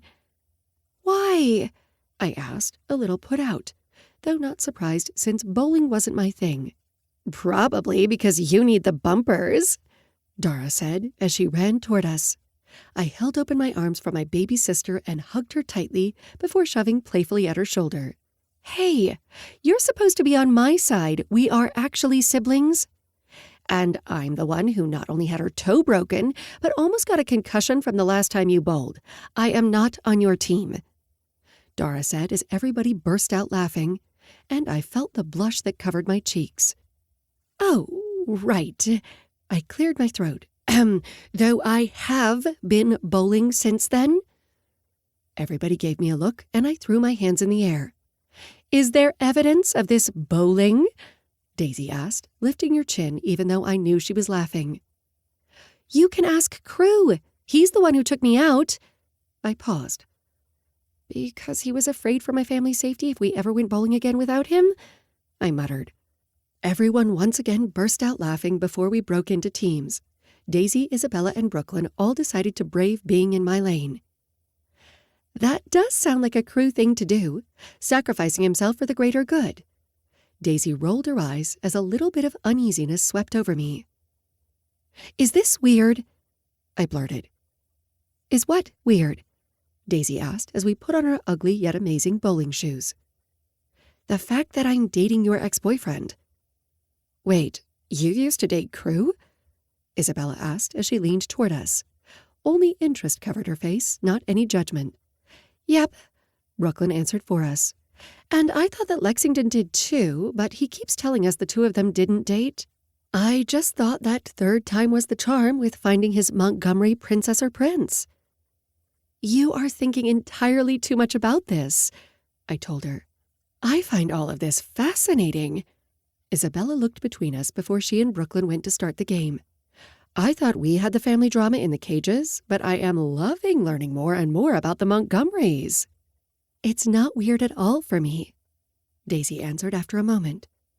I bit my lip and tried to believe her. Okay. A wry smile covered her face. Crew and I are just friends, and we have been for a while. In fact, I'm pretty sure we were nearly just friends when we were dating. It's the nearly just part that gets weird, considering, well, you know. Daisy shrugged. We are of an age, live in the same area, and have similar and decent taste in men. I'm surprised overlap hasn't happened more often in this family. I'm just going to say that Crew is hot, and if things don't work out between you two, I'll be there, Brooklyn said. 3 for 3 and all that. I glared at her, and she held up both hands. Kidding. I mean, Crew kind of scares me. While that could be exciting, I like the two of you together. I'm going to go bowl now, and try not to break any toes. She scampered off, Isabella beside her. I let out a breath, confused and yet entertained. See? Weird. Not weird. The two of you have had a connection for years, and in case you've forgotten, I'm married. I have a child. I am very much over Crew. Not that he isn't a lovely man, but he's not mine. He's all yours. But if you're worried about it, then you should talk to him. She paused. Are you worried what he thinks? I don't. He's always been who he is. He's good enough, better than that. He's Crew. He is who he is. I can't say this right. I felt like I was putting the man I was falling for down, and that was not the case. He was just everything, and always had been. I felt like I was learning who this new person in my life was, even though he'd always been there. He hadn't changed, but maybe I had. Or how I perceived him. She shook her head. No, I understand, because he doesn't need to improve, other than how all of us as humans need to improve. The two of you just click. He talks more with you around, and it's not a growl or a grunt. I'm not going to ask what your intentions are or where you think it's going because that's not my business. And frankly, it's weird when people asked about me and Hugh. But I'm here to talk. Or if I'm the last person you want to talk to, you know every single person in this group here, and those who couldn't come with us tonight are here for you. We love you, Arya. In case you have forgotten. I glared at her as I wiped away tears. Why are you making me cry at girls' night? Because it's my purpose in life. Now, I see my order has arrived. I turned to see a waiter arrive with 2 trays of shots, and I rolled my eyes. Really? We have a car service to get us to the next place and a ride home. We are going to have fun.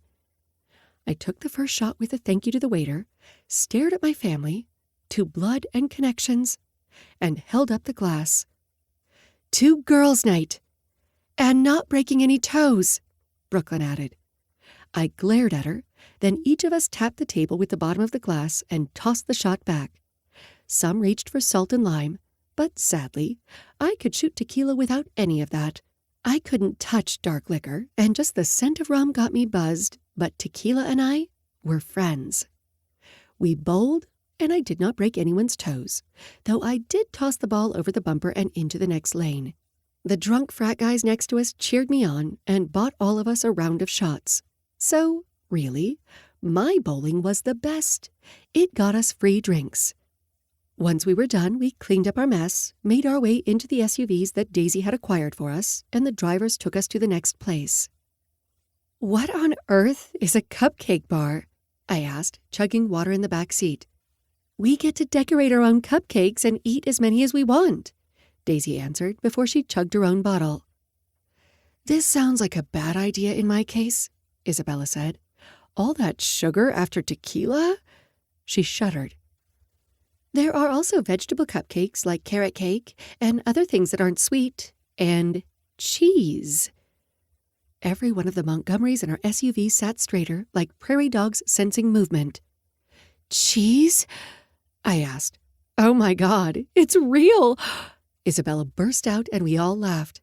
We lean into it, but don't worry, we also eat things other than cheese, I reassured her. She looked dubious, but nodded anyway. We all piled out of the SUVs and then into the cupcake bar. One of Lucy's friends had a birthday party here, and they think they also had adult nights with wine, so I think it's going to be fun, Daisy explained. Now everything makes sense, I teased. We each took a chair at one of the small tables, and the owner, Margie, walked in, exuberant and excited to talk about cupcakes. I might have eaten my weight in junk food already, but I was in the mood for all the sugar. I didn't mix tequila and wine, so I stuck with water. That is, until Margie showed up with the margaritas. I heard you had tequila earlier, so don't worry, I have you covered.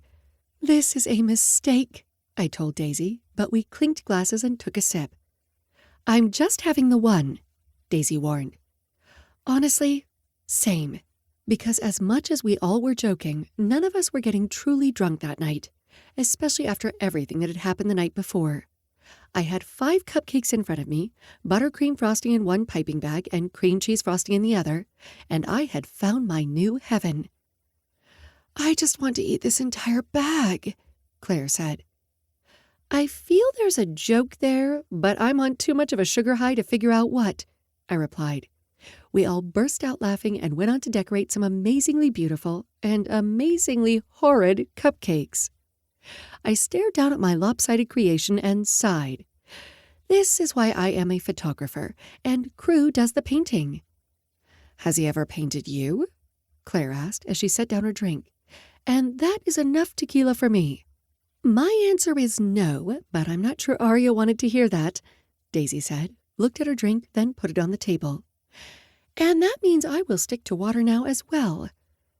Blushing, I drank some water and didn't answer, which I supposed was answer in itself.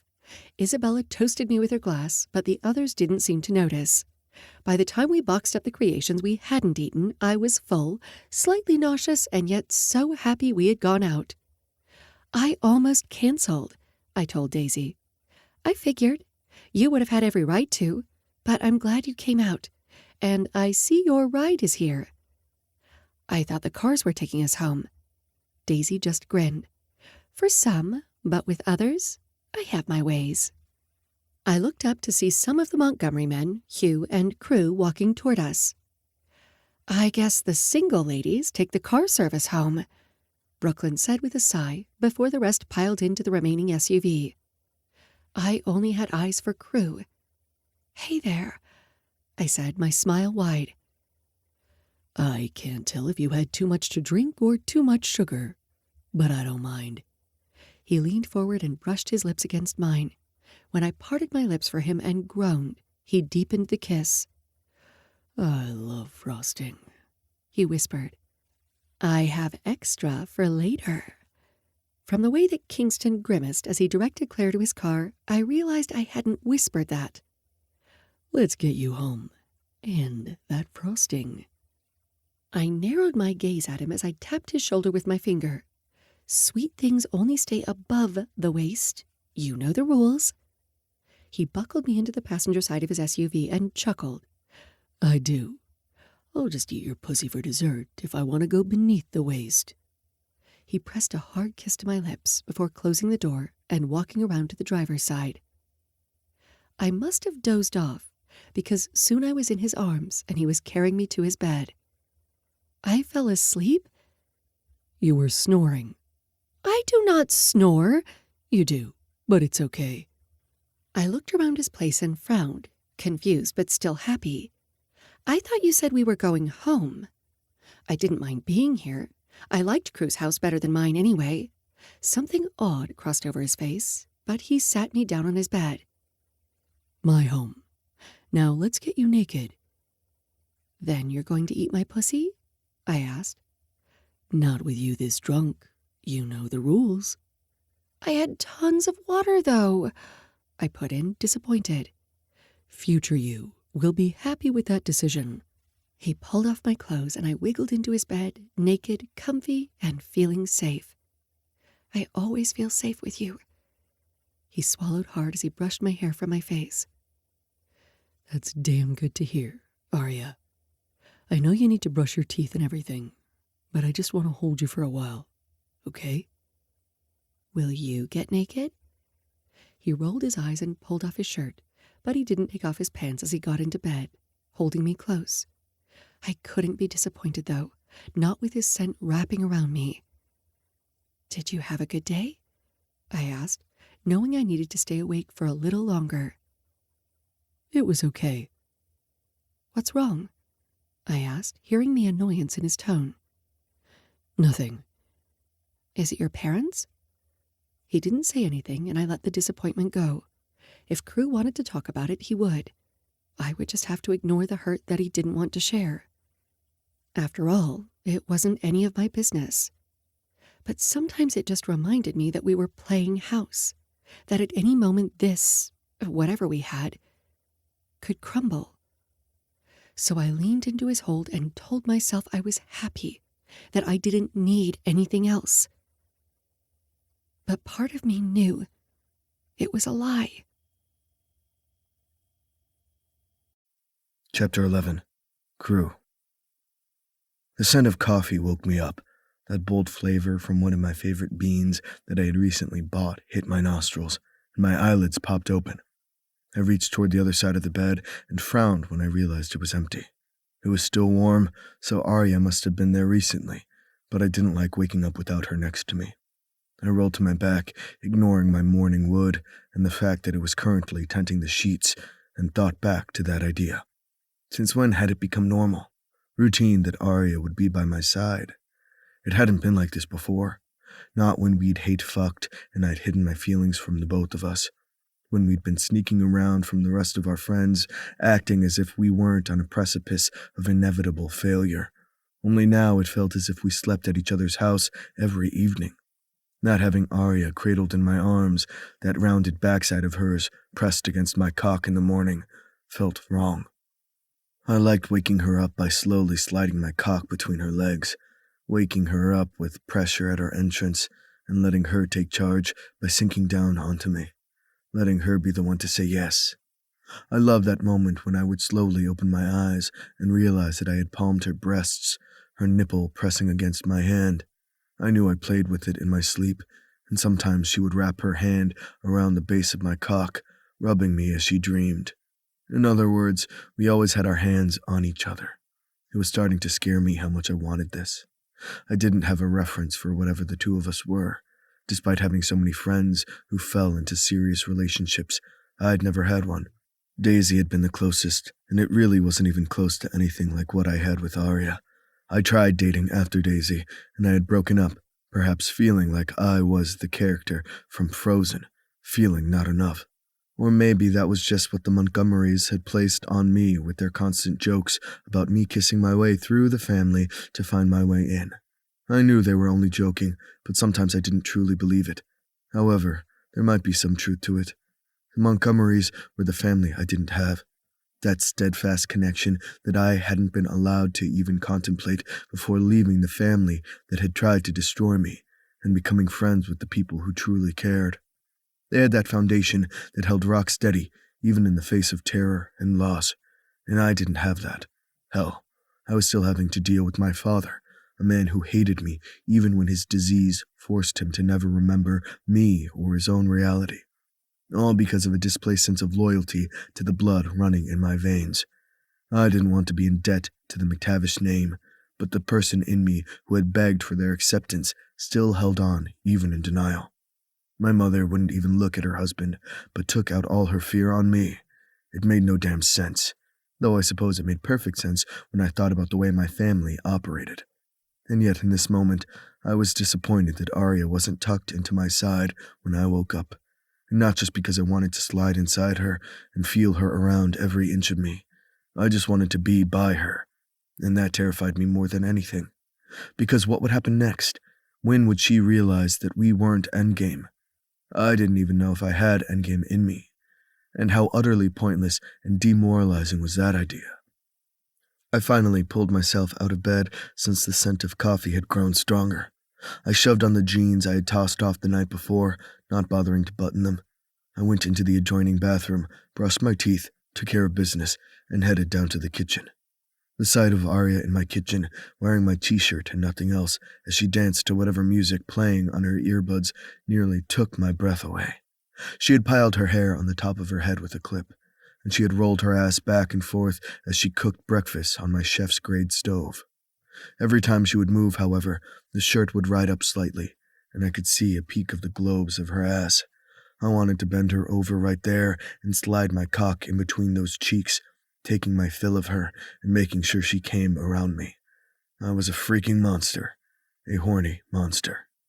I patted my way into the kitchen, the idea of coffee and the draw of Arya herself too strong.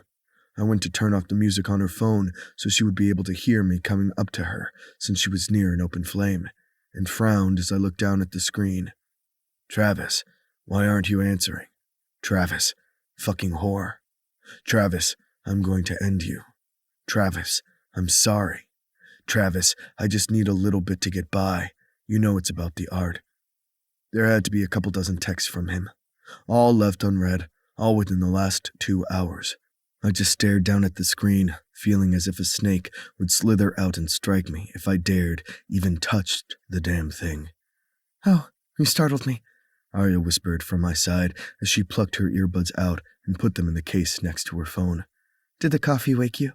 She went to her tiptoes and kissed my cheek, but I only saw that out of the periphery of my vision as I stared down at her phone. How long has this been going on? I bit out. I hadn't meant to sound so angry, but the fury riding my veins was far too much to deal with. Her eyebrows lifted before she looked down at the screen, then the blood left her face, leaving her gray. I didn't realize he was texting again. Again? It was as if I were spitting out the word through gritted teeth. He's been harassing you this whole time? Why the fuck did you not tell me? Why are you getting angry at me?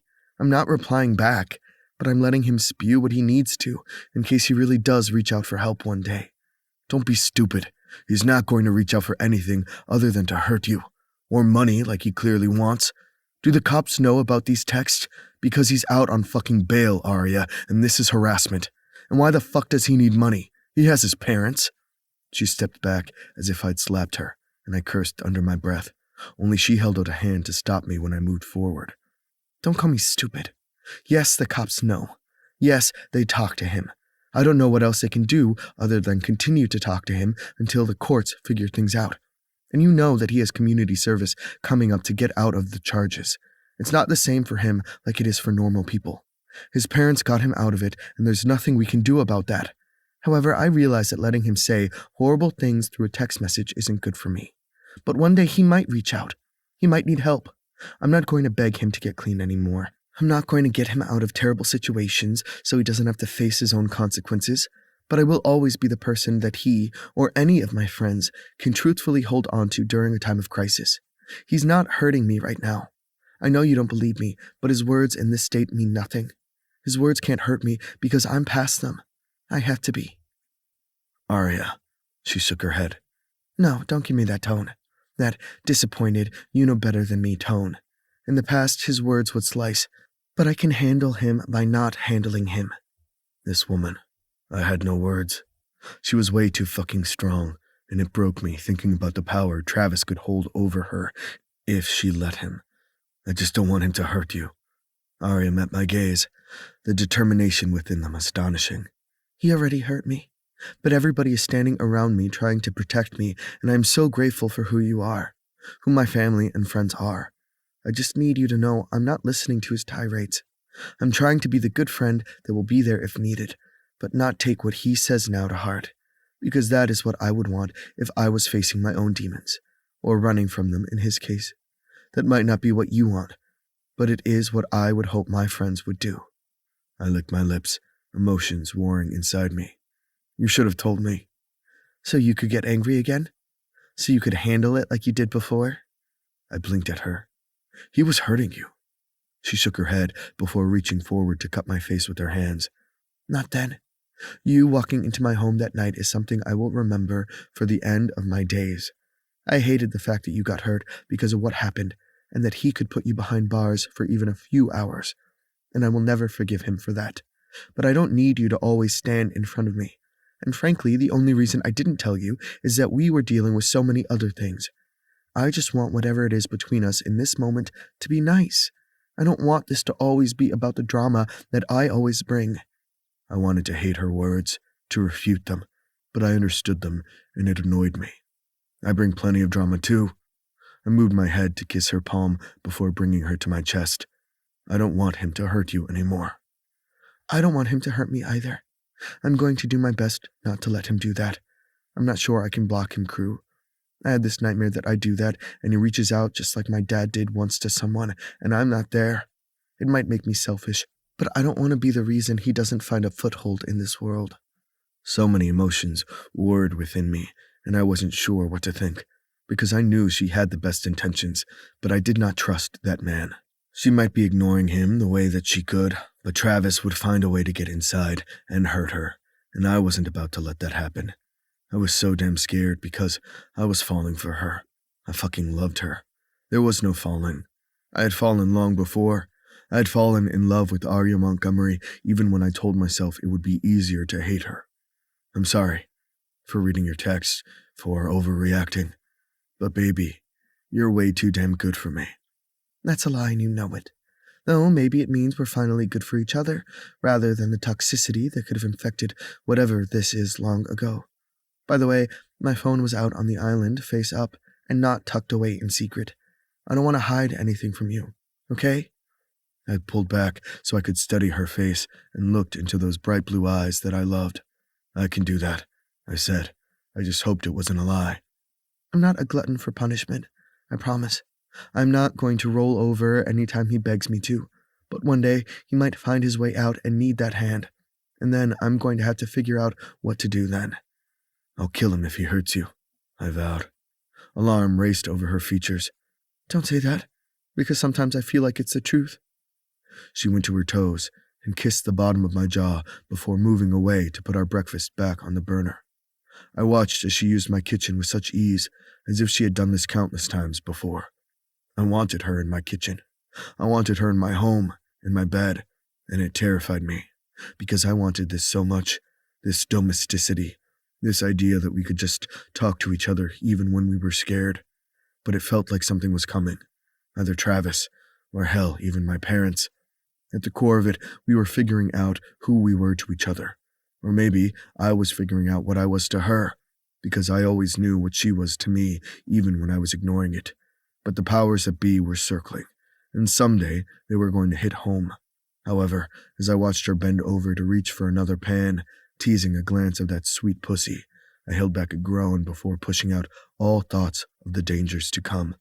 And instead, I managed to be in the moment, though I knew it wouldn't last forever. You know, I still don't know why I'm here, I grumbled at my best friend. Lex just beamed. What, you want to be at home with your girlfriend? Ooh, girlfriend, Kingston teased. That's a big word. I'm sorry that your reading comprehension is so low that girlfriend seems like a big word, Lex drawled. But it is appropriate, is it not, crew? I sipped my beer and glared at the lot of them. Tonight was guys' night, a night that I usually enjoyed, but after the fight Arya and I had that morning, and our subsequent making up when I ate her out on the counter, I couldn't help but want to be home, not hanging out with a bunch of dudes who were like my family and way too inquisitive. Not quite sure my relationship title with your cousin has anything to do with you. You see, that is where you're wrong, Dash put in, because she's family, and you are too. However, not in the way that would make this weird. Please just stop talking, Lexington said with a start. And crew, is girlfriend an appropriate title? Because if you just say a friend with benefits or chick you're banging, I'm going to have to use a baseball bat we are about to pick up for the batting cage and hit you with it. And then it will be a whole thing, and I'm just not in the mood to deal with the ramifications of kicking your ass. So much paperwork. Especially because we would have to clean up the blood and whatever other liquids end up around, Kingston said with a mock shudder. I grimaced as the others broke out into laughter. That is such a visual. Thank you for that. Now, let's not ever talk about it again. Seriously, though, girlfriend? Lex asked, fluttering his eyelashes. Are you asking me out? I joked. Not when Arya claimed you first. You know, this is why people thought the two of you were dating for so long, Dash stated as he pointed between the two of us. I shrugged and drained the rest of my beer before picking up a water bottle and heading toward the batting cage. My girlfriend Arya and I are doing just fine. Don't worry about us. Although that was not quite the truth, because I was worried, waiting for the other shoe to drop, for there to be an issue, or for anything that kept circling us to finally break whatever fragile hold we had in this sense of peace. Because times like this didn't just stay as they were. They didn't just happen for people like me. Sure, my friends could go out and find the loves of their lives and keep them, but I knew the statistics, It wasn't always going to work. One day soon, Arya would wake up and realize she was so much fucking more than I was, that she deserved more. She'd realize exactly what lay within her veins and leave. She'd go around the world and take photos that could rival anyone's. She'd continue to win the awards she always blushed at and thought she wasn't good enough for. She'd move on and leave me behind. I didn't have to work. I didn't have to paint. No, that was a lie. I did have to paint. But it had nothing to do with income and everything to do with who I was. I might have money thanks to my family. I might like to keep businesses going and working with investments just to see what I could do with it. But whatever screamed inside me needed to get out, and painting was that way for me. It wasn't a job, it was art, and that made me sound like a damn idiot who couldn't make sense of what was truth and what was the artist's ideal. I wasn't the starving artist, but I fucking loved what I did. Yet, if I had to put down my paintbrush tomorrow, I wasn't sure if I could do it. Not because of what I needed, but what pounded within me. And I knew it was the same for Arya when it came to her photography. She might have a chip on her shoulder when it came to her father, but she was getting past that. I saw it with the way she spoke with her dad, with the way she always had her camera on her now. She was changing, seeing the light. And maybe that had to do with leaving Travis. Even thinking of his name made me want to growl, but it was the truth. Travis had always been a shit when it came to Arya's work. He'd always degraded her without most people even realizing he was doing it. He was so damn good at making sure the world knew he was the talented one, and Arya did her best. Arya put her own work and life to the side for him, and there was no way I'd ever let that happen again, even if me standing in front of her over whatever happened meant she'd hate me and try to push me away. Hell, maybe I was the idiot here, the one who needed to learn more, to realize that maybe she didn't want me for the long haul, and this was why I didn't do relationships. I couldn't get out of my own damn head. Crew, you good? I blinked out of my own thoughts at the sound of Lex's voice and let out a breath. I clearly needed more sleep if I was going to spiral like that. Ari and I weren't that serious. Yes, I loved her, but I had no idea what she felt about me. So, venturing down that path felt as if it would be better classified as a minefield. Nothing good could come from facing Arya Montgomery and her feelings. The best way to deal with the future was to ignore it and be there until she woke up out of whatever this was and walked away. It would be better for everyone when she did. I'd hate it. Hate her. Hate myself. But it would be for the best. Yeah, I'm good, and ready to hit some balls. Lex merely raised a brow, knowing I was lying through my teeth before handing me my helmet. By all means, have fun with your balls. Always do, I snapped back, turning toward the cage. Having a projectile coming at my face at 70 miles per hour or more sounded a whole hell of a lot better than dealing with the idea that Arya only loved me for the now and not the forever. A forever I didn't know if I even wanted, considering my parents' idea of forever. The crack of the bat against the first ball pushed all thoughts of my version of hell out of my mind, and then I swung again and again, until there was nothing left but the shell that I'd become. Since Lex had driven me to the batting cages as I'd wanted a few beers, he also drove me home. You know, I only asked about Arya earlier because I think the two of you are good for each other. I turned to him as he pulled into my neighborhood. Yeah? Lex's mouth turned up into a small smile. Yes, you're both good for each other even when you're yelling at one another. I don't know if that's healthy, Lex. You only yell because you know you can trust each other completely. And you only yell because it's for the other person, not for your own issues. It's weird that it took me so long to realize it. I blinked. I have no idea what you're talking about. Lex parked in my driveway, but didn't shut off the engine. You both fight so hard for other people that you forget what you want for yourself. Arya went into business with the cousins at Montgomery Security because she was afraid of wanting to use her art for something other than fun. So she used her business degree to make sure Noah didn't have to do the initial setup paperwork on his own. And in the end, every other person involved had the same idea. So Arya ended up feeling like the odd man out. I nodded. I remember. We got into such a fight when I told her that. Lex snorted. Yeah, you told her what she was doing rather than talking it out. I shrugged. And she did the same to me when I was figuring out the gym. Exactly. It took you both too long to figure out how to talk things out with each other, rather than pointing it out with sarcasm. I hate when she doesn't put herself first, I put in simply. And she hates the same for you. I don't do that, I scowled. The fuck you don't, Lex snapped. You spend your whole day making sure your friends have what they need, that Arya is safe and putting herself out there but not risking her soul or sanity. Then, when you're not doing that, you're dealing with the fucking problems that are your parents, and at some point, you find time for yourself and your art. I hate that you don't try to put yourself first in that, but it's not your nature. I don't mind that Arya is your number one goal, and should be, but don't forget yourself along the way, crew. I frowned at my friend, wondering where the hell this was coming from. Why are you saying this, Lex? You're not usually the one who blurts out shit like this. Yet I don't think my priorities are so cut and dry. Lex shrugged. Maybe not, but I don't want you two to fuck up what could be the best thing in your life because you're scared. I'm not scared, I lied. My best friend laughed. Liar. I'm scared to death that I'm going to end up alone and be the one who has the most unsurpassed and fucking elite best man speeches in the world because that's what I'm good at, but you're the only person I'd ever tell that to. So don't fucking lie to me that you're secure around Arya. You never have been, and I don't think you are now. Lex. I didn't know what to say about that revelation, and I felt like such a shit friend. You want to talk about that? I finally croaked. Not in the slightest. I needed that self-pity party, and now I'm done.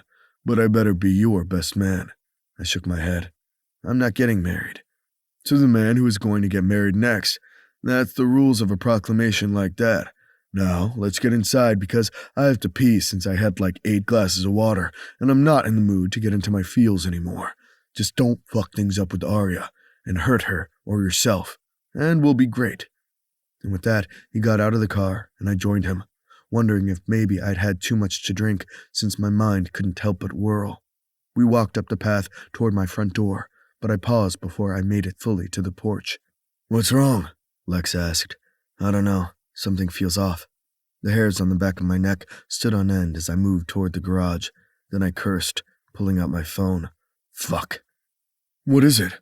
Lex bumped into me, then cursed as well when he got a look at my view. You calling the cops? Yep. Call your cousins. Someone had a hell of a time tonight. Let's hope we caught whoever it was on camera. Because someone had broken into my garage, left the door open, and slashed every single tire of my most recent rides they could get their hands on. My bike, my truck, the SUV, the convertible. Everything that Arya had ever touched. And with that chilling thought, I dialed the cops, and had to wonder if Travis had really gone this far, or if I had another enemy out there I didn't know about. Chapter 12. Crew. I think you're making a mistake. Paintbrush in hand, I did my best not to reach up and pinch the bridge of my nose. I had enough paint in my hair at this point. I will tell her, but when I see her in person later today. Calling her last night or interrupting her work would just worry her, and we're finally getting to a place where we can actually relax. I don't want to stress her out. After the police had come to take their photos and do whatever they did for collecting evidence, Noah, Ford, Daisy, and Hugh had shown up. Hands on hips, worry on their faces, and had gone through every inch of security I'd put in. Considering they had been the team who had installed it in the first place, they were just as pissed as I was that someone had come to destroy my property. The cameras hadn't caught who'd broken in since the person had worn all black and a ski mask, like they'd watched too many movies. Though considering the damn routine had worked, I couldn't say much on that. The Montgomery crew would be coming back tomorrow to add more security throughout the property. They were hell-bent on helping me figure out exactly who it was, since the cops could only do so much when I pointed out who it had to be. They had reminded me that my family was well known in some circles, that my father and mother were both assholes, though they hadn't used those words. They had been a little kinder, but not much. So maybe it had been an enemy of my family, somebody who wanted access to our bank accounts. Except they hadn't taken a damn thing. Instead, they had merely destroyed, although it didn't truly feel like the word merely worked like that. The intruder had taken out their hate, and whatever other rage they might have been feeling, on my cars. Thankfully, it seemed to be just focused on the tires themselves. After all, those were easier to stab with a knife than the metal body of the vehicles, but it was still a mess. I had appointments to deal with the damage with our friends who owned a body shop. Lex and the rest of the Montgomery construction crew would help with the damage to the building as well. Once Arya walked into that garage, she would know something was different. Not to mention, she would notice the increased security. Are you listening to me? She's going to find out. And I don't want my cousin to get hurt because some asshole has his sights set on you, or her, or even just your tires. I set the paintbrush down, knowing if I held onto it any longer, I would crack it in my hands. Nothing is going to happen to Arya. I will kill the son of a bitch before that happens. Lex met my gaze. You still think it's Travis. Who else could it be? While my parents are narcissistic and terrible people, they don't have violent enemies. No, they kept their violence behind closed doors, and only for their son. But it had been a long while since they had laid a hand on me. Even in my father's misguided anger, hatred, and confusion, he didn't leave bruises like my mother had. So no, I didn't think it was them, or anything having to do with them. You're right, it feels petty, targeted, not something randomly to do with the business that you don't touch. He's high most of the time, though, so I wouldn't have figured he'd have the energy to do this. I just can't believe how far that guy has fallen. And Arya still lets him text because she wants to be there, just in case he reaches out, in case he finally sees the light and stops being so selfish. And there's nothing I can do. Because the angrier I get, the closer I feel I'm becoming my parents, or even Travis. So I just have to let it happen. Lex snarled. I want to take her phone and throw it in the lake, but apparently that would be controlling. I rolled my eyes at his dry tone. So I hear. The problem is, I'd tell you the same thing in her shoes. If one of you guys needed me, I'd be there. If one of us tried to hurt someone, though, we would have other people holding us back. And at this point, I can't feel much sympathy for a man who tried to kill my cousin. I let out a breath, knowing this conversation wasn't going to get anywhere. The words cut and reminded me that I would truly end Travis if I had to. We both agree. He's a danger. The cops are looking for him to question him about the vandalism at least. Maybe this time he won't be able to weasel out of charges. His parents won't be able to game the system for him. His parents ran in the same circles as mine, but I knew for a fact my parents would let me rot behind bars before they helped me, unless it shined a black light on the McTavish name. But until then, if I see the man, I'm going to kill him. He doesn't get to come into my house, hurt Arya, or threaten me, because that's all he's doing right now, threatening me. The one time we're not in the house, he just happens to break in and destroy my shit. No thank you. I'm done with him. You've been done with him for a long while, Lex put in. You need to tell her, crew. Stop fucking badgering me. I will, today. You're right. If she doesn't know, he's even more of a danger.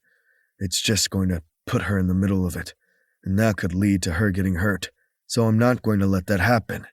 You know, it is a little ironic you've kept that secret for as many hours as you have, when you were just pissed at her for keeping the text secret. I flipped him off as I went through my notes for the next phase of my project.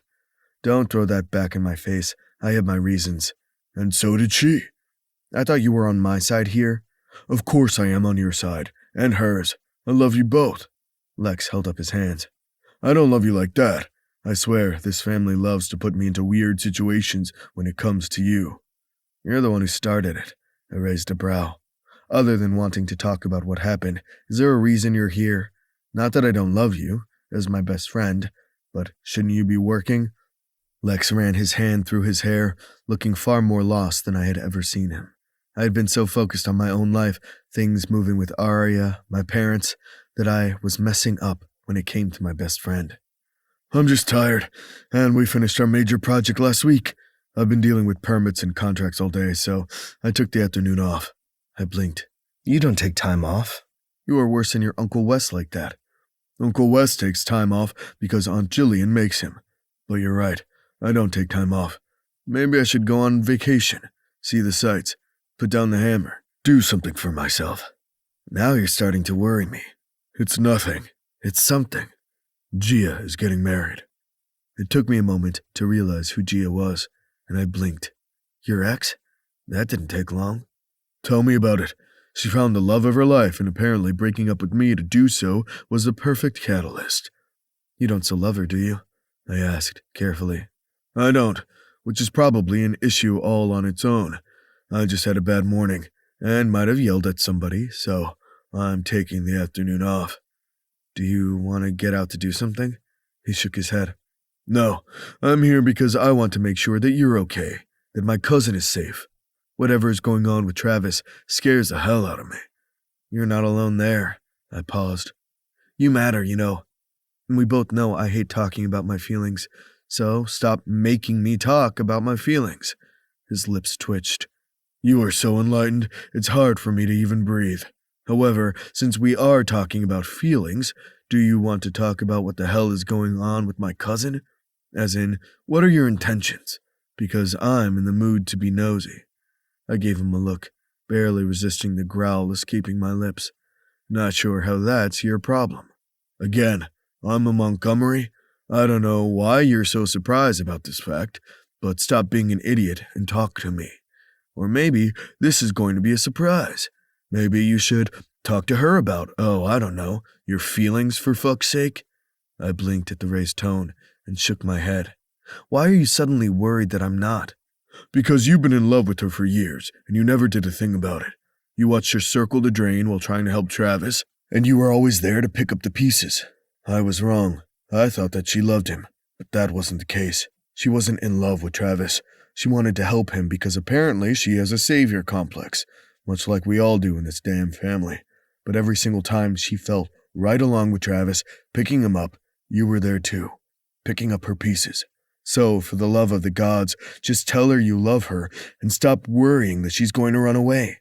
She loves you. We can all see it. You thought she loved Travis. So why the hell do you think she loves me? I snapped. I hadn't even realized the words were there until they were already out of my lips, but it was the truth.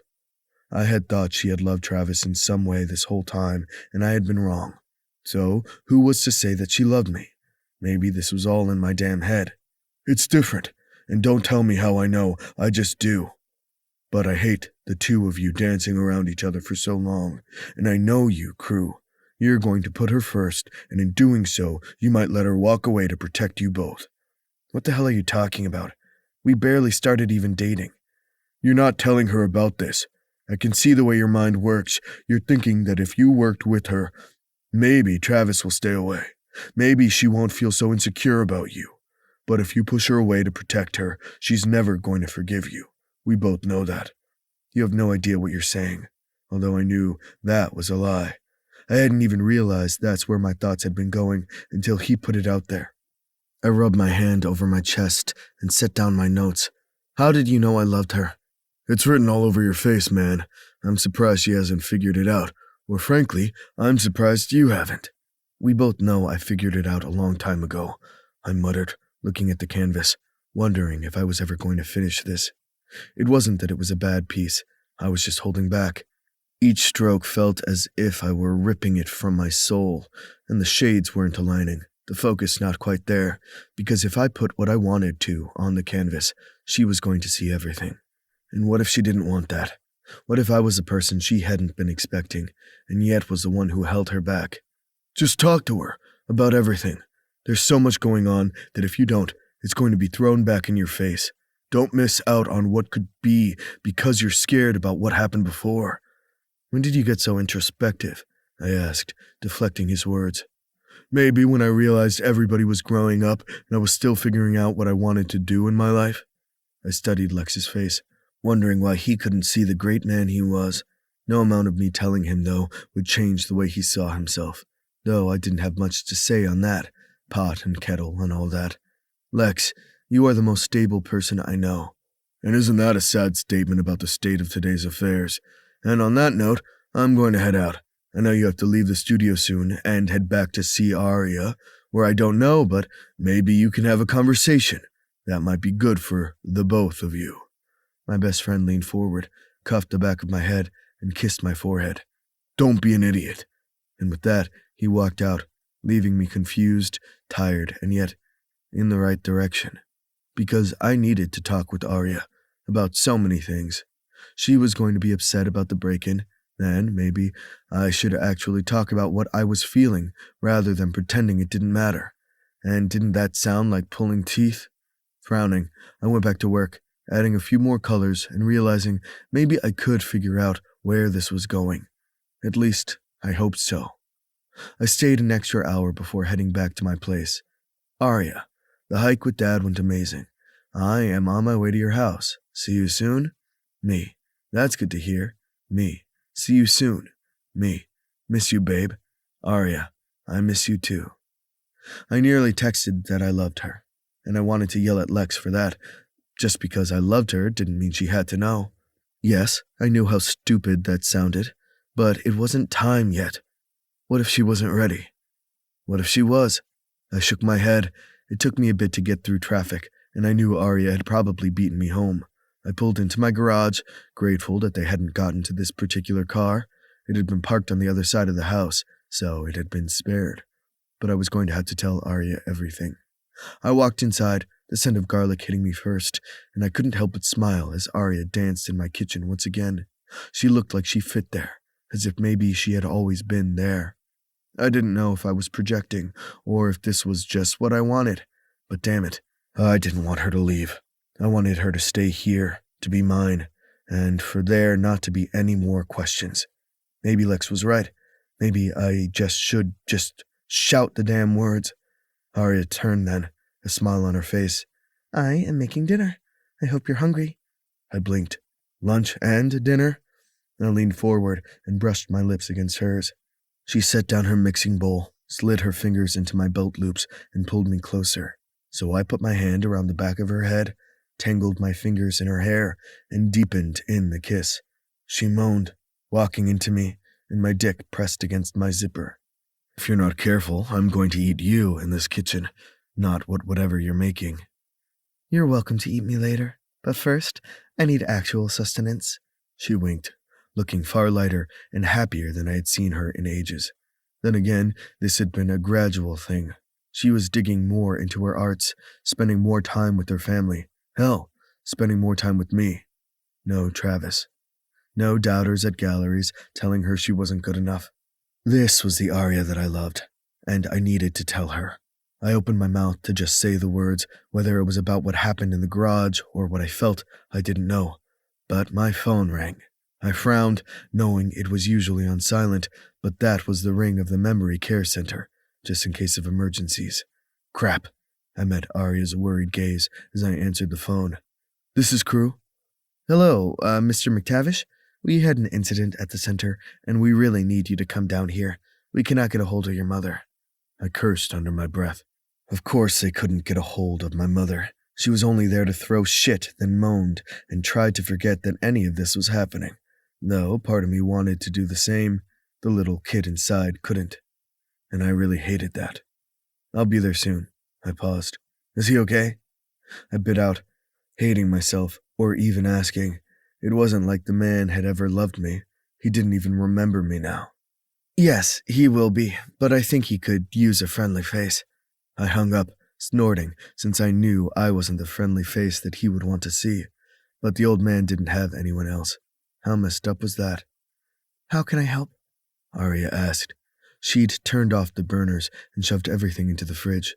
She had done it so quickly and quietly that I hadn't even noticed until I looked up. I was grateful she seemed to be on top of things because I clearly wasn't. I don't know.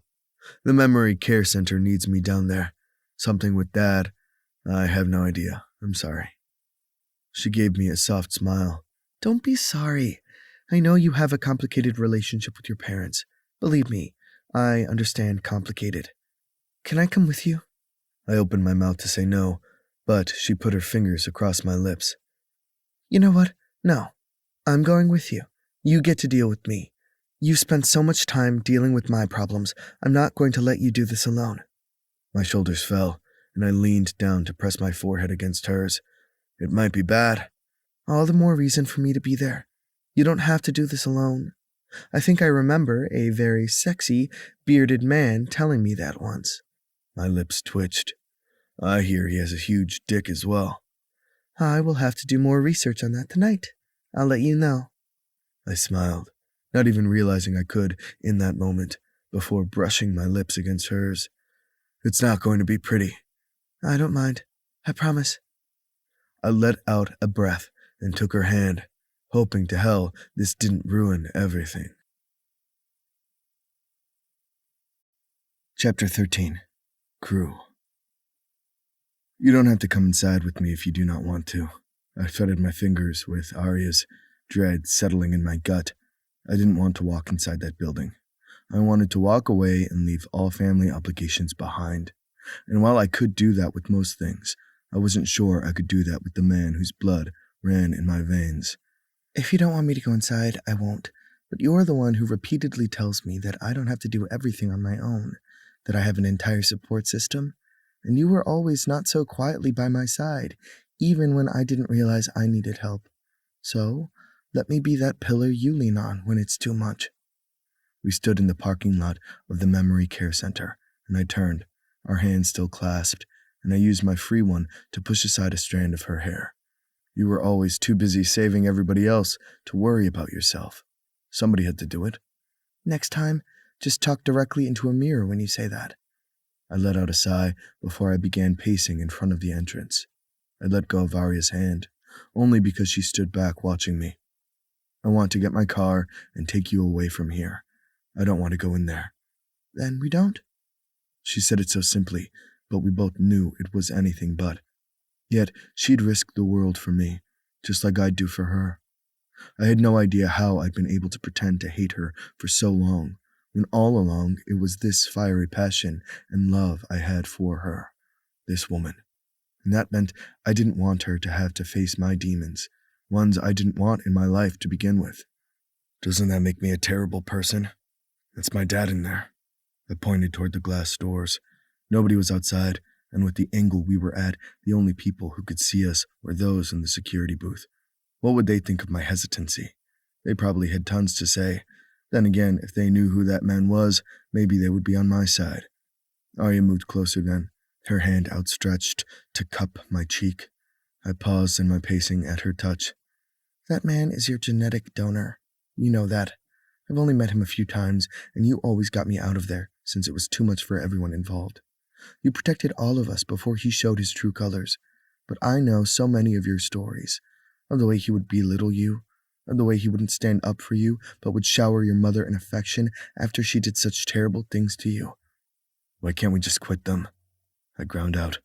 I ran my hands through her hair, knowing she was my anchor, even though it might be too much for either of us. Arya slid her hands over my chest, her fingertips playing with a small thread on my shirt. In your case, it's because there is a sad man in there who doesn't remember the terrible things he did. You're not here for your mother, as she feels it's easy to walk away when it's too much. And it's hard for me to even hear her name without wanting to claw her eyes out for what she did to you. She deserves to be in a jail cell, not able to walk around this community with her head held high as people pity her for what her husband is going through. They don't know the truth of the viper beneath her skin, but we do. Our family does. We're not going to let her hurt you. It was such a role reversal, her trying to protect me. It didn't feel right. I wanted to be the one to protect her, and here I was, ready to drag her into the lion's den that was this center, with the man who had hurt me just as much as my mother, even though it was rarely with his fists. Sometimes I feel like my dad is in his own prison. He can't remember the terrible things he did, but he can't remember himself. As he faces his own mortality and can't remember the path of hate and fear he paved, because that's what this disease robs you of.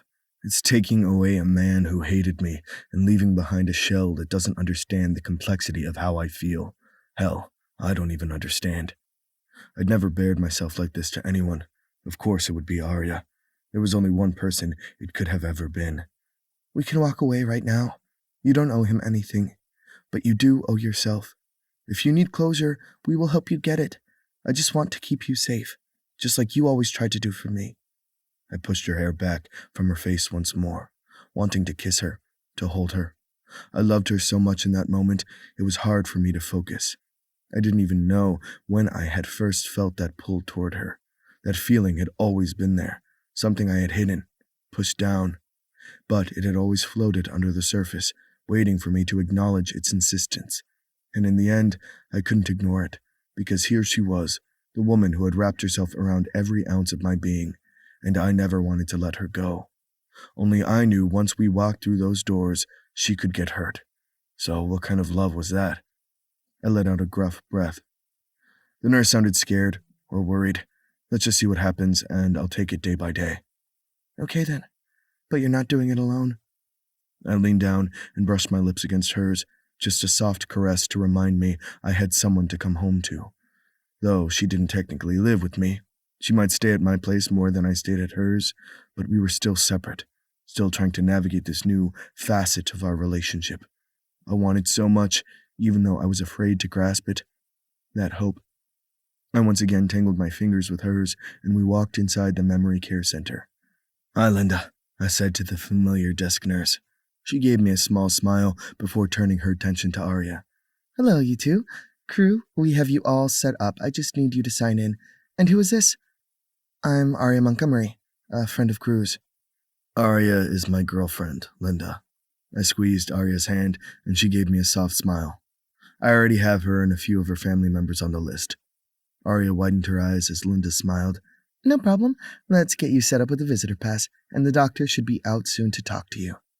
I ran my thumb along Arya's hand, once again needing that anchor. "Anything I should know?" "It's just been a hard day." At that solemn response, we finished signing in and put on our visitor badges. Everything was laminated on nice chains versus a sticky note or anything like that. Only the best for this care center. Once the doctor and 2 nurses came out to speak with us, I nodded along, knowing that they were only doing what they thought was best, because my father was never going to get better.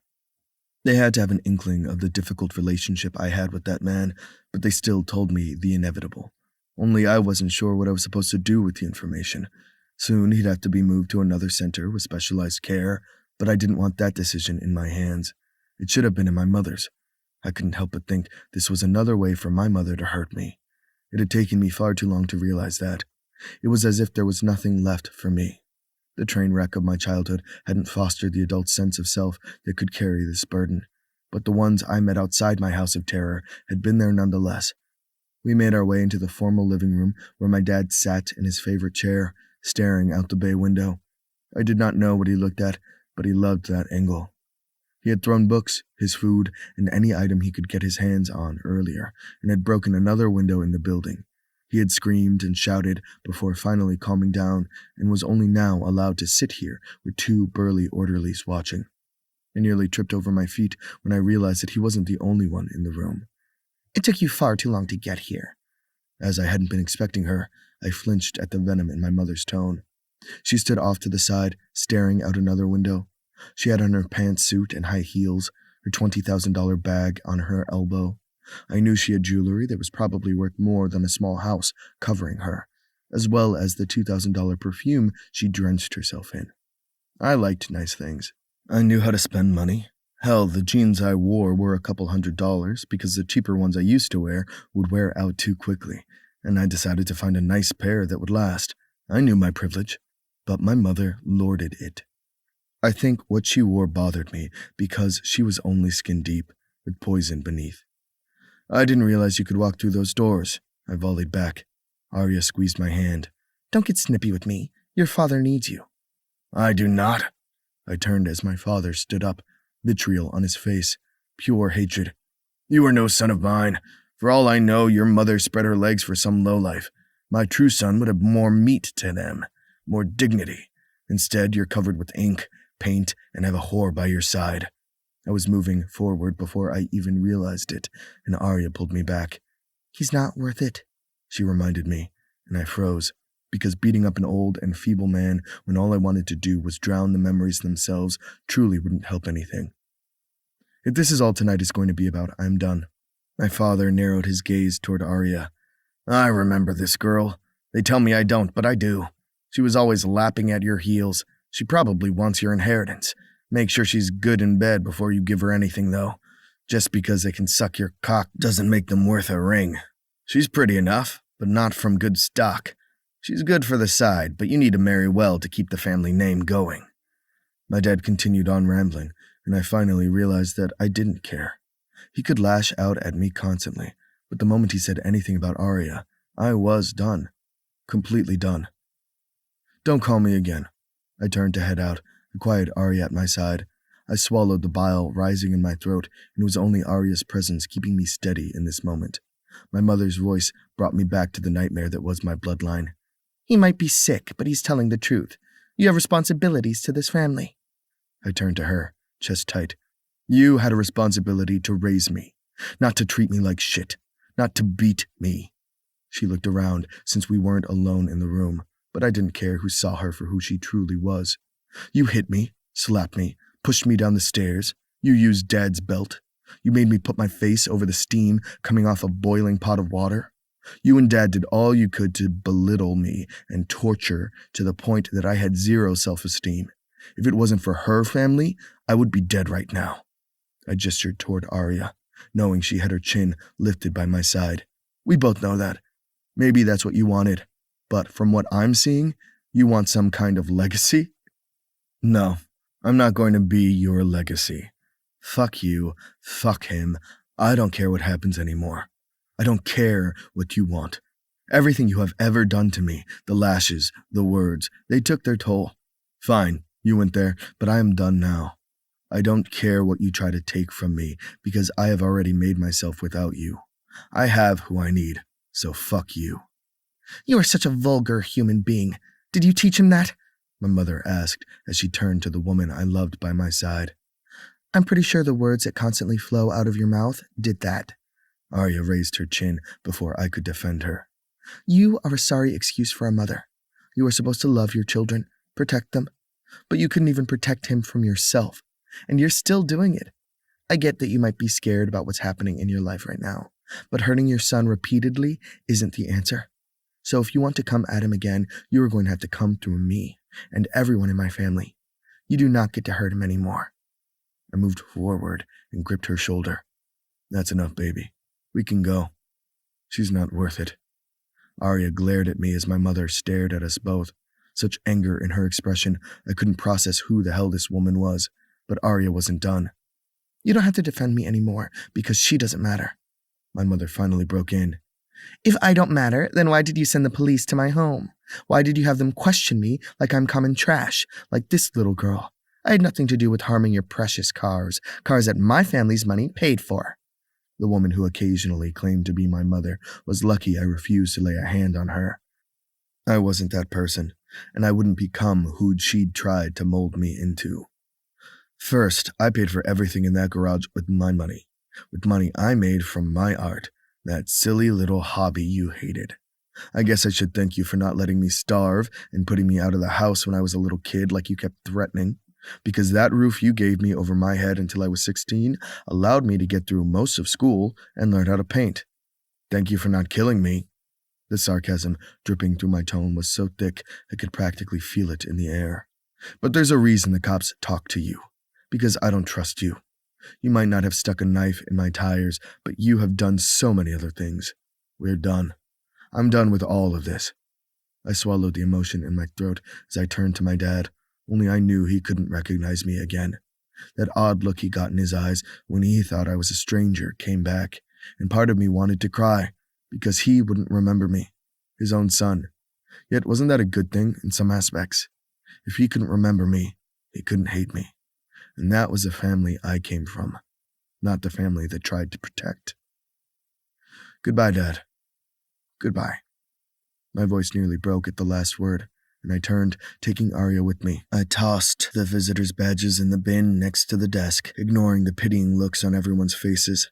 Honestly, I was surprised they had let it go on for as long as they had, but perhaps they knew if it didn't happen now, it would happen again. It was inevitable, after all. I slammed my way out of the building, Arya on my heels. When I got to my SUV, I stood there, chest heaving. Crew, baby, I'm sorry for what they said. They had no right to hurt you. Don't be sorry. You had nothing to do with it. You didn't even have to defend me. I turned to her, throat tight. I'm sorry my parents are such horrible people that they can't see who you are. They could never see who you were. I should take you home. My chest ached, hollow. I couldn't have Arya near me and taint her any more. Couldn't she see where I'd come from? She didn't deserve that. Her brows furrowed. And what, leave me there? No. I'm not going anywhere. We're going to stand here and talk, and you're going to lean on me for once. I'm not some weak little girl that you had to constantly protect. Let me be the one there for you. Don't you see that I'm nothing but a stain on you and your family? That is where I came from. A woman who was going to gaslight every single fucking person in there to the point that I'm the bad guy. She wouldn't even walk through those doors before now, and suddenly she will have them wrapped around her finger. But that's what she does. Money talks, and she is fluent. Arya tilted her head as she studied me. She doesn't have any of us wrapped around her finger. You know that. Only because she thinks all of you are beneath her anyway. That is who my mother is. And that glimpse you saw of my father, that's who he always was beneath the surface and behind closed doors, before this disease started to rip him from his own psyche. That is who I am, who I came from. People who are so cruel it's comical. No, that's who they are. We're not the summation of our parents. Maybe we can take some of the good things, some of the tics, but in the end, we are who we make ourselves. And don't forget, you have been friends of the Montgomerys for long enough to take some of their traits. We wouldn't be with you. I wouldn't be with you if you didn't come out of that horrible home as a good person. Why wasn't she getting this? I'm not a good person, Arya. I treated you like shit because it was easier than having you. Easier than telling you I wanted you. I wanted you when you were with other people. How is that a good person? I didn't say we were perfect. I am not perfect. I don't want perfect. I want you. Her lips twitched, even as her eyes narrowed. I snorted. Well, I'm far from perfect. I don't care. I'm far from perfect, but I want you to know that you are not your parents. I hate them. I want to go in and shank them, but that would only somehow make them feel better, because then they could put me into jail, just like Travis did with you. They don't matter. Your mother's never going to change, and I don't have any words for your father, because I know it's a devastating thing to see. But you cannot come out of there and think that I'm just going to let you walk away from me because of some stupid words your parents said. I don't care what they think of me. I care what you think. I want to hurt them for saying those things about you. I cupped her face again, rage going through my body.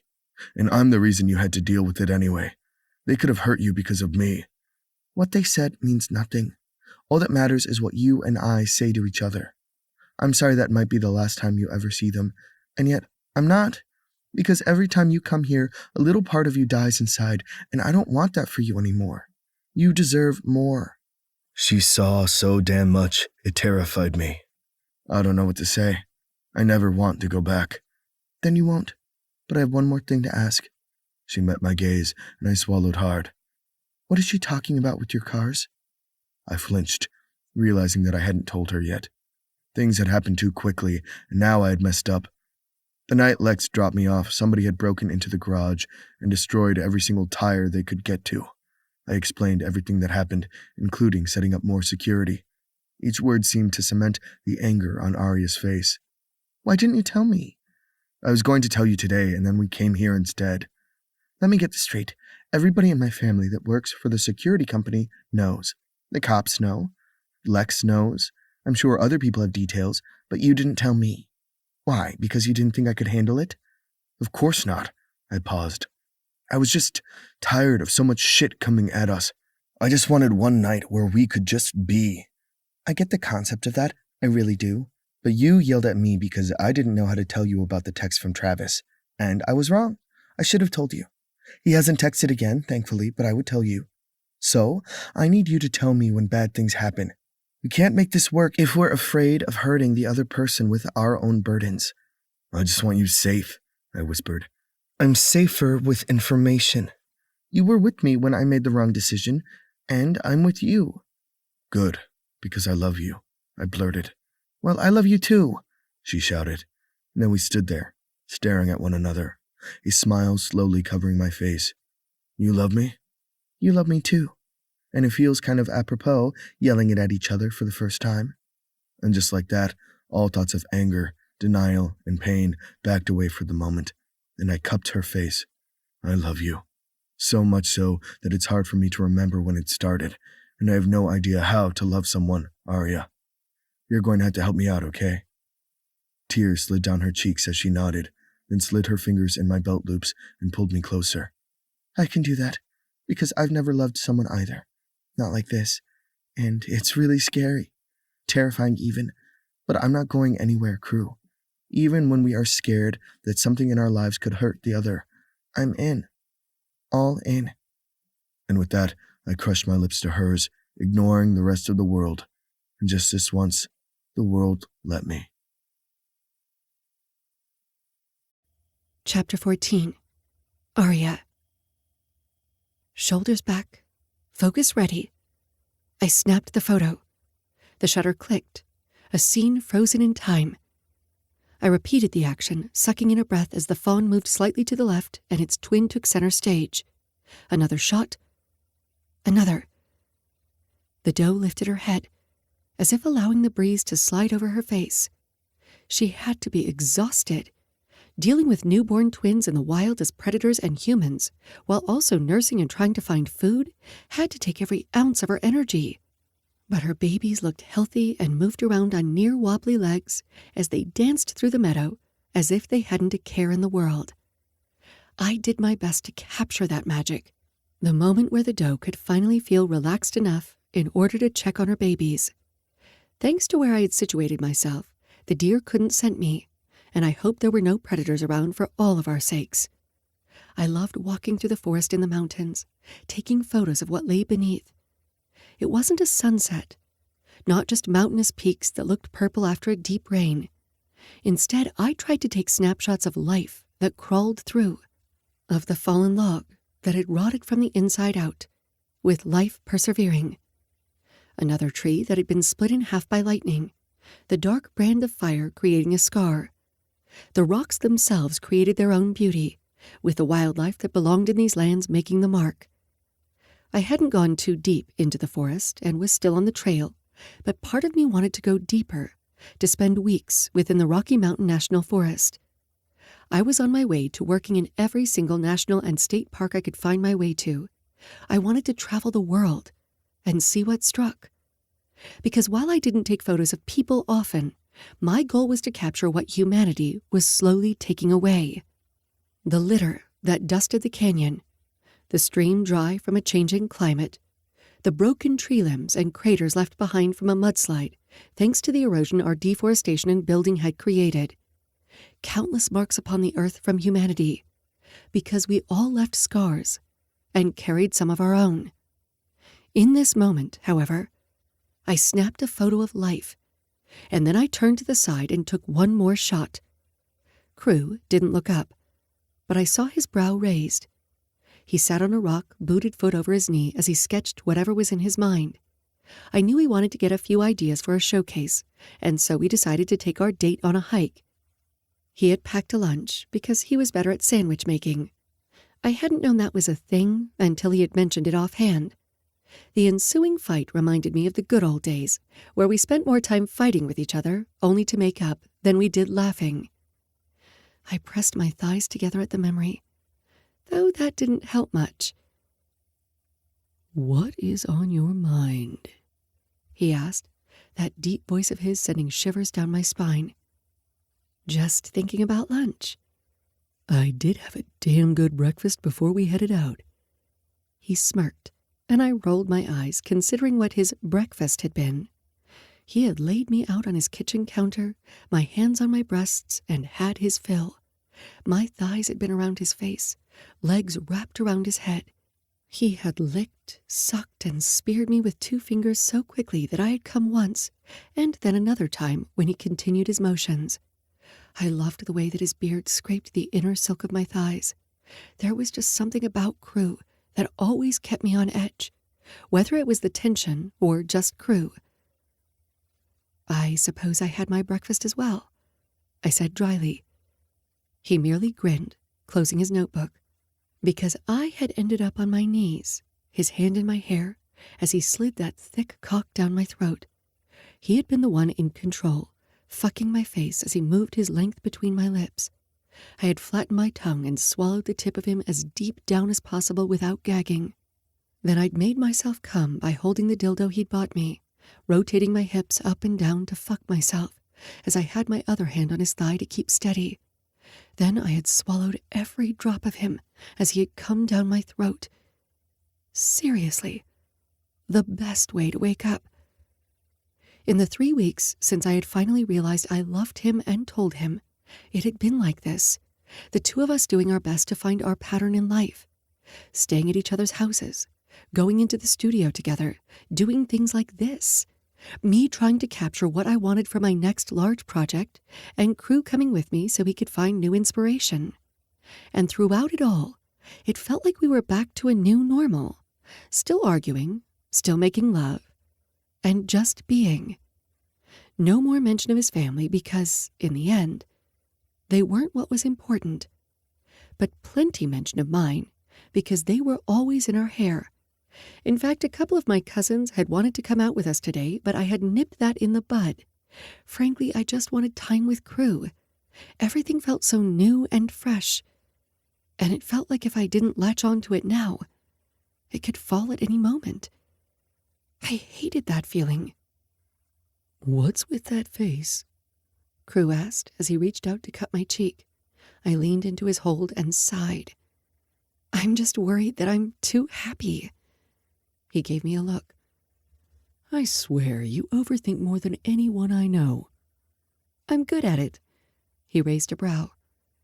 "It isn't the only thing you're good at," he whispered. At that deep rasp of his voice, the deer cantered off, and I moved back so I could put my camera away. I'm not having sex outdoors with you. Last time we did that, we nearly got caught by that couple who were trying to do the same thing. "It's not my fault we were better at it than they were." And how do you know that? I asked, laughing. "Because the guy couldn't find a trail on a clearly marked map. How the hell is he supposed to find her clit?" I burst out laughing before pulling my camera bag over my shoulder. I'm so happy that you were the perfect Boy Scout and can read a map. "I'm always prepared. Don't worry. I'll never get lost when I'm down there." I rolled my eyes, holding out my hand. He took it, lifted that curious brow of his, and we made our way back down the trail. "When we get back, I have a few things to do before my meeting. Dinner tonight." The domesticity of the question made me smile. Was this what it was supposed to be like? People just figuring things out together, making plans, whether they were huge or smaller ones? I had never had this before. I thought maybe at one point I could with Travis, until I realized it wasn't love I was feeling, but friendship and the desire to try to find peace. But any other relationship I had been in hadn't been close. I scared myself, because the more I had, the happier I felt, the harder it would hurt if it was ever taken away. Dinner sounds great, I said, wondering why I was so introspective and worried. "I don't really want to go to this meeting, but I have to sign off on everything for the lawyer." I gave his hand a reassuring squeeze. But then you're done, right? Powers of attorney, other legal jargon that is beyond even my degree, but no more issues. You only have to deal with your own businesses. He nodded tightly. "I'll have to deal with it later if they keep me in the will, and, frankly, that's not a sure thing. She might keep me in it only to fuck with me, or she's finally cutting me off forever. She can't touch the trust or what I've made since, but she can do something with her personal will. However, I'm done. It might make me a terrible person, a horrific son, but I'm done." You are not either one of those. You were just protecting your peace, and you're allowed to do that. "I yelled at you enough to do the same. I suppose I should eat my own words." Damn straight. We made our way to his SUV, and I was grateful that his tires were new and the added security at his place meant it wouldn't happen again.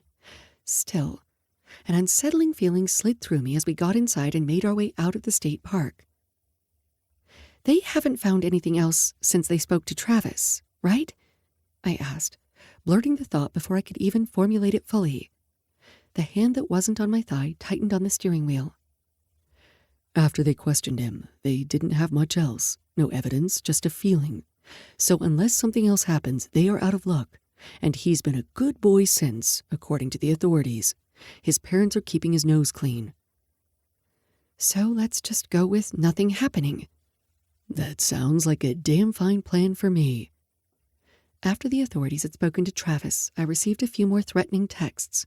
We'd sent them to the authorities as well, though there was nothing inherently dangerous about them, according to the people in charge. Crew wasn't sure he believed that, and frankly, I wasn't sure either. Travis wasn't in his right mind. I didn't know what he was capable of anymore. But after those initial texts, he hadn't contacted me again, nor had he spoken to anyone in my family from what I could tell. It was as if he had vanished in these past weeks, and while part of me was relieved because I didn't have to deal with him, the rest of me was worried. And no matter how many times I told myself it wasn't my problem, I wasn't going to stop worrying. He had been my friend for years, and he was in trouble. If you want, I can have the private detective I hired see if he could help Travis. I blinked, looking over at the man I loved. Your detective is just trying to figure out who did that to your cars, right? You could have been at the house. You could have been hurt, and I don't like thinking about that, so of course I'm going to try to figure it out on my own. I know the guy looked Travis up, but it isn't like he is following him around or anything. I moved my hand so it was over his on my thigh and squeezed. Sometimes I feel like you can read my mind. I've been wanting you for so long. Sometimes it feels as if I can. I smiled at him as we pulled into the parking lot of the gallery. That sounds creepily sexy, and I don't know what that says about me. He barked out a laugh as he turned off the engine. Well, your creepily sexy boyfriend will do anything you want him to. I love you. Crew leaned forward and brushed his lips against mine. I love you too. But back to your offer. I think following Travis is just going to make things worse, which hurts to say. Anything you want. Well, that's a loaded statement. He snorted, and we got out of the SUV and headed toward the main building. Someone shifted out of the shadows, and Crew immediately put me behind him, his shoulders tense. You ruined everything, Travis spat as he jumped at Crew. I staggered back as the ghost of my friend swung his arm wildly, trying to punch Crew. Travis, stop! You don't get to be happy. You left me alone. How could you do this? Travis asked, his voice high-pitched. He punched out at Crew again, and Crew just moved out of the way before shifting quickly to the other side. He had Travis's arms pinned behind him, the man I had thought was my friend kicking wildly. If you don't stop, I'm going to break your fucking arm. My eyes widened at Crew, but I didn't blame him for the threat. Not right now. I heard people running in the distance, and I figured my cousins who worked at the security side of the building were on their way. After all, this place was covered in cameras. Don't you threaten me! I should have thrown you in jail. There are so many things I could have done to you. Look what he's doing to me, Arya. All you care about is spreading your legs for him. Travis, let us help you. He had to be high on something.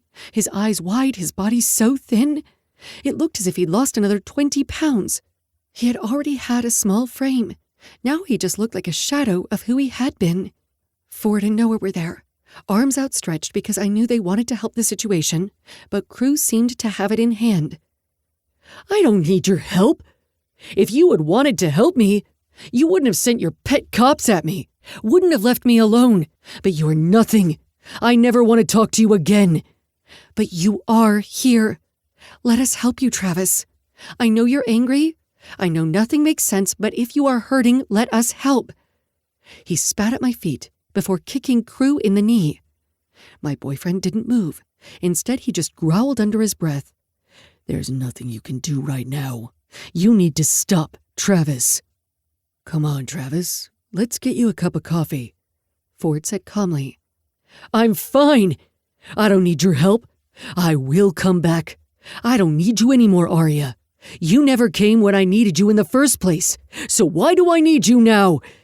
Travis just tugged himself away. And for some reason, Crew let him go. I didn't stagger back, didn't feel as if he would hit me, because I did not know the person in front of me. I didn't know what drugs and alcohol had done to him, and even if I stuffed him in my trunk and forced him into rehab, he wouldn't do anything. He would still hate me, just like he always had. Okay, if we can't help you, then you need to go. Staying here isn't going to work out for you, Travis. You're just going to end up behind bars because you're going to hurt someone, and I don't want that for you." "I hate you," he snarled. I ignored the barb because this wasn't my Travis. I wasn't sure I'd ever see that Travis again. It broke something inside. But I'd be here if that man I'd once known came back. That's fine, because I don't hate you. I don't know who you are right now, but I don't hate you. Travis opened his mouth to say something, but instead he just took a few steps back before turning and running the other direction. Cruel moved slightly, as if to follow him, but I reached out and touched his arm. He immediately stopped moving forward. "Stay. He'll find a way to hurt you, and I just want the people I love safe. I don't know how to help him right now." "I don't think you can," Ford said softly. "Kingston is on the other side of the property, and he and Daisy can head Travis off. Maybe get him some coffee, or have him talk to someone. See what they can do. The cops are going to need to be called since I'm sure this is against the agreement he made, but his parents seem to get him out of everything. I don't trust him around you, Arya." I nodded tightly, my chest squeezing. Crew was there then, pulling me into his arms. "Did he hurt you?" I asked. "No. I was afraid I was leaving bruises on his arms, though. He has like no weight left to him." I closed my eyes, hating what had become of the boy I had once known. Hopefully the others can do more for him. I don't like him out here on the streets. "Nobody does. We will try what we can, okay?" Ford whispered. I nodded, and my family did what they did best, and tried to help those around them, and I stood in Crew's arms feeling helpless. "I'm sorry that he tried to hurt you." "He didn't even get close, but damn it. If he would have touched you, I would have ended him." I saw the rage in his gaze then and reached out to his cheek. "Then let's not let that happen. Let's drop off what we needed to and head back to the house." He moved to kiss my palm, nodding tightly. "Fine, but I don't like leaving you alone." "You're leaving me at my house under a full security system, and the only time I will be leaving my house is going into my attached garage to get into my car and drive toward you. I'll be fine." "I'd rather take you with me." "And I need to shower and do a few work things for the business, while you do your lawyerly things. You said we had to start living our lives. Let's try to do so. I want to be normal just for once. I want normal." "You need to stop throwing my words back in my face." "I love you. I can't help it." He leaned down and brushed his lips on mine, but I still couldn't relax, because Travis was out there and he was in pain, and nothing I could do could help. But maybe someone else could. Crew dropped me off at my place, made sure I was behind my security system, and went to deal with his paperwork. I put on music, showered, and spent the rest of my time at my computer with a hair mask and under-eye patches doing their work. I was going to go on a date with my boyfriend tonight, and while I couldn't pretend that everything was perfect, I could at least try to move on. My phone rang then, and I smiled at my father's face on the screen. "Hey there." "Hello, daughter of mine. I heard you had a run-in today." I winced, grateful he had video called. "Who told you?" "3 of your cousins, and then Sebastian called because he heard it from another cousin and wanted to know if you had told me." "I'm sorry. Crew dropped me off at home and we talked it out. I should have told you, but I just needed a moment." "I can understand that, but your family loves you, okay?" "I know. I love you too." I paused, my throat tight. "Now I'm getting ready for my date." My dad was silent for long enough. I was afraid I'd done something wrong. "You sound happy, Arya." Tears pricked my eyes. I am happy. I feel selfish that I am sometimes, but I am. I love him so much, Daddy. "That's good to hear. My kids are all starting to settle, and I'm feeling like an old man." "Whatever you say, Grandpa." "Rude." He paused again. "I know the situation isn't easy with Travis, and there's not an answer that I can give. Your grandparents, aunts, and uncles all did their best to try to help me before I was ready for it. But as soon as I reached out, they were there, just like I know you will be.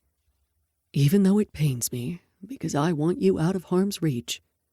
I don't know what's going on in Travis's head, because sometimes I don't know what had gone through mine. But you're trying, and you're living your life. I'm proud of you, Arya. My throat tightened even as a weight lifted from my shoulders. Because of all people, my dad understood where I was coming from. He'd been on the other side of it, after all. Though he'd never hurt anyone, not like Travis was doing. I love you. I love you too. Now, make sure you bring Crew over for dinner this weekend. Your mom is making noises about surprising you at his house since you haven't brought him over recently. Mom is? Because that sounds like a you thing. Mom makes intricate plans. I could practically hear him rolling his eyes at me through the phone. Fine, it's my idea. Let me do what I want. You're my baby girl. We will put it in the books. That way Mom's planner is happy. Honestly, that is what I strive for in life. Making sure your mother's planner is happy. I burst out laughing, knowing he was actually telling the truth. My dad loved making my mother and her planners happy. We said our goodbyes, and I went to finish getting ready.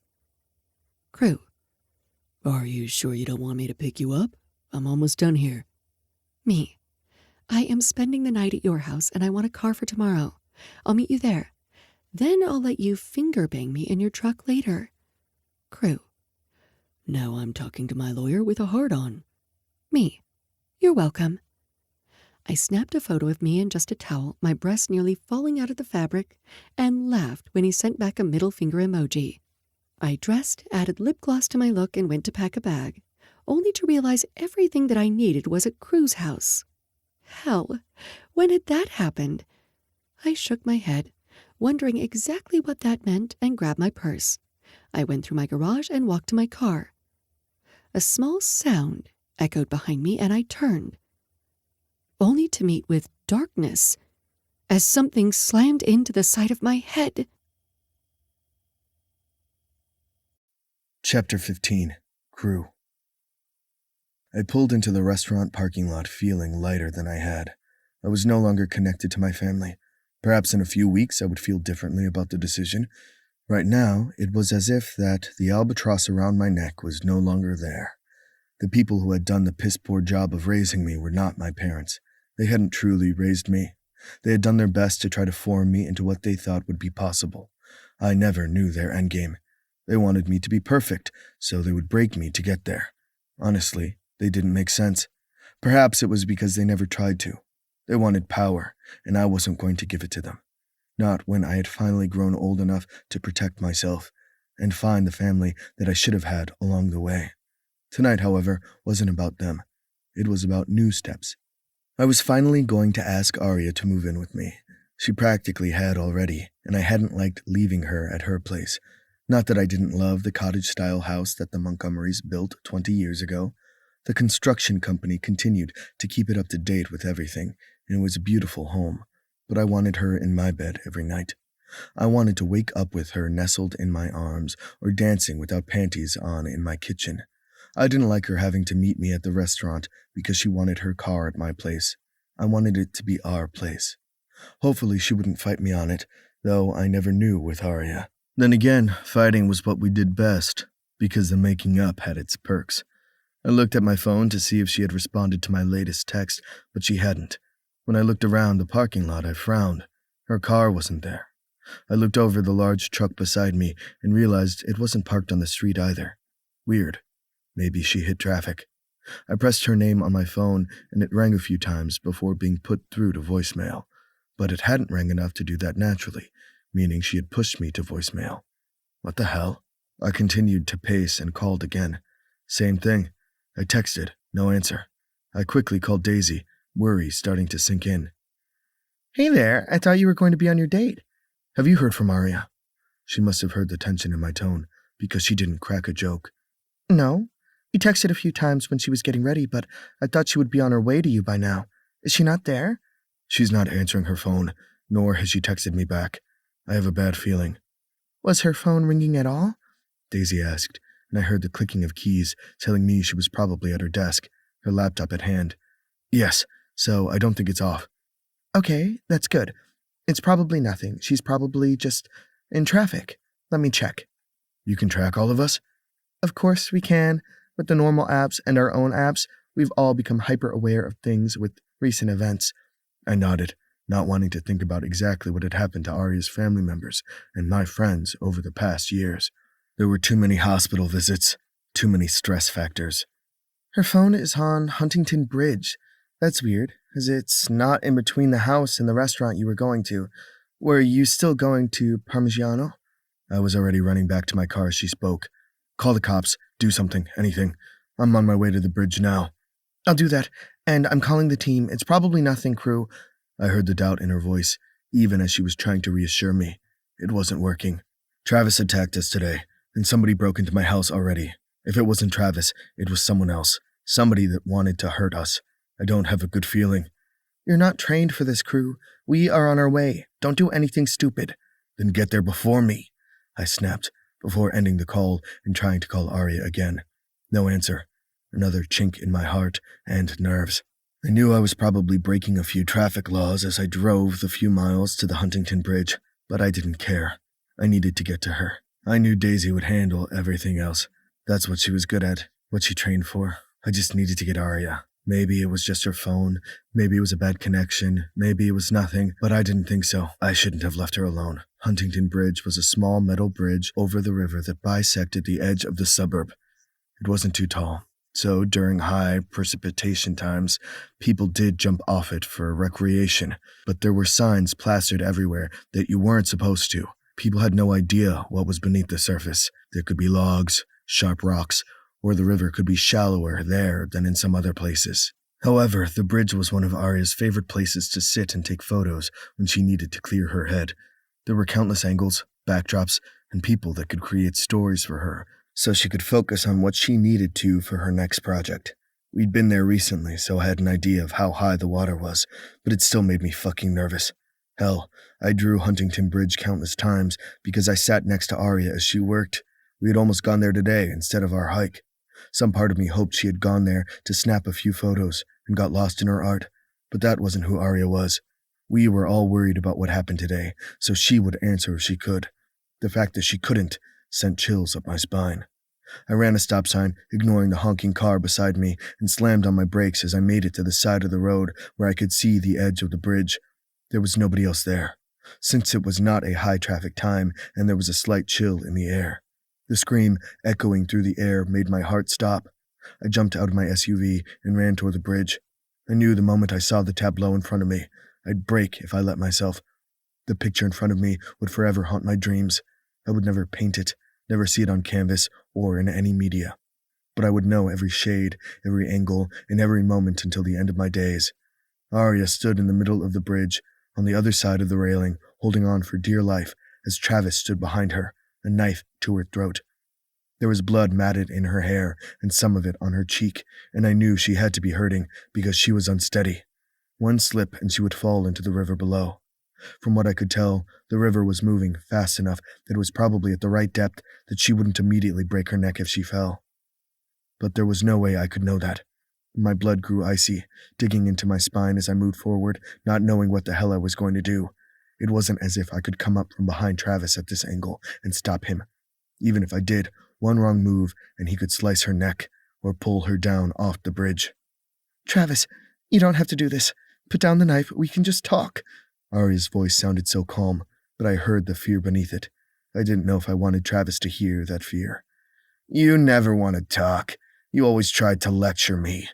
Travis, you're drinking too much. Travis, you need to focus on your art. Travis, why don't you love me? I'm sorry. I'm sorry I hurt you, but please, you're scaring me. Good. Do you know how hard it was to wait for the perfect time to get into your garage? How long it took for you to finally leave your precious house? And then I had to drag you here until you finally woke up. The only reason you're even standing beside me where you said you would always be is because I have a knife. You're a liar. If you really loved me, if you really cared about me, if you really followed through on any promises, you would have stood by me. doing everything you said you would. Fear coated my tongue as I moved forward, hoping to hell this was the right decision. Let's just talk, Travis. You don't want to do this. Stop telling me what to do, Travis yelled. I'm sorry, just put down the knife. We can stand here, but you need your other hand on the railing and not on the knife, Arya said calmly. Fine, but don't try to pull yourself over the railing. I'll pull you with me. You understand?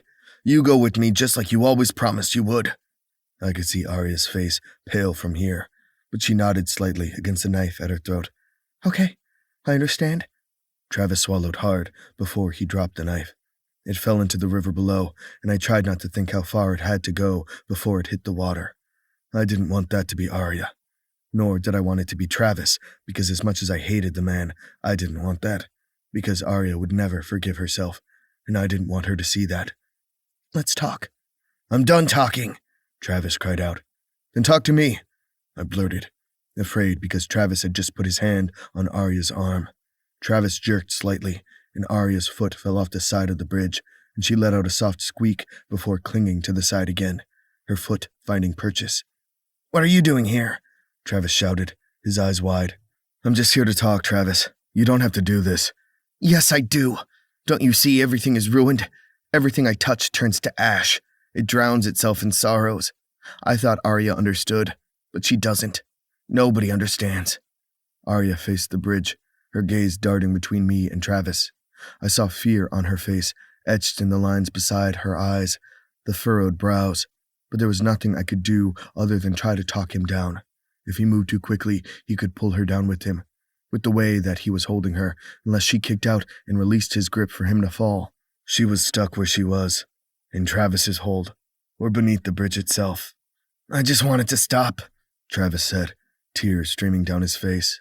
Why can't it just stop? Let's just get you both to safety and then we can talk it out. Find a way to make it stop.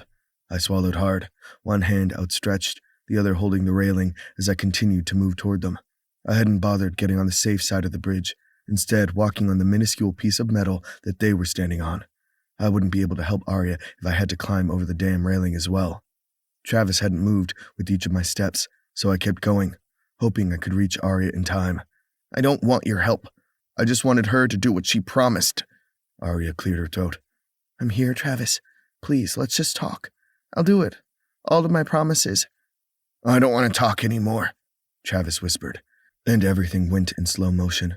The finality in his tone ripped through me, and I moved quickly, my feet nearly tripping over themselves as I grabbed for Arya. She had one arm on the railing, the other pulled back as Travis tried to tug her down. She clamped onto his arm, trying to keep him up, even as her feet began to slide off the railing. I angled forward, one hand on the railing next to Arya's, the other wrapping around her hip. In that moment, Travis met my gaze, eyes wide as he let go of the railing, still holding on to Arya. No! I tugged on Arya, pulling her to me even as she reached for Travis, but everything happened at once. I pushed Arya into the side of the bridge, her grip firm, but then Travis reached for me.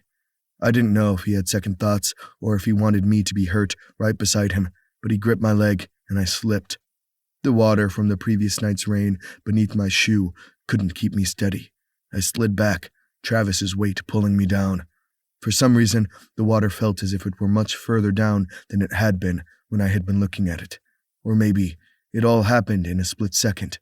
Because as Travis hit the water first, I followed right behind, the sharp pain slicing up my arm, and then there were only shadow, darkness, and Arya's voice screaming, Crew!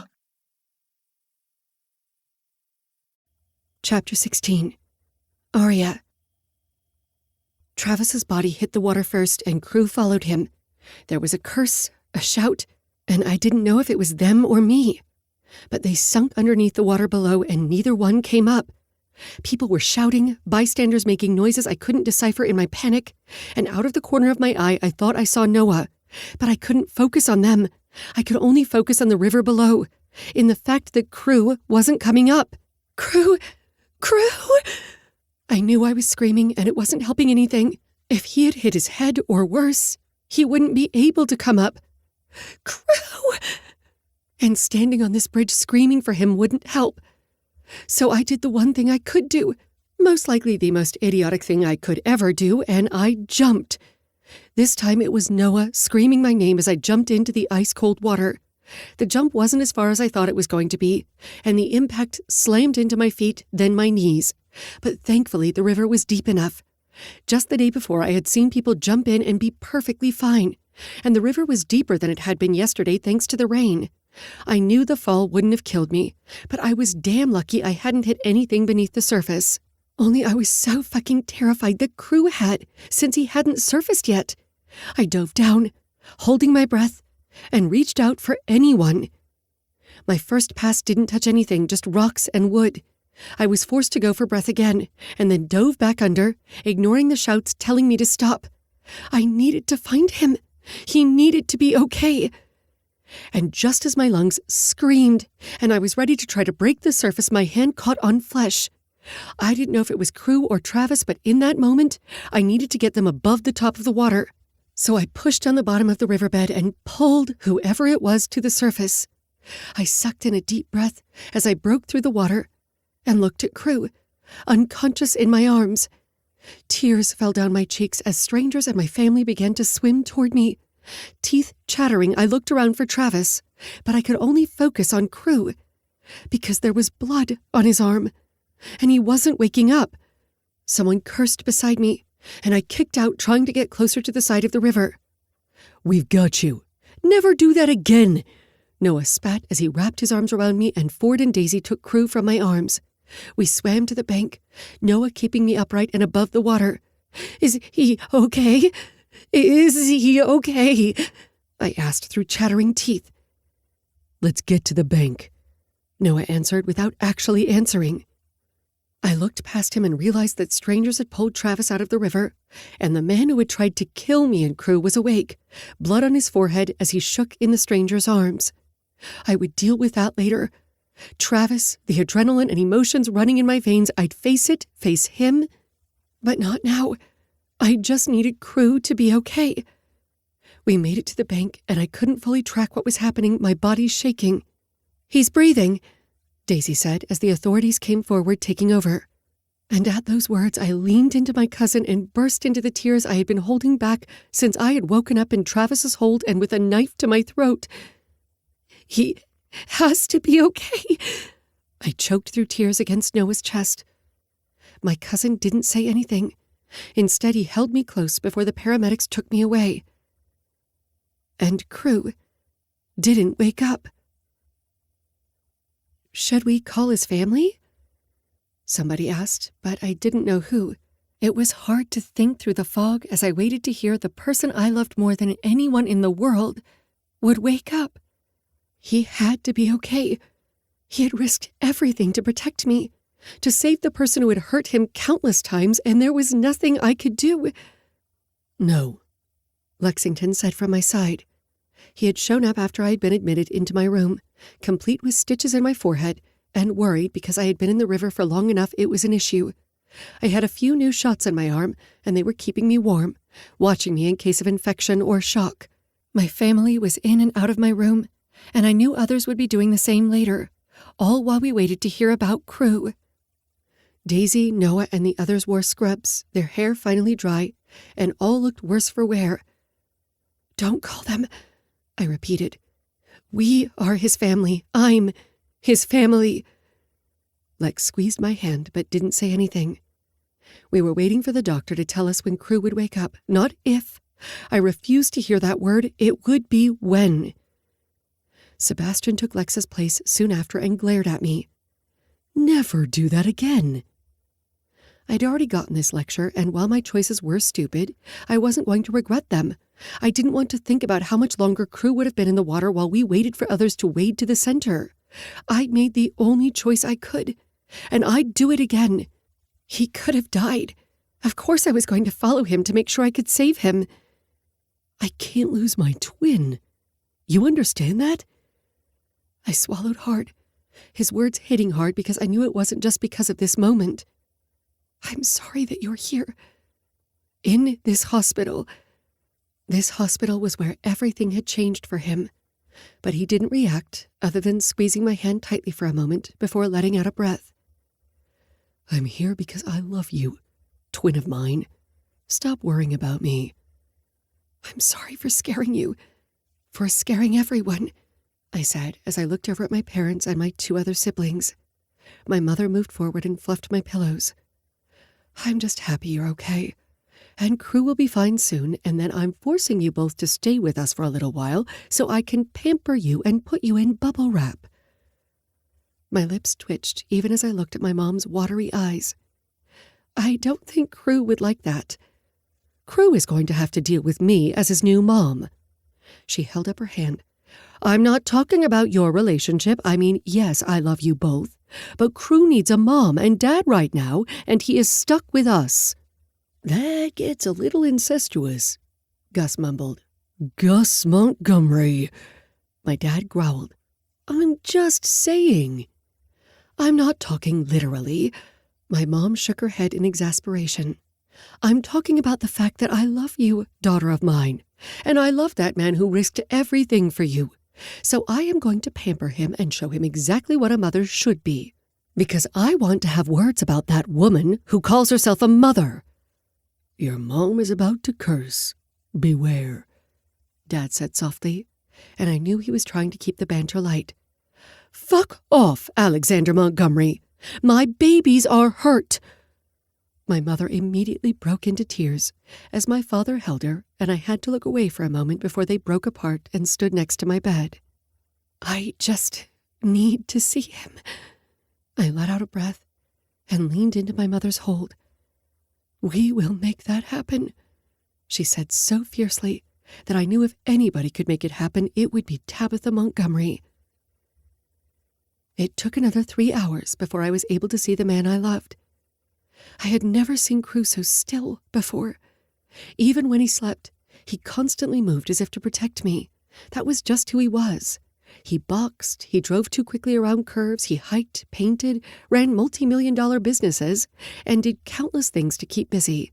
But he was never still. Lex came with me first, because we were his family, and reached out to hold Crew's hand. He's not out of the woods yet, the doctor spoke softly. He has much better chances when he wakes up. We just need him to wake up on his own, because he was underwater for a long time and the river was just cold enough that hypothermia was an issue. But I have all the faith that he will make a full recovery as long as he wakes up soon. He continued to say other things, but that ominous warning still echoed throughout my mind after he left. I need you to wake up, Crew. I love you so much. I want to see the world with you. I want you to get mad at me when I use the last of the milk and don't put it on the list. I want you to roll your eyes when I mix your socks with mine because I took over your dresser. I want to watch you paint and make the others laugh because you pretend you aren't a pretentious artist like the rest of us. We wasted so much time bickering. Now I'm going to keep yelling at you until you wake up. I love you, Crew. Please, you have to wake up. Lex, who had returned, let out a sound by my side, but just held my other hand as I looked down at Crew and hoped that the love of my life would wake up, because he was my forever. I wasn't going to take any other option. Chapter 17. Crew. Loud beeping echoed through the room, and I kept my eyes closed, holding back a moan. It felt as if I were trying to crawl through mud, my body far too heavy, my limbs not doing what I needed them to do. Crew, I need you to open your eyes. You're so close, but I need you to open your eyes for me. Please, baby, open your eyes for me. I didn't know why Arya sounded so scared, and I wanted to do what she asked. Hell, I would do everything for her. Anything she asked. I was hers. But the thought of opening my eyes felt insurmountable.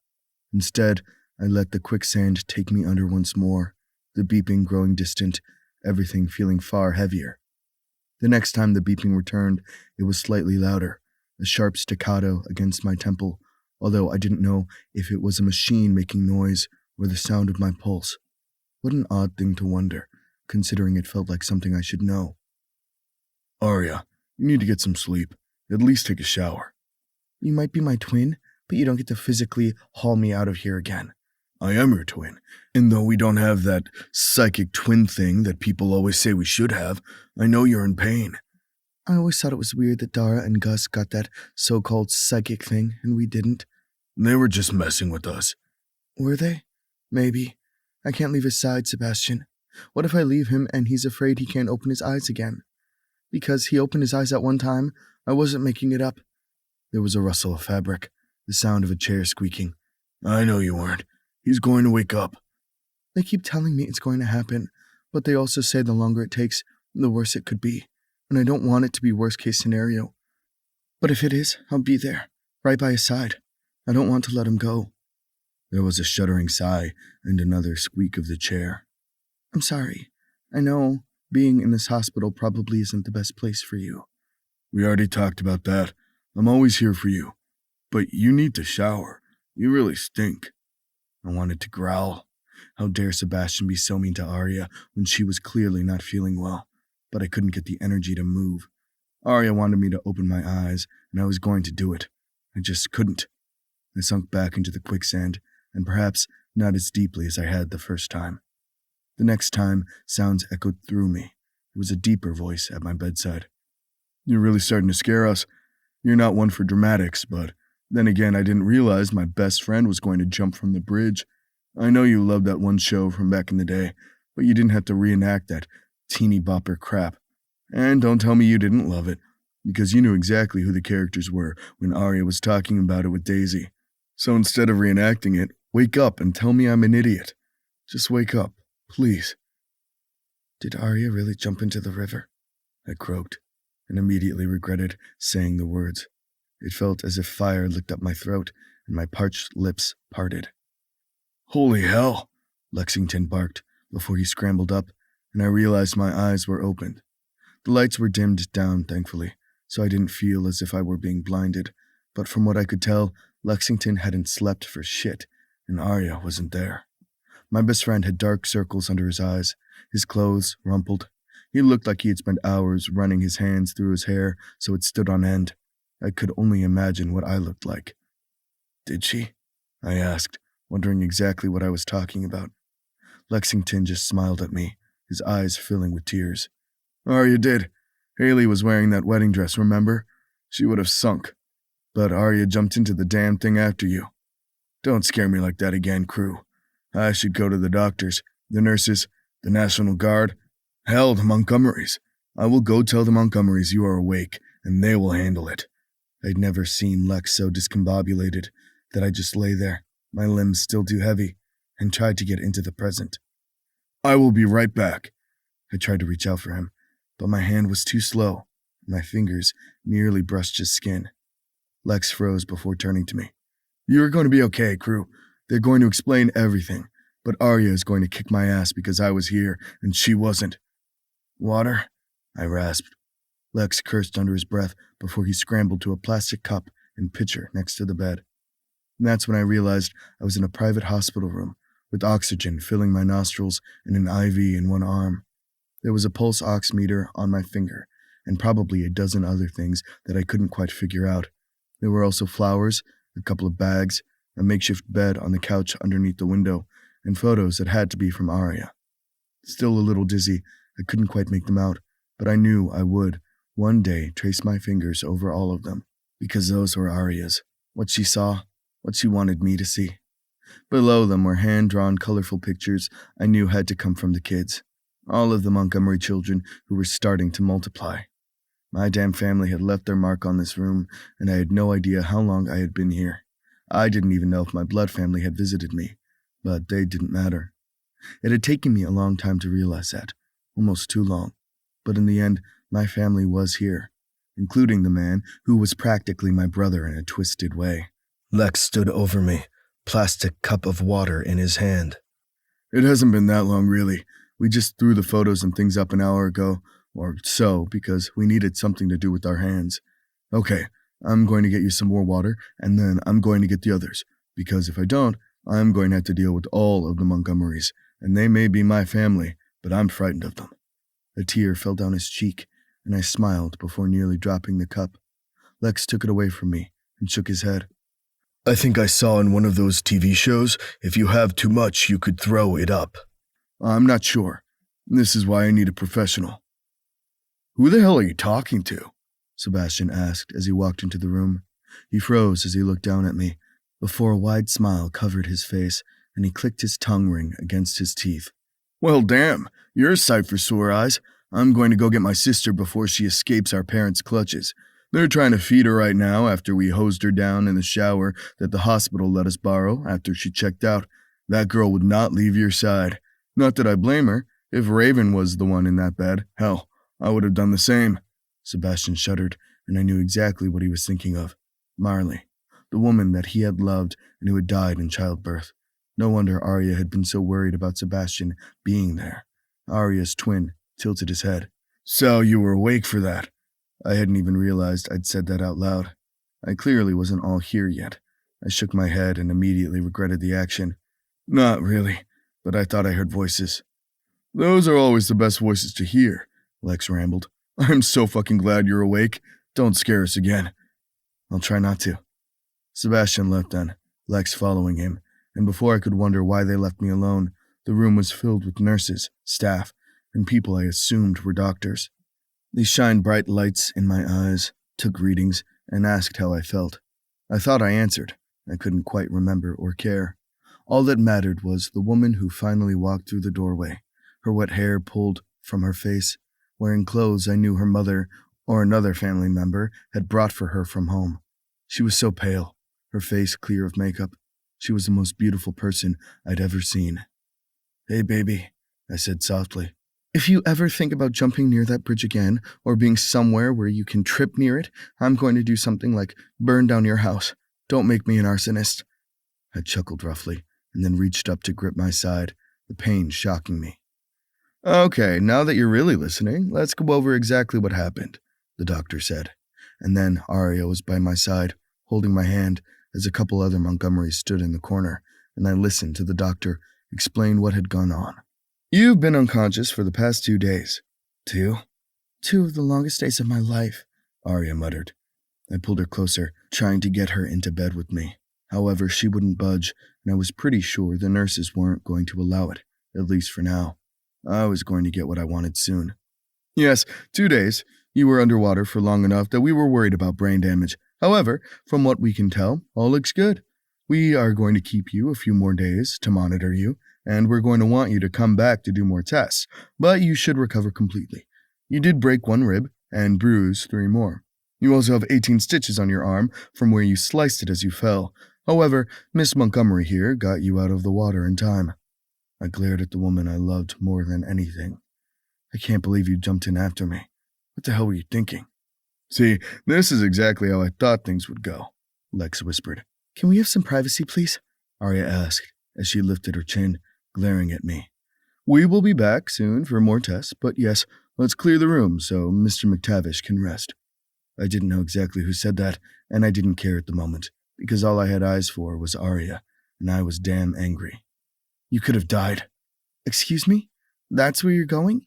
You fell off the bridge and were bleeding, and you didn't come back up. Of course I was going in after you.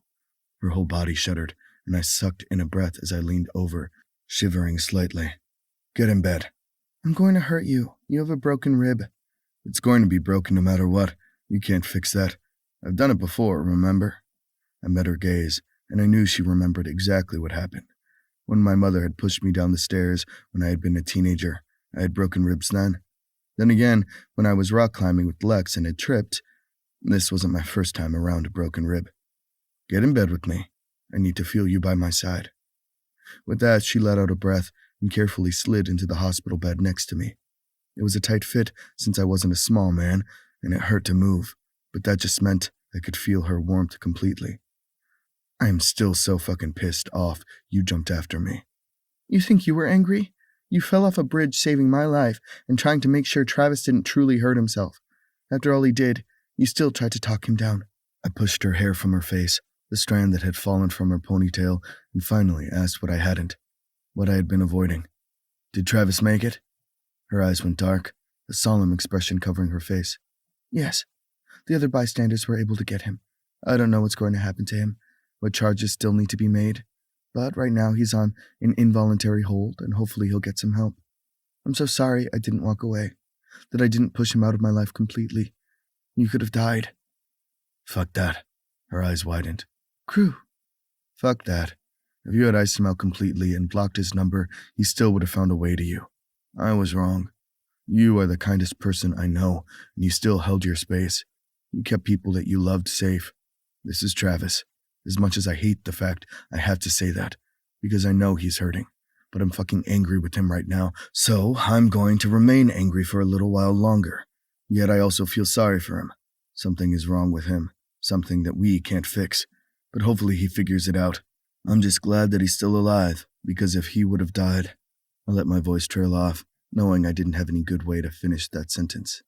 I didn't know what I would feel in the future toward Travis, but in those last moments, he had looked so scared, and I was never going to get that out of my mind. I would forever picture the absolute terror in his eyes. So yes, he did some horrible things, and he had a long way to go. But I think he had enough to deal with without my anger in his face. He'll be okay. I have to believe that. But I'm honestly just so happy that you're going to be okay. I never want to even think about that again, although I know that it's going to be constant rotation in my dreams. Same here. I cupped her face, my thumb sliding over her bottom lip. I love you. I love you so damn much, and sometimes it's hard to imagine where we were all those months ago. I can't believe we tried to hide this. It turns out a few more people than we thought knew what we felt for each other before we did. My lips twitched as I continued to study her face. Her face would have been the last thing I had seen if I wouldn't have made it to the top of the water. And while part of me knew that would have been a blessing, not having the years in front of us would have been the opposite. I wasn't very good about hiding, it seems. You do growl. I'm going to continue to do so, just making sure you understand that. She smiled then, and it finally reached her eyes. I would love that as a promise. And then she leaned forward, brushing her lips against mine. Now you have 100 Montgomerys and adjacent waiting for you. Would you like the sign-in sheet now? I grinned, leaning back on my pillow as Arya snuggled into my unbruised side. I take it my mother is not one of them? She stiffened, but I squeezed her shoulders. I'm not upset about. She would have made a scene. I have my family here. It just took me a little too long to realize that. That's good, because we are never letting you go. Deal. 1 month later. Should you really be lifting that? I resisted the urge to glare at the woman that I loved as I shifted the airtight container toward Lexington. My best friend took it from my hands and pressed his lips together so he wouldn't laugh. I see that laughter, Lexington Montgomery, Arya snapped. I'm sorry for trying to hide it, but seriously, the container is empty. He's fine. Lex shook his head, his shoulders shaking with laughter before leaving me alone with Arya. Baby, I'm okay. It's been a month, and I'm not lifting anything, really. You just tossed Nora on your back as you ran around the backyard and pretended you were her pony. And it didn't hurt me much. She's your niece, and she has had me wrapped around her little finger since she was an infant. That is true, Arya said with a smile. Honestly, she's had all of us wrapped around her finger. I mean, the rest of the cousins as well, but Nora, it's like she realizes because her dad is my twin, our shared DNA means that I will drop everything for her. I think you would do that even if you weren't Sebastian's twin. And that little girl doesn't take advantage of it. She's just too damn nice. Seriously, my brother is so lucky. She smiled wide and leaned forward, brushing my lips with hers. You know, kids really scare me. I have never said that out loud before. Arya's eyes widened before she threw her head back and laughed. Same. I love being an aunt, and with how many cousins are starting to go in that direction, it's going to be an endless number of babies for us to be aunts and uncles too. But I'm terrified of children of my own. I hope that's okay. I mean, we haven't had this talk, though maybe we should at some point. She was speaking so rapidly, I couldn't help but stop her ramble with my mouth. I deepened the kiss as she moaned into me, ignoring the way that her brothers flipped me off. Let's just have time for ourselves, okay? It took us long enough to get here. I'm not in any rush. Good, because we have the world to travel. I mean, some duke wants your painting. You're kind of a big deal. I am, but that's also what you told my dick last night, I whispered. Oh my God, I heard that. Please stop. Jamie, another one of the Montgomerys, said as she rushed past. I just laughed and wrapped my arm around Arya as I looked throughout the large yard where we were having a Montgomery barbecue. Because, of course, we were. It was a day that ended in Y, so there needed to be food, drinks, and extra cheese when the Montgomerys created a crowd. This time, it was for Colin's birthday, so I leaned back against a pillar, Arya in my arms, as we watched everybody set up food, drinks, and all of the materials that went with that over a few tables. There was even a table just for cheese. Yes, it was a small table, and yes, the family leaned into it, but I was pretty sure this particular one was to test to see if the person Colin was currently dating could handle the Montgomerys en masse. They were a rowdy bunch, loyal to a fault, and I counted myself lucky for being adopted into them so many years ago, and for the moments I needed to steal one for my own. Not that I would put it like that to Arya's father. I did value my future after all. So, what do you say? I know we have to go to Berlin for your show, but I've always wanted to go to Florence. I know they're not side by side or in the same country, but pretty sure it's easier to drive between the two than it is for us to drive down and meet the other cousins in Texas. I think the math holds up on that, and it sounds amazing. I've never been. Her eyes widened. What? I thought you had. I've never been outside the U.S. I travel all over the country, but it never really appealed to me to leave. How did I not know that? She asked, her eyes wide. I shrugged. Lex and I were planning, and then that opening at his internship started early, so plans fell through, and I don't want to go alone. Well, you're stuck with me then, because I want to see the world, and I just happen to be dating a sugar daddy. I can't wait to see the world through your eyes and your lens, and I can't wait for your payment for this trip of ours. My thumb brushed the underside of her breast, and she rolled her eyes before kissing me hard on the mouth. Well then, I'll start working on our savings tonight. Promise. Now, let's go party with the Montgomerys, because I'm pretty sure you are fully assimilated now. I'm just glad that I accidentally bumped into Lexington that one day. If that was an accident, does that mean you accidentally fell in love with me? She asked, fluttering her eyelashes. Of course. Who would want to fall in love with a woman connected to such an insanely large family on purpose? I mean, you go through a lot of work. She rolled her eyes at me before taking me toward the cheese station, the others all laughing and playing games and living their lives. Because, indeed, I hadn't meant to fall for Arya Montgomery. I had always known it would be a mistake, that I would end up heartbroken or left behind, and I was so glad I was wrong. I hadn't expected forever, but it turned out when you asked for what you wanted and took it from fate. Sometimes fate let you keep the girl you promised never to fall for, and I was keeping Arya Montgomery. Chapter 18. Lexington. 2 years ago. I can't believe I'm getting married tomorrow. I leaned back in my seat, one leg propped on the chair beside me, my arm draped over the back of it, and raised my brow at Justin. The man had said that a few times over the past couple of hours, and while it should bother me, it didn't. I had been through enough family weddings to know that nerves were always an issue, even if they pretended they weren't. Of course, this wasn't a Montgomery wedding, meaning there was a distinct lack of cheese and dairy jokes at this rehearsal dinner. However, I wasn't about to complain to Nina, the wedding planner, who had been running from one side of the room to the other all night. I didn't know how the woman did that in stilettos that seemed to be so tiny they could break at any moment. That's why I stood clear of heels. There had been that one time at the family barbecue when we had needed some way to pass the time during a random obstacle course. My mom had laughed at all of us, though we had broken 2 of her shoes. Dad ended up getting her the fancy red-soled ones as an apology, considering it was his idea. "Why are you smiling like that?" Justin asked, pulling me out of my thoughts. I sipped my whiskey and shrugged. I was just thinking about a family story, nothing important. I don't know how you can even think with so many family members around you all the time. I'm an only kid, and sometimes even my parents are too much. My lips quirked. Not everybody understood our family. My father had 5 brothers, and my mother had 6. My mother also had 4 male cousins on one side and a few others on the other side, while my dad had 16 cousins, plus the countless people who had married in or just became family versus friends. That meant my family was slightly boisterous. In fact, compared to the rest of my cousins, my brother and I had the most members. It was a little ridiculous. You do realize I only have one sibling, right? Silas and I were rather quiet. Justin snorted before downing the rest of his scotch. He tapped the bar with 2 fingers, and the bartender poured another shot. I was a little worried how much he was drinking the night before his wedding, but I knew Justin could hold his liquor. Plus, he was staying at my house, so I would make sure he had enough water and caffeine to get through the evening. Justin scoffed.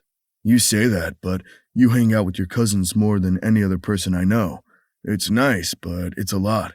True, it can be a lot, but you're not marrying me, so you don't need to know everybody's name. Justin narrowed his gaze at me. Does Gia hate your family? I winced. No, but she's an only child like you and didn't really understand family dinners. In fact, Gia nearly ran in the other direction when the loud and boisterous Montgomerys and Wilders had showed up. It wasn't as if my family circled her and tried to induct her into a cult. They just wanted to get to know her. I drained the rest of my glass, not really in the mood to talk on that memory. She'll get used to my family, I hoped. But this is your wedding. Let's not talk about my girlfriend, who wasn't even coming to the wedding since she had another event. I'd have thought she'd want to come to this one because there wouldn't be any of my family here, but I'd been wrong. And that was probably not a healthy way to think, considering I loved my family and liked spending time with them. Yes, because I'm getting married tomorrow. To Mercy. He gave me that faraway look, and I just smiled at the man. You are, and we just finished your lovely rehearsal dinner. Let's get back to my place so that we can sleep this off and make sure you have your vows written. Justin's eyes widened. Shit, was I supposed to write those? I froze, blinking at my friend. What? Kidding. You know Mercy, like she'd ever let me not have my vows perfectly done. I studied his face, wondering where that tone came from, but smiled as Mercy, the bride herself, walked forward.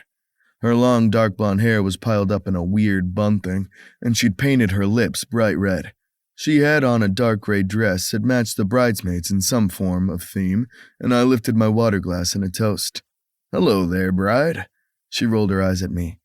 Oh, Lexington, are you getting my betrothed in trouble? She wrapped her arms around Justin's shoulder, and he leaned against her. The two looked so comfortable with each other, completely in love, and I was only a little jealous. Not of either one of them, but the fact that they found someone, much like many of my cousins had. Maybe Gia would be the one. It could happen. Maybe. I thought you were heading out, Justin asked, as he set down his empty glass. I am. I just wanted to say goodbye. She looked over at me and winked. Cover your eyes, Lexington. There's about to be PDA. I laughed, and then jokingly covered my eyes. There was a wet sound and a little bit of moaning, and I groaned. Are you too serious right now? Mercy threw her head back and laughed. Okay, take this man home. Get him sobered up. We have a wedding to attend. You got it. Where's your ride? I asked, looking around the emptying rehearsal hall. Another woman with dark brown hair and pink-colored lips came walking forward and stood at my side. Emily grinned before wiping her forehead with her arm. She'd been tired all day, but I knew she worked long hours. Don't worry, I got her. I mean, my twin sister is getting married tomorrow. We have to do our ritual. Do I want to know what this ritual is? Justin asked with a snort. Is it a sexy ritual? I teased, wiggling my brows. Emily gagged while Mercy just beamed. You know it. I might be getting married tomorrow, but we do have to throw some herbs into a cauldron and dance around naked. Well, why can't we come to that? I asked as I stood up to hug both of them goodbye. I got this one. You guys take care of yourselves. We have to be here at 11 tomorrow, right? The twins laughed, but Nina came running up, panic etched on her features. That's when the wedding begins. I thought we went over the schedule today. I held up both hands, feeling bad that the frazzled wedding planner had overheard me joking. I'm just teasing them. We had everything written down. You're doing great, Nina. Thank you. Now, everybody go get some sleep. We do not want dark circles tomorrow. She squeezed everybody's hands tightly before running back to do something else. She scares me, I whispered. One of our friends used her before. I kind of wished we would have used Claire, your friend since Nina stresses lots, but my mother loved her, so this is where we are. I will mention that to Claire, I teased. Good. Because one day I will get married and I will need someone who doesn't stress me out, Emily whispered. We laughed, parted ways, and I dragged the groom back to my place. The night went off without a hitch, with Justin passed out in my guest room and me alone in bed while I went through what seemed like 1,000 emails on my phone for the business and the constant group chats for the family. I muted them often because there were so many, with dozens of cousins, let alone friends and other family. Subgroup chats and big group chats were always there, and yet nobody cared if we went on mute. Yes, we were always in each other's business, but it was because we loved each other. We were needy, as my other girlfriend Carly had once said. I shook my head, pushing her out of my mind before I plugged in my phone and went to sleep. The alarm came far too early the next morning, but I rolled out of bed with the pep in my step. Justin and I had coffee, ate breakfast, and then headed out to meet the groomsmen. Today was going to be a big day, and Justin looked nervous as hell. Are you doing okay? I asked as we got ready in the groom suite. Justin's hands shook as he tried to tie his tie, but nodded. Is it wrong that I just want to get this over with? No, because that means you get to the wedding night, one of the other groomsmen said with a sneer, and I glared at the other man. Before I could say anything, though, Nina was there to tie Justin's tie for him, and then she patted his chest. You got this. I do. Thanks, Nina. Justin smiled at her before the wedding planner turned to all of us and held up both hands. You look amazing. Let's get this done. Then she clapped her hands twice and let us out. The place was all done up in golds and grays, which I wouldn't have thought would look nice together, but somehow it was classy and soft at the same time. I stood up next to Justin, rings in my pocket, and went through exactly what I was supposed to do thanks to the rehearsals. My job was easy. I got to see one of my good friends get married to one of my childhood friends. I couldn't ask for better. Bridesmaids made their way down the aisle, with Emily last as the maid of honor. She winked at me, and I did the same to her, trying not to smirk. And then Mercy was there. No veil, because she would never hide her face, and she grinned over at Justin. She walked herself down the aisle, because of course she did, and I knew she was holding herself back from running. Justin's hands were shaking as he reached out for Mercy. Are you ready? She asked, all smiles. Justin nodded in answer, and then the two of them were standing at the altar. Friends and family, we are here to celebrate the love and promise of two wonderful individuals. The man began. Wait, Justin called out. I froze as Mercy blinked up at the man she loved, and Emily went pale, the color draining from her face. Is something wrong? Mercy asked, her voice soft, tentative. I can't do this. There were gasps and murmurs in the pews, and I tugged at Justin's shoulders. Is this really the time? I bit out. Now or never. Justin shook his head, pushed off my grip, and looked at Mercy. I'm sorry. I'll explain later. And then he looked toward the back of the long room and tugged at his tie. Nina, I can't do this anymore. And then the wedding planner burst into tears as the groom ran from his bride down the aisle. As the two left, the silence was so thick you could cut it with a knife, and I felt as though I was having an out-of-body experience. Mercy, I whispered as I looked over at her, but she just shook her head at me. Did you know? No, I practically shouted. Shit, let's get you out of here. Mercy? A soft voice said from behind her, and we both looked to see Emily staggering toward us. Alarmed, I nearly cursed again at the gray pallor of her skin. I was moving toward her without even thinking, arms outstretched, because there was blood seeping from her nose, and when she coughed, blood sprayed over the white of Mercy's dress. Emily! Mercy cried out, and as I caught Emily in my arms, taking her to the ground, the bride knelt beside me. We shouted for an ambulance, and people started screaming, pulling out their phones to call for someone or to record, because that's what people did. But it was all I could do to hold the mirrored copy of the bride in my arms as tears slid down Mercy's cheeks, all thoughts of a runaway groom and broken promises gone, and I knew the nightmare was only just beginning. Bonus epilogue. When you said we were going on a nice vacation on the ocean, I thought you meant a boat rental or even a surprise cruise, not a freaking yacht you own. I pulled my attention from the tan of Arya's shoulders and did my best not to reach out to pull down the straps of her sundress. Truly, her skin begged for my lips at this moment, and it had been at least a good hour since I'd been balls deep inside her. That was far too long. Crew, eyes off my boobs and on my face, please. I blinked and forced my gaze off her tits, since yes, I had been staring at the way her nipples pressed against the dress. Huh? Arya rolled her eyes at me before going to her tiptoes and kissing my chin. Perv. You're perv, I shrugged as I said it before leaning down to brush my lips along hers. And it's not my yacht. We're borrowing it. And before you call me a rich boy, in order to borrow it, you not only have to pay for the time, but you have to donate to a local charity. I'm sorry that you're borrowing a yacht. I'm sure one day you'll be all grown up and get your own. I pinched her side and laughed as she wiggled into my hold. Brat. And no, I don't need to own a yacht since we live in a frickin' landlocked state, in case you forgot. Of course I haven't forgotten. We live in the best state in the world. I mean, have you seen the Rocky Mountains? I blinked. I might have. They're the sharp, pointy things that don't actually look real in the distance, right? But you always know where west is when you're driving in Denver. I think that sounds right. But crew, I did not expect this. We were going for expecting the unexpected. I don't own a boat, though I thought about it for the week. However, I like going hiking with you more. If this boat thing isn't for you, we can find something else. I'd do anything for her, and I hope she knew that by now. I love it, crew. But I'm just saying, I love you, and I'm having the best time. But this is so not you. I shrugged, knowing she was right. You do realize that the family trust owns the private plane that got us here, right? I do. And while I'm forever grateful that now we are part of the Mile High Club, I still don't understand how this is us. I took a seat on one of the long comfort benches on the top portion of the yacht and pulled her into my lap. It's not us. We're doing something ridiculous because we can, and because it's about time we got away from the 1,000 Montgomerys that are watching my every move. I mean, seriously, they won't stop asking when the wedding is. They only ask because they know they're not actually pressing. We can get married whenever we want, or we could just not get married at all. I mean, it's whatever we feel like. We don't have to be traditional. I heard the hesitancy in her tone, and I knew she was thinking along the same lines as I did.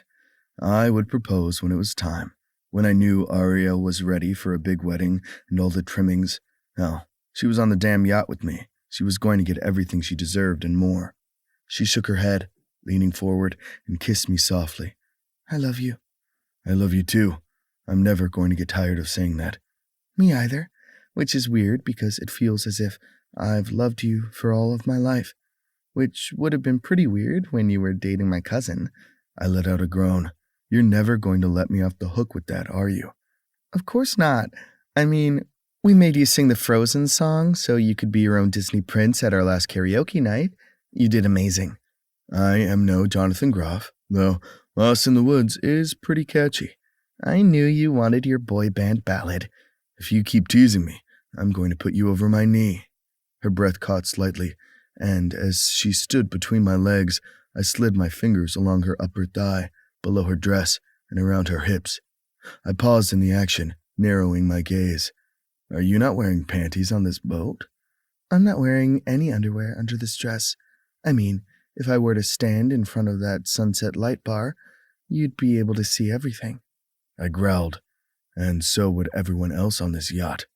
She kissed my jaw again, and I pulled her onto my lap once more. Tease? I crushed my mouth to hers as I slid my fingers between her legs, loving the fact that she was already wet for me. She panted into my mouth, my fingers working in and out of her, my thumb on her clit. And when she perched in my hold, moaning my name, I couldn't help but stare down at the woman that I love, coming so beautifully. Crew, she breathed. I slid my fingers out of her and then sucked them clean, my gaze on her. Well, you come on a boat, a plane. I guess I'm going to need a train next. Maybe an air balloon after that. Are we writing our own travel book now? If that's what you want. I kissed her again, lingering as I took her in. She was so damn beautiful that sometimes it was hard to breathe. And hell, I never thought I'd be that guy to sit here and make those statements. I didn't think in poetry. I was an asshole who fought in my gym, boxed when I felt like it, painted when the mood hit, let the art flow through me when I could get it to work, and tried to just be me. I didn't sing Disney songs and wax lyrical poetry about the woman I loved, but here I was. Maybe there was a reason I was so damn nervous tonight. Then again, sometimes Arya just made me nervous. She could be my calm in the storm and my hurricane all at once. Arya slid off my lap, a little wobbly on her heels since I knew her knees had to be at least a little weak, and leaned over for her camera. I reached out and slid my hand over her hip to keep her steady. She looked over her shoulder and winked at me before standing straight and turning toward me, camera in hand. "How many photos are you going to take of me on this trip? I thought you didn't do portraits." I said the words for a reason, and I was grateful when she answered in that vein. I only avoided portraits for so long because they were Dad's first, but I always want to take photos of you. A click of a shutter. Makes me feel like a stalker. I leaned back on the love seat as the sun began to set and put my hands behind my head. "Snap away, but I'll require payment." She rolled her eyes behind the lens. "Like you didn't already do that earlier. I'm still walking a bit sore from our christening of this boat." My dick hardened at the memory of her bent over in front of me, my cock sliding in between the swollen folds of her pussy as I worked the vibrator in and out of her ass. She was so damn beautiful, and I couldn't help but want her each and every day. It was hard to concentrate when she was around, but then again, I never wanted her to go. "And we're not even finished yet." Her teeth bit into her delectable lip, and I reached down to adjust myself. Her gaze caught the motion, and she snapped another photo. Snorting, I reached for her. "Oh no, I'm not going to model for those kinds of photos. Your family already knows way too much about our sex life." She rolled her eyes, but kept snapping photos, though not just of me. As we slowly made our way down the coast, she continued to take in the scenery, the camera a connection to the view in a way I could appreciate. As it was, I knew I'd paint this. The camera in her hand, the backdrop of the sun, and the water surrounding us. Wind in her hair, and a very satisfied smile on her face. Like her, I didn't always include people in my art, but she was mine, no matter what, and I couldn't help but want her on canvas. "You tell Lex everything. I tell the girls everything. But no, I won't be taking any naked photos of you. Those images are all from me." She looked over her shoulder and narrowed her gaze. "And you better not paint me naked." "And if I do?" I asked, brow raised. "Then I get to do an entire black and white study of your form. Every inch." She gave a pointed look to my tented pants, and I barked out a laugh. "Deal. Plus, your body is mine." A slow blink. "And yours, of course. You know what I mean." "As long as you're mine." "Equality in our dual ownership, I don't mind." I swallowed hard, knowing it was nearly time, and yet I couldn't help but be nervous. Things with Arya never worked out the way one thought they would, so I had to wing it most days. But this was Arya, my chaos. She beamed at me before leaning down once again to put her camera in her bag. She ruffled around inside for a bit as I swallowed hard, knowing I was running out of time to make this right. I sat up, looking around the deck to see if doing this right now would be the best place, but when I looked forward, I froze. Arya, my sweet, fucking sexy, fucking unpredictable Arya, knelt on one knee in front of me, her eyes watery and a bright smile on her face. "What the fuck are you doing?" I snapped, then realized me yelling at her right now probably wasn't the best thing. She merely rolled her eyes at my tone, her smile widening.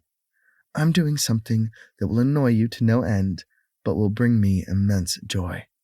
"You can't propose to me," I blurted, instead of looking as if I'd slapped her, because that's how I thought it sounded in that moment. She shook her head. "I love you, asshole. I love you more with each passing day. I think I loved you when the two of us bickered over coffee while I was waiting on Leaf to finish his client so I could get my tattoo. You remember the day? It was right after you and Daisy broke up, and you were all surly and angry, but you bought me a muffin because I was scared, and you made me laugh. I knew I shouldn't want you that day, but I totally fell for you. And I want to fall for you for the end of my days. I also know that you probably wanted to do this yourself, but I'm going to be the terrible person and do it first." "Arya, you are... I have no words." "Well, you better find words for our vows, because I really hope you say yes in a moment when I finish the longest proposal ever. Plus, my knee is starting to hurt, so I have no idea how guys do this. I shook my head, laughing, as I knelt down in front of her and brought her closer, so she was forced to kneel on both knees, but still be in my arms. You're taking my moment, Montgomery. This is our moment, so get over it. Hopefully soon to be Montgomery. Marry me, Crew. Let me make you a Montgomery, so you can be the prince and I'll be the princess, and we can fight and make up and figure out this thing called life together. I want to be your wife. I want to claim you and be all alpha, and I don't care who knows. But I want to wear your ring and your ink and your everything. And I want you to do the same. So let me be possessive and marry me. Tears streamed down her face, and I just knelt there, throat tight as I wiped them away with my thumbs. You are the most perfect, crazy person I have ever known.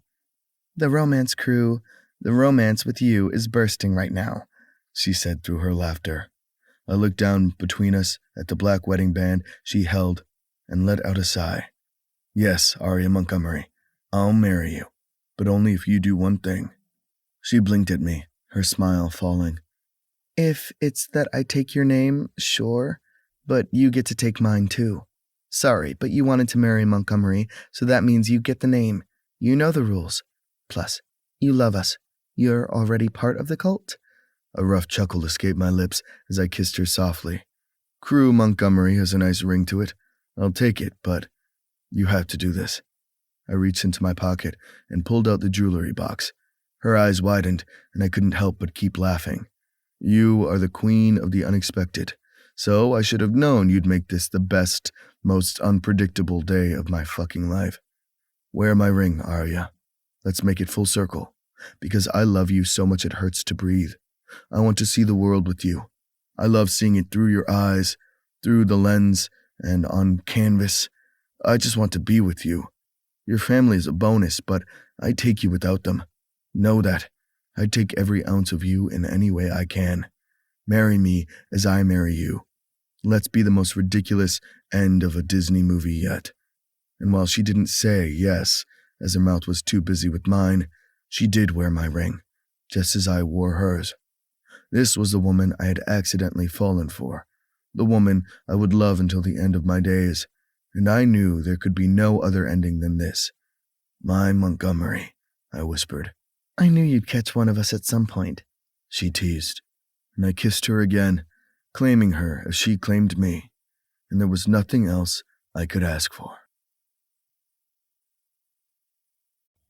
This has been Accidentally Forever, a Montgomery Inc. Legacy Series novel, written by Carrie Ann Ryan, narrated by Lucy Rivers and Oscar Reyes, produced by Wilder Audiobooks, post-production by Chrissy Farrell. Text and production copyright 2025 by Carrie Ann Ryan.